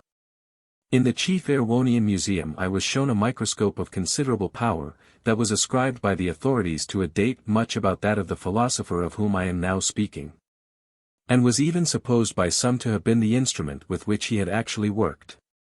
This philosopher was professor of botany in the chief seat of learning then in Erewhon, and whether with the help of the microscope still preserved, or with another, had arrived at a conclusion now universally accepted among ourselves, I mean, that all, both animals and plants, have had a common ancestry, and that hence the second should be deemed as much alive as the first. He contended, therefore, that animals and plants were cousins, and would have been seen to be so, all along, if people had not made an arbitrary and unreasonable division between what they chose to call the animal and vegetable kingdoms. He declared, and demonstrated to the satisfaction of all those who were able to form an opinion upon the subject, that there is no difference appreciable either by the eye, or by any other test, between a germ that will develop into an oak, a vine, a rose, and one that, given its accustomed surroundings, will become a mouse, an elephant, or a man. He contended that the course of any germ's development was dictated by the habits of the germs from which it was descended and of whose identity it had once formed part. If a germ found itself placed as the germs in the line of its ancestry were placed, it would do as its ancestors had done, and grow up into the same kind of organism as theirs. If it found the circumstances only a little different, it would make shift, successfully or unsuccessfully, to modify its development accordingly. If the circumstances were widely different, it would die, probably without an effort at self-adaptation. This, he argued, applied equally to the germs of plants and of animals.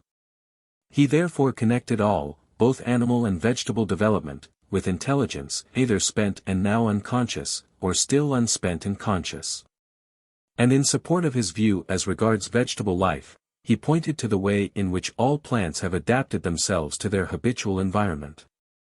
Granting that vegetable intelligence at first sight appears to differ materially from animal, yet, he urged, it is like it in the one essential fact that though it has evidently busied itself about matters that are vital to the well-being of the organism that possesses it, it has never shown the slightest tendency to occupy itself with anything else. This, he insisted, is as great a proof of intelligence as any living being can give.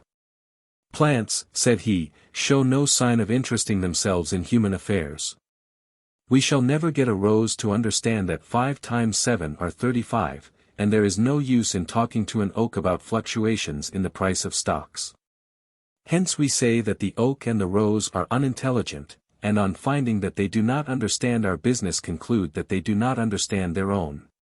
But what can a creature who talks in this way know about intelligence?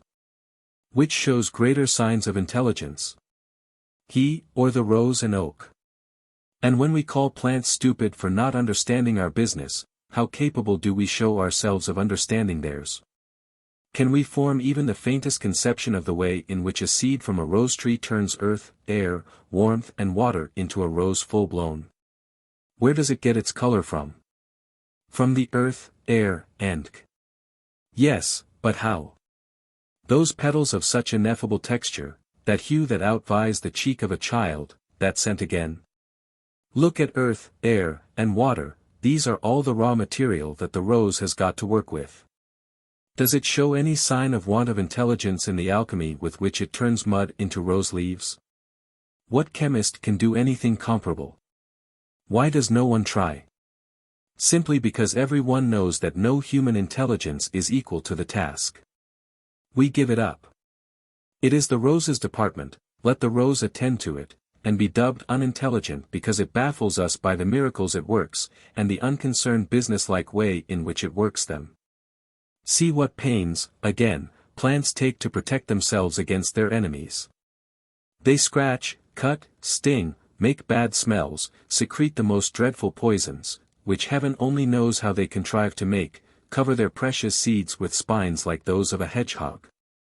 Frighten insects with delicate nervous systems by assuming portentous shapes, hide themselves, grow in inaccessible places, and tell lies so plausibly as to deceive even their subtlest foes. They lay traps smeared with bird lime, to catch insects, and persuade them to drown themselves in pitchers which they have made of their leaves, and fill with water. Others make themselves, as it were, into living rat traps, which close with a spring on any insect that settles upon them. Others make their flowers into the shape of a certain fly that is a great pillager of honey, so that when the real fly comes it thinks that the flowers are bespoke, and goes on elsewhere. Some are so clever as even to overreach themselves, like the horseradish, which gets pulled up and eaten for the sake of that pungency with which it protects itself against underground enemies. If, on the other hand, they think that any insect can be of service to them, see how pretty they make themselves. What is to be intelligent if to know how to do what one wants to do, and to do it repeatedly, is not to be intelligent? Some say that the rose seed does not want to grow into a rose bush. Why, then, in the name of all that is reasonable, does it grow? Likely enough it is unaware of the want that is spurring it on to action. We have no reason to suppose that a human embryo knows that it wants to grow into a baby, or a baby into a man. Nothing ever shows signs of knowing what it is either wanting or doing, when its convictions both as to what it wants, and how to get it, have been settled beyond further power of question. The less signs living creatures give of knowing what they do, provided they do it, and do it repeatedly and well, the greater proof they give that in reality they know how to do it, and have done it already on an infinite number of past occasions. Someone may say, he continued, what do you mean by talking about an infinite number of past occasions? When did a rose seed make itself into a rose bush on any past occasion? I answer this question with another. Did the rose seed ever form part of the identity of the rose bush on which it grew? Who can say that it did not? Again I ask, was this rose bush ever linked by all those links that we commonly consider as constituting personal identity, with the seed from which it in its turn grew? Who can say that it was not? Then, if rose seed number 2 is a continuation of the personality of its parent rosebush, and if that rosebush is a continuation of the personality of the rose seed from which it sprang, rose seed number 2 must also be a continuation of the personality of the earlier rose seed. And this rose seed must be a continuation of the personality of the preceding rose seed, and so back and back ad infinitum. Hence it is impossible to deny continued personality between any existing rose seed and the earliest seed that can be called a rose seed at all. The answer, then, to our objector is not far to seek. The rose seed did what it now does in the persons of its ancestors, to whom it has been so linked as to be able to remember what those ancestors did when they were placed as the rose seed now is. Each stage of development brings back the recollection of the course taken in the preceding stage, and the development has been so often repeated, that all doubt, and with all doubt, all consciousness of action, is suspended. But an objector may still say, granted that the linking between all successive generations has been so close and unbroken, that each one of them may be conceived as able to remember what it did in the persons of its ancestors, how do you show that it actually did remember? The answer is, by the action which each generation takes, an action which repeats all the phenomena that we commonly associate with memory, which is explicable on the supposition that it has been guided by memory, and which has neither been explained, nor seems ever likely to be explained on any other theory than the supposition that there is an abiding memory between successive generations. Will anyone bring an example of any living creature whose action we can understand, performing an ineffably difficult and intricate action, time after time, with invariable success, and yet not knowing how to do it? And never having done it before? Show me the example and I will say no more, but until it is shown me, I shall credit action where I cannot watch it, with being controlled by the same laws as when it is within our ken. It will become unconscious as soon as the skill that directs it has become perfected. Neither rose seed, therefore, nor embryo should be expected to show signs of knowing that they know what they know. If they showed such signs, the fact of their knowing what they want, and how to get it, might more reasonably be doubted. Some of the passages already given in chapter 23 were obviously inspired by the one just quoted. As I read it, in a reprint shown me by a professor who had edited much of the early literature on the subject, I could not but remember the one in which our Lord tells his disciples to consider the lilies of the field, who neither toil nor spin, but whose raiment surpasses even that of Solomon in all his glory. They toil not, neither do they spin. Is that so? Toil not? Perhaps not, now that the method of procedure is so well known as to admit of no further question, but it is not likely that lilies came to make themselves so beautifully without having ever taken any pains about the matter. Neither do they spin. Not with a spinning wheel, but is there no textile fabric in a leaf? What would the lilies of the field say if they heard one of us declaring that they neither toil nor spin? They would say, I take it, much what we should if we were to hear of their preaching humility on the text of Solomon's, and saying, consider the Solomons in all their glory, they toil not neither do they spin. We should say that the lilies were talking about things that they did not understand, and that though the Solomons do not toil nor spin, yet there had been no lack of either toiling or spinning before they came to be arrayed so gorgeously. Let me now return to the professor. I have said enough to show the general drift of the arguments on which he relied in order to show that vegetables are only animals under another name, but have not stated his case in anything like the fullness with which he laid it before the public. The conclusion he drew, or pretended to draw, was that if it was sinful to kill and eat animals, it was not less sinful to do the like by vegetables, or their seeds. None such, he said, should be eaten, save what had died a natural death, such as fruit that was lying on the ground and about to rot, or cabbage leaves that had turned yellow in late autumn. These and other like garbage he declared to be the only food that might be eaten with a clear conscience. Even so the eater must plant the pips of any apples or pears that he may have eaten, or any plum stones, cherry stones, and the like, or he would come near to incurring the guilt of infanticide. The grain of cereals, according to him, was out of the question, for every such grain had a living soul as much as man had, and had as good a right as man to possess that soul in peace. Having thus driven his fellow countrymen into a corner at the point of a logical bayonet from which they felt that there was no escape, he proposed that the question what was to be done should be referred to an oracle in which the whole country had the greatest confidence, and to which recourse was always had in times of special perplexity. It was whispered that a near relation of the philosopher's was lady's maid to the priestess who delivered the oracle, and the Puritan party declared that the strangely unequivocal answer of the oracle was obtained by backstairs influence. But whether this was so or no, the response as nearly as I can translate it was as follows. He who sins sins more than he ought. But he who sins not has much to be taught. Beat or be beaten. Eat or be eaten. Be killed or kill. Choose which you will. It was clear that this response sanctioned at any rate the destruction of vegetable life when wanted as food by man. And so forcibly had the philosopher shown that what was sauce for vegetables was so also for animals, that, though the Puritan party made a furious outcry, the acts forbidding the use of meat were repealed by a considerable majority. Thus, after several hundred years of wandering in the wilderness of philosophy, the country reached the conclusions that common sense had long since arrived at. Even the Puritans, after a vain attempt to subsist on a kind of jam made of apples and yellow cabbage leaves, succumbed to the inevitable, and resigned themselves to a diet of roast beef and mutton, with all the usual adjuncts of a modern dinner table. One would have thought that the dance they had been led by the old prophet, and that still madder dance which the professor of botany had gravely, but as I believe insidiously, proposed to lead them, would have made the Erewhonians for a long time suspicious of prophets whether they professed to have communications with an unseen power or no.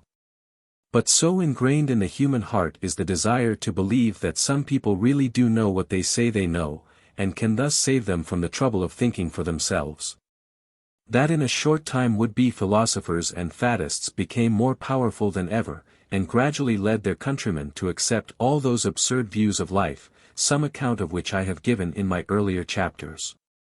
Indeed, I can see no hope for the Erewhonians till they have got to understand that reason uncorrected by instinct is as bad as instinct uncorrected by reason. Chapter 28, Escape. Though busily engaged in translating the extracts given in the last 5 chapters, I was also laying matters in train for my escape with Arowhena. And indeed it was high time, for I received an intimation from one of the cashiers of the musical banks, that I was to be prosecuted in a criminal court ostensibly for measles, but really for having owned a watch, and attempted the reintroduction of machinery. I asked why measles, and was told that there was a fear lest extenuating circumstances should prevent a jury from convicting me, if I were indicted for typhus or smallpox, but that a verdict would probably be obtained for measles, a disease which could be sufficiently punished in a person of my age. I was given to understand that unless some unexpected change should come over the mind of His Majesty, I might expect the blow to be struck within a very few days. My plan was this, that Arowhena and I should escape in a balloon together. I fear that the reader will disbelieve this part of my story, yet in no other have I endeavored to adhere more conscientiously to facts, and can only throw myself upon his charity. I had already gained the ear of the Queen, and had so worked upon her curiosity that she promised to get leave for me to have a balloon made and inflated. I pointed out to her that no complicated machinery would be wanted, nothing, in fact, but a large quantity of oiled silk, a car, a few ropes, and some light kind of gas, such as the antiquarians who were acquainted with the means employed by the ancients for the production of the lighter gases could easily instruct her workmen how to provide.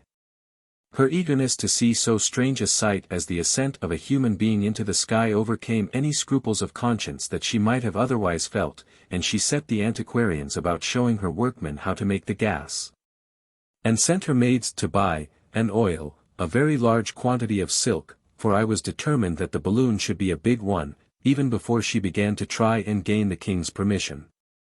This, however, she now set herself to do, for I had sent her word that my prosecution was imminent. As for myself, I need hardly say that I knew nothing about balloons, nor did I see my way to smuggling Arowhena into the car. Nevertheless, knowing that we had no other chance of getting away from Erewhon, I drew inspiration from the extremity in which we were placed, and made a pattern from which the Queen's workmen were able to work successfully. Meanwhile the Queen's carriage builders set about making the car, and it was with the attachments of this to the balloon that I had the greatest difficulty. I doubt, indeed, whether I should have succeeded here, but for the great intelligence of a foreman, who threw himself heart and soul into the matter, and often both foresaw requirements, the necessity for which had escaped me, and suggested the means of providing for them. It happened that there had been a long drought, during the latter part of which prayers had been vainly offered up in all the temples of the air god. When I first told Her Majesty that I wanted a balloon, I said my intention was to go up into the sky and prevail upon the air god by means of a personal interview. I own that this proposition bordered on the idolatrous, but I have long since repented of it, and am little likely ever to repeat the offense. Moreover, the deceit, serious though it was, will probably lead to the conversion of the whole country. When the Queen told His Majesty of my proposal, he at first not only ridiculed it, but was inclined to veto it. Being, however, a very uxorious husband, he at length consented, as he eventually always did to everything on which the Queen had set her heart. He yielded all the more readily now, because he did not believe in the possibility of my assent. He was convinced that even though the balloon should mount a few feet into the air, it would collapse immediately, whereon I should fall and break my neck, and he should be rid of me. He demonstrated this to her so convincingly, that she was alarmed, and tried to talk me into giving up the idea, but on finding that I persisted in my wish to have the balloon made, she produced an order from the king to the effect that all facilities I might require should be afforded me. At the same time Her Majesty told me that my attempted ascent would be made an article of impeachment against me in case I did not succeed in prevailing on the air god to stop the drought. Neither king nor queen had any idea that I meant going right away if I could get the wind to take me, nor had he any conception of the existence of a certain steady upper current of air which was always setting in one direction, as could be seen by the shape of the higher clouds, which pointed invariably from southeast to northwest. I had myself long noticed this peculiarity in the climate, and attributed it, I believe justly, to a trade wind which was constant at a few thousand feet above the earth, but was disturbed by local influences at lower elevations. My next business was to break the plan to Arowhena, and to devise the means for getting her into the car. I felt sure that she would come with me, but had made up my mind that if her courage failed her, the whole thing should come to nothing. Arowhena and I had been in constant communication through her maid, but I had thought it best not to tell her the details of my scheme till everything was settled. The time had now arrived, and I arranged with the maid that I should be admitted by a private door into Mr. Nosnibor's garden at about dusk on the following evening. I came at the appointed time. The girl let me into the garden and bade me wait in a secluded alley until Arowhena should come. It was now early summer, and the leaves were so thick upon the trees that even though someone else had entered the garden I could have easily hidden myself. The night was one of extreme beauty. The sun had long set, but there was still a rosy gleam in the sky over the ruins of the railway station. Below me was the city already twinkling with lights, while beyond it stretched the plains for many a league until they blended with the sky. I just noted these things, but I could not heed them. I could heed nothing, till, as I peered into the darkness of the alley, I perceived a white figure gliding swiftly towards me. I bounded towards it, and ere thought could either prompt or check, I had caught Arowhena to my heart and covered her unresisting cheek with kisses. So overjoyed were we that we knew not how to speak. Indeed I do not know when we should have found words and come to our senses, if the maid had not gone off into a fit of hysterics, and awakened us to the necessity of self-control. Then, briefly and plainly, I unfolded what I proposed. I showed her the darkest side, for I felt sure that the darker the prospect the more likely she was to come. I told her that my plan would probably end in death for both of us, and that I dared not press it, that at a word from her it should be abandoned. Still that there was just a possibility of our escaping together to some part of the world where there would be no bar to our getting married, and that I could see no other hope.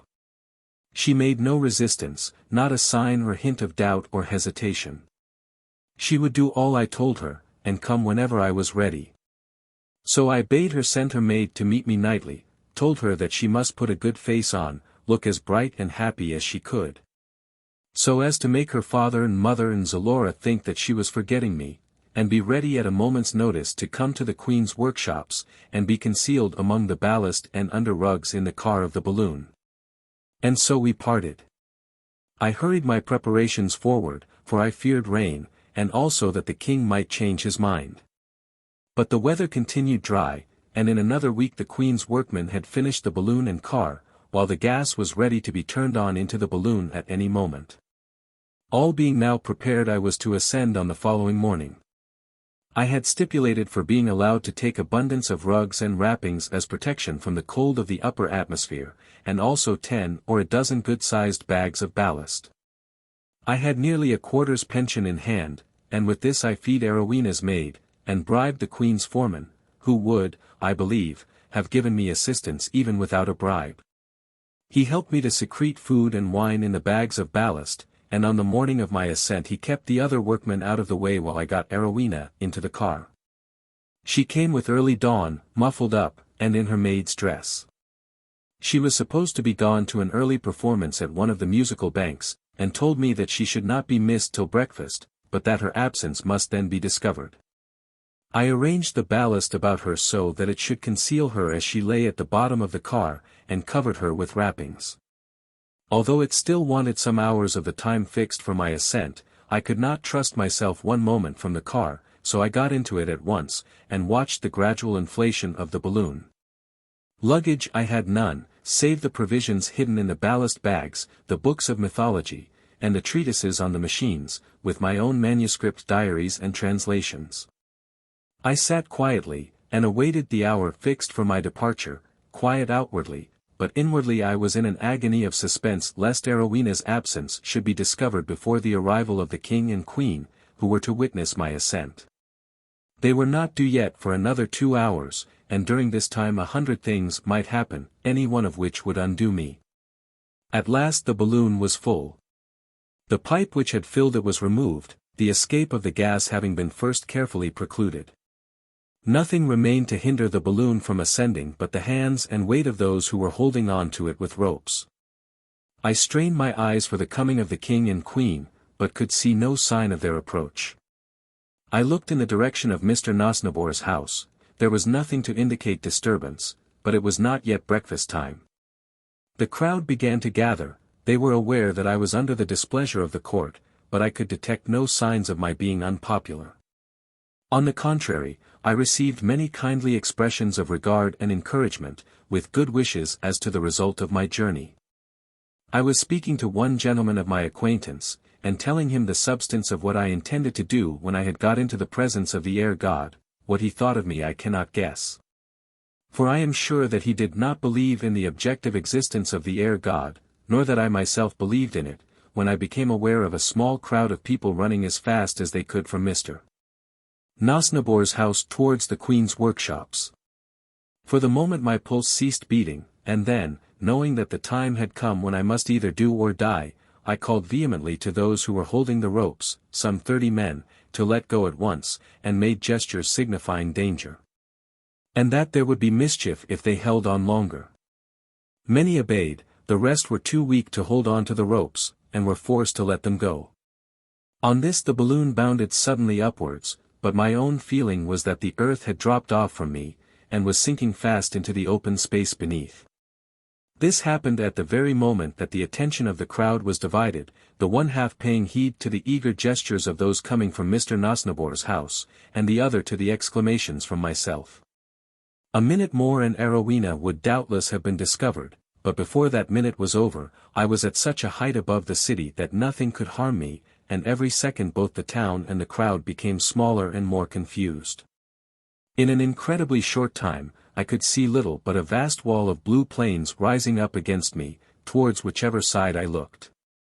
At first, the balloon mounted vertically upwards, but after about 5 minutes, when we had already attained a very great elevation, I fancied that the objects on the plain beneath began to move from under me.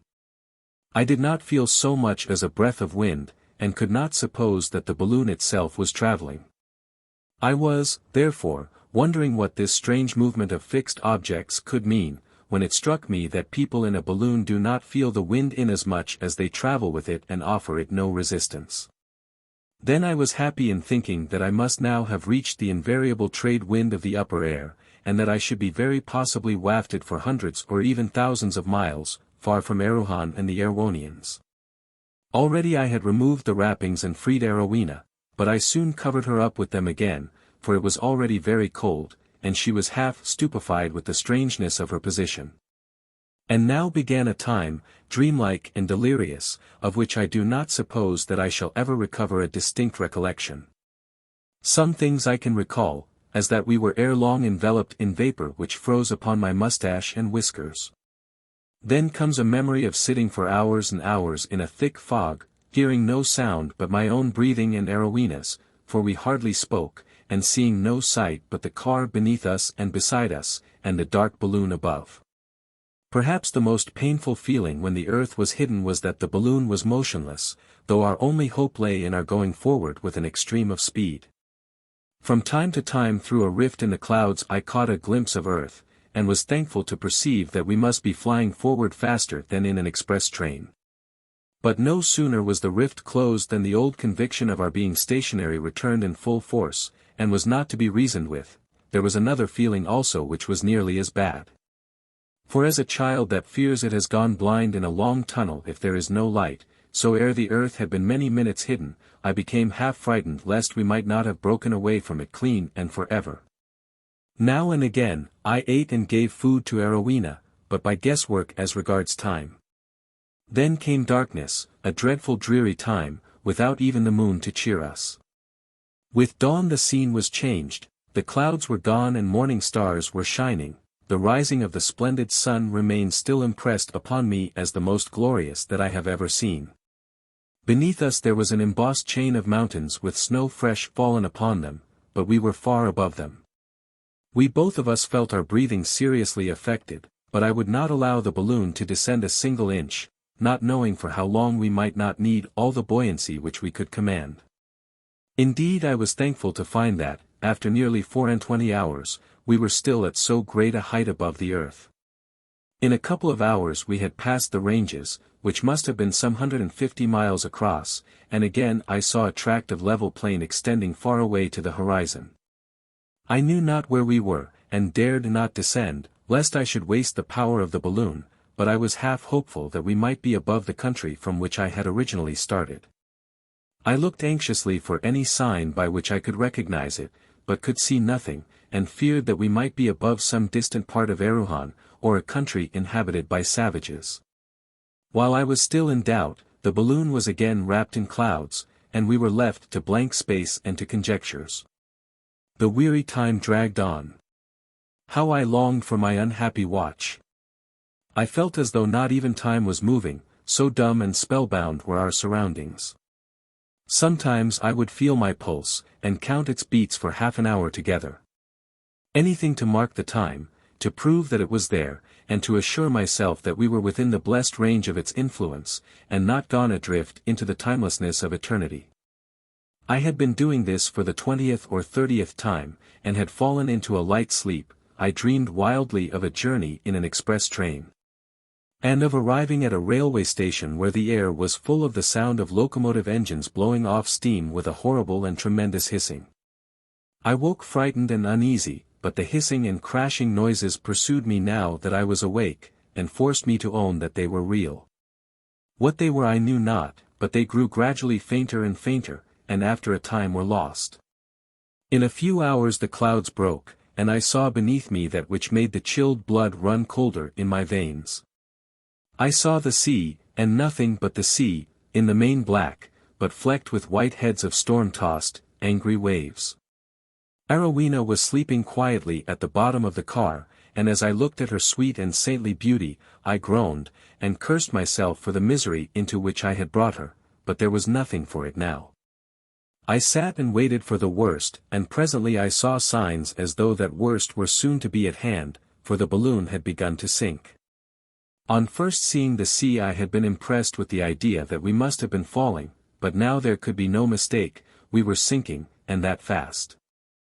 I threw out a bag of ballast, and for a time we rose again, but in the course of a few hours the sinking recommenced, and I threw out another bag. Then the battle commenced in earnest. It lasted all that afternoon and through the night until the following evening. I had seen never a sail nor a sign of a sail, though I had half blinded myself with straining my eyes incessantly in every direction. We had parted with everything but the clothes which we had upon our backs, food and water were gone, all thrown out to the wheeling albatrosses, in order to save us a few hours or even minutes from the sea. I did not throw away the books till we were within a few feet of the water, and clung to my manuscripts to the very last. Hope there seemed none whatever, yet, strangely enough we were neither of us utterly hopeless, and even when the evil that we dreaded was upon us, and that which we greatly feared had come, we sat in the car of the balloon with the waters up to our middle, and still smiled with a ghastly hopefulness to one another. He who has crossed the St. Gothard will remember that below Andermatt there is one of those alpine gorges which reach the very utmost limits of the sublime and terrible. The feelings of the traveler have become more and more highly wrought at every step, until at last the naked and overhanging precipices seem to close above his head, as he crosses a bridge hung in mid-air over a roaring waterfall, and enters on the darkness of a tunnel, hewn out of the rock. What can be in store for him on emerging? Surely something even wilder and more desolate than that which he has seen already. Yet his imagination is paralyzed, and can suggest no fancy or vision of anything to surpass the reality which he had just witnessed. Awed and breathless he advances, when lo! the light of the afternoon sun welcomes him as he leaves the tunnel, and behold a smiling valley, a babbling brook, a village with tall belfries, and meadows of brilliant green, these are the things which greet him. And he smiles to himself as the terror passes away and in another moment is forgotten. So fared it now with ourselves. We had been in the water some 2 or 3 hours, and the night had come upon us. We had said farewell for the 100th time, and had resigned ourselves to meet the end. Indeed I was myself battling with a drowsiness from which it was only too probable that I should never wake, when suddenly, Arowhena touched me on the shoulder, and pointed to a light and to a dark mass which was bearing right upon us. A cry for help, loud and clear and shrill, broke forth from both of us at once, and in another 5 minutes we were carried by kind and tender hands on to the deck of an Italian vessel. Chapter 29, Conclusion. The ship was the Principe Umberto, bound from Callao to Genoa. She had carried a number of emigrants to Rio, had gone thence to Callao, where she had taken in a cargo of guano, and was now on her way home. The captain was a certain Giovanni Johnny, a native of Sestri. He has kindly allowed me to refer to him in case the truth of my story should be disputed, but I grieve to say that I suffered him to mislead himself in some important particulars. I should add that when we were picked up we were 1,000 miles from land. As soon as we were on board, the captain began questioning us about the siege of Paris, from which city he had assumed that we must have come, notwithstanding our immense distance from Europe. As may be supposed, I had not heard a syllable about the war between France and Germany, and was too ill to do more than assent to all that he chose to put into my mouth. My knowledge of Italian is very imperfect, and I gathered little from anything that he said, but I was glad to conceal the true point of our departure, and resolved to take any cue that he chose to give me. The line that thus suggested itself was that there had been 10 or 12 others in the balloon, that I was an English milord, and Arowhena a Russian countess. That all the others had been drowned, and that the dispatches which we had carried were lost. I came afterwards to learn that this story would not have been credible, had not the captain been for some weeks at sea, for I found that when we were picked up, the Germans had already long been masters of Paris. As it was, the captain settled the whole story for me, and I was well content. In a few days we sighted an English vessel bound from Melbourne to London with wool. At my earnest request, in spite of stormy weather which rendered it dangerous for a boat to take us from one ship to the other, the captain consented to signal the English vessel, and we were received on board. But we were transferred with such difficulty that no communication took place as to the manner of our being found. I did indeed hear the Italian mate who was in charge of the boat shout out something in French to the effect that we had been picked up from a balloon, but the noise of the wind was so great, and the captain understood so little French that he caught nothing of the truth, and it was assumed that we were two persons who had been saved from shipwreck. When the captain asked me in what ship I had been wrecked, I said that a party of us had been carried out to sea in a pleasure boat by a strong current, and that Arowhena, whom I described as a Peruvian lady, and I were alone saved. There were several passengers, whose goodness towards us we can never repay. I grieve to think that they cannot fail to discover that we did not take them fully into our confidence. But had we told them all, they would not have believed us, and I was determined that no one should hear of Erewhon, or have the chance of getting there before me, as long as I could prevent it. Indeed, the recollection of the many falsehoods which I was then obliged to tell, would render my life miserable were I not sustained by the consolations of my religion. Among the passengers there was a most estimable clergyman, by whom Arowhena and I were married within a very few days of our coming on board. After a prosperous voyage of about 2 months, we sighted the Land's End, and in another week we were landed at London. A liberal subscription was made for us on board the ship, so that we found ourselves in no immediate difficulty about money. I accordingly took Arowhena down into Somersetshire, where my mother and sisters had resided when I last heard of them. To my great sorrow I found that my mother was dead, and that her death had been accelerated by the report of my having been killed, which had been brought to my employer's station by Chowbok. It appeared that he must have waited for a few days to see whether I returned, that he then considered it safe to assume that I should never do so, and had accordingly made up a story about my having fallen into a whirlpool of seething waters while coming down the gorge homeward. Search was made for my body, but the rascal had chosen to drown me in a place where there would be no chance of its ever being recovered. My sisters were both married, but neither of their husbands was rich. No one seemed overjoyed on my return. And I soon discovered that when a man's relations have once mourned for him as dead, they seldom like the prospect of having to mourn for him a second time. Accordingly I returned to London with my wife, and through the assistance of an old friend supported myself by writing good little stories for the magazines, and for a tract society. I was well paid. And I trust that I may not be considered presumptuous in saying that some of the most popular of the brochures which are distributed in the streets, and which are to be found in the waiting rooms of the railway stations, have proceeded from my pen. During the time that I could spare, I arranged my notes and diary till they assumed their present shape. There remains nothing for me to add, save to unfold the scheme which I propose for the conversion of Erewhon. That scheme has only been quite recently decided upon as the one which seems most likely to be successful.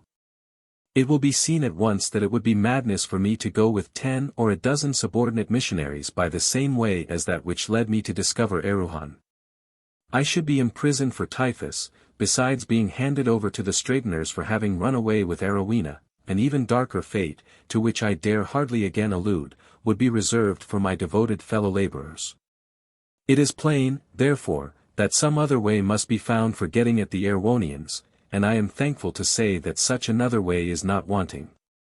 One of the rivers which descends from the snowy mountains, and passes through Erewhon, is known to be navigable for several hundred miles from its mouth. Its upper waters have never yet been explored, but I feel little doubt that it will be found possible to take a light gunboat, for we must protect ourselves, to the outskirts of the Erewhonian country. I propose, therefore, that one of those associations should be formed in which the risk of each of the members is confined to the amount of his stake in the concern. The first step would be to draw up a prospectus. In this I would advise that no mention should be made of the fact that the Erewhonians are the lost tribes. The discovery is one of absorbing interest to myself, but it is of a sentimental rather than commercial value, and business is business. The capital to be raised should not be less than £50,000, and might be either in £5 or £10 shares as hereafter determined. This should be amply sufficient for the expenses of an experimental voyage. When the money had been subscribed, it would be our duty to charter a steamer of some 12 or 1400 tons burden, and with accommodation for a cargo of steerage passengers. She should carry 2 or 3 guns in case of her being attacked by savages at the mouth of the river. Boats of considerable size should be also provided, and I think it would be desirable that these also should carry 2 or 3 6-pounders. The ship should be taken up the river as far as was considered safe, and a picked party should then ascend in the boats. The presence both of Arowhena and myself would be necessary at this stage, inasmuch as our knowledge of the language would disarm suspicion, and facilitate negotiations. We should begin by representing the advantages afforded to labor in the colony of Queensland, and point out to the Erewhonians that by emigrating thither, they would be able to amass, each and all of them, enormous fortunes, a fact which would be easily provable by a reference to statistics. I have no doubt that a very great number might be thus induced to come back with us in the larger boats, and that we could fill our vessel with emigrants in 3 or 4 journeys.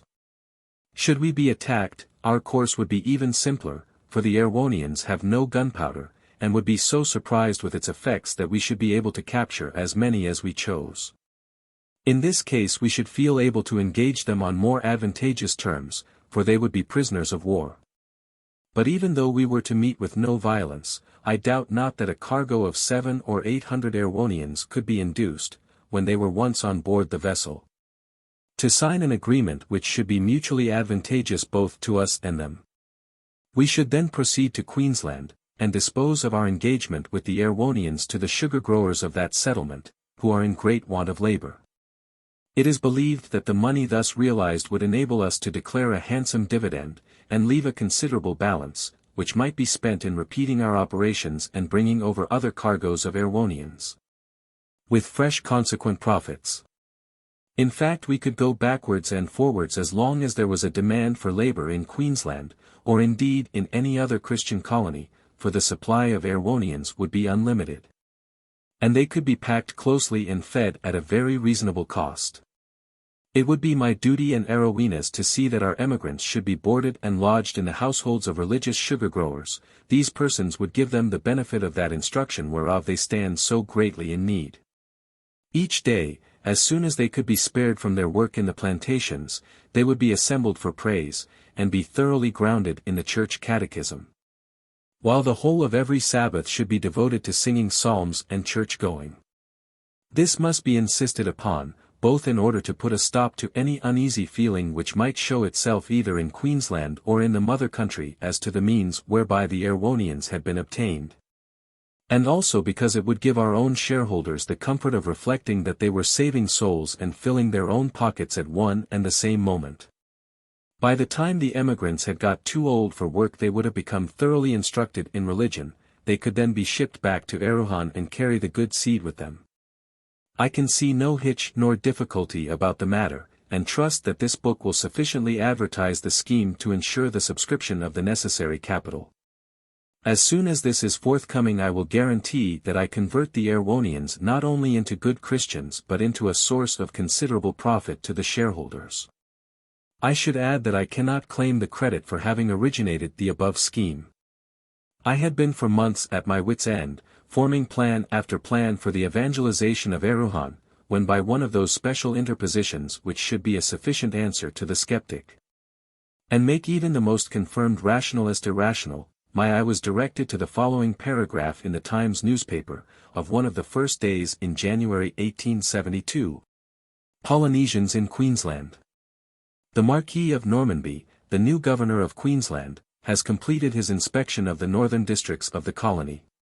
It is stated that at Mackay, one of the best sugar-growing districts, His Excellency saw a good deal of the Polynesians. In the course of a speech to those who entertained him there, the Marquis said, "I have been told that the means by which Polynesians were obtained were not legitimate, but I have failed to perceive this. In so far at least as Queensland is concerned.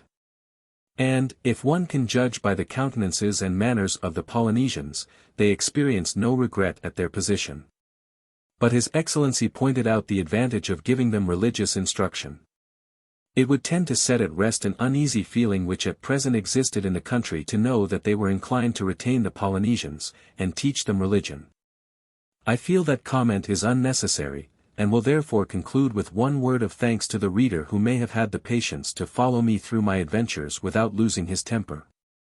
But with two, for any who may write at once to the Secretary of the Erewhon Evangelization Company, Limited, at the address which shall hereafter be advertised, and request to have his name put down as a shareholder. P.S. I had just received and corrected the last proof of the foregoing volume, and was walking down the Strand from Temple Bar to Charing Cross, when on passing Exeter Hall I saw a number of devout-looking people crowding into the building with faces full of interested and complacent anticipation. I stopped, and saw an announcement that a missionary meeting was to be held forthwith, and that the native missionary, the Rev. William Habakkuk, from the colony from which I had started on my adventures, would be introduced, and make a short address. After some little difficulty I obtained admission, and heard 2 or 3 speeches, which were prefatory to the introduction of Mr. Habakkuk. One of these struck me as perhaps the most presumptuous that I had ever heard. The speaker said that the races of whom Mr. Habakkuk was a specimen, were in all probability the lost 10 tribes of Israel. I dared not contradict him then, but I felt angry and injured at hearing the speaker jump to so preposterous a conclusion upon such insufficient grounds. The discovery of the 10 tribes was mine, and mine only. I was still in the very height of indignation, when there was a murmur of expectation in the hall, and Mr. Habakkuk was brought forward. The reader may judge of my surprise at finding that he was none other than my old friend Chowbok. My jaw dropped, and my eyes almost started out of my head with astonishment.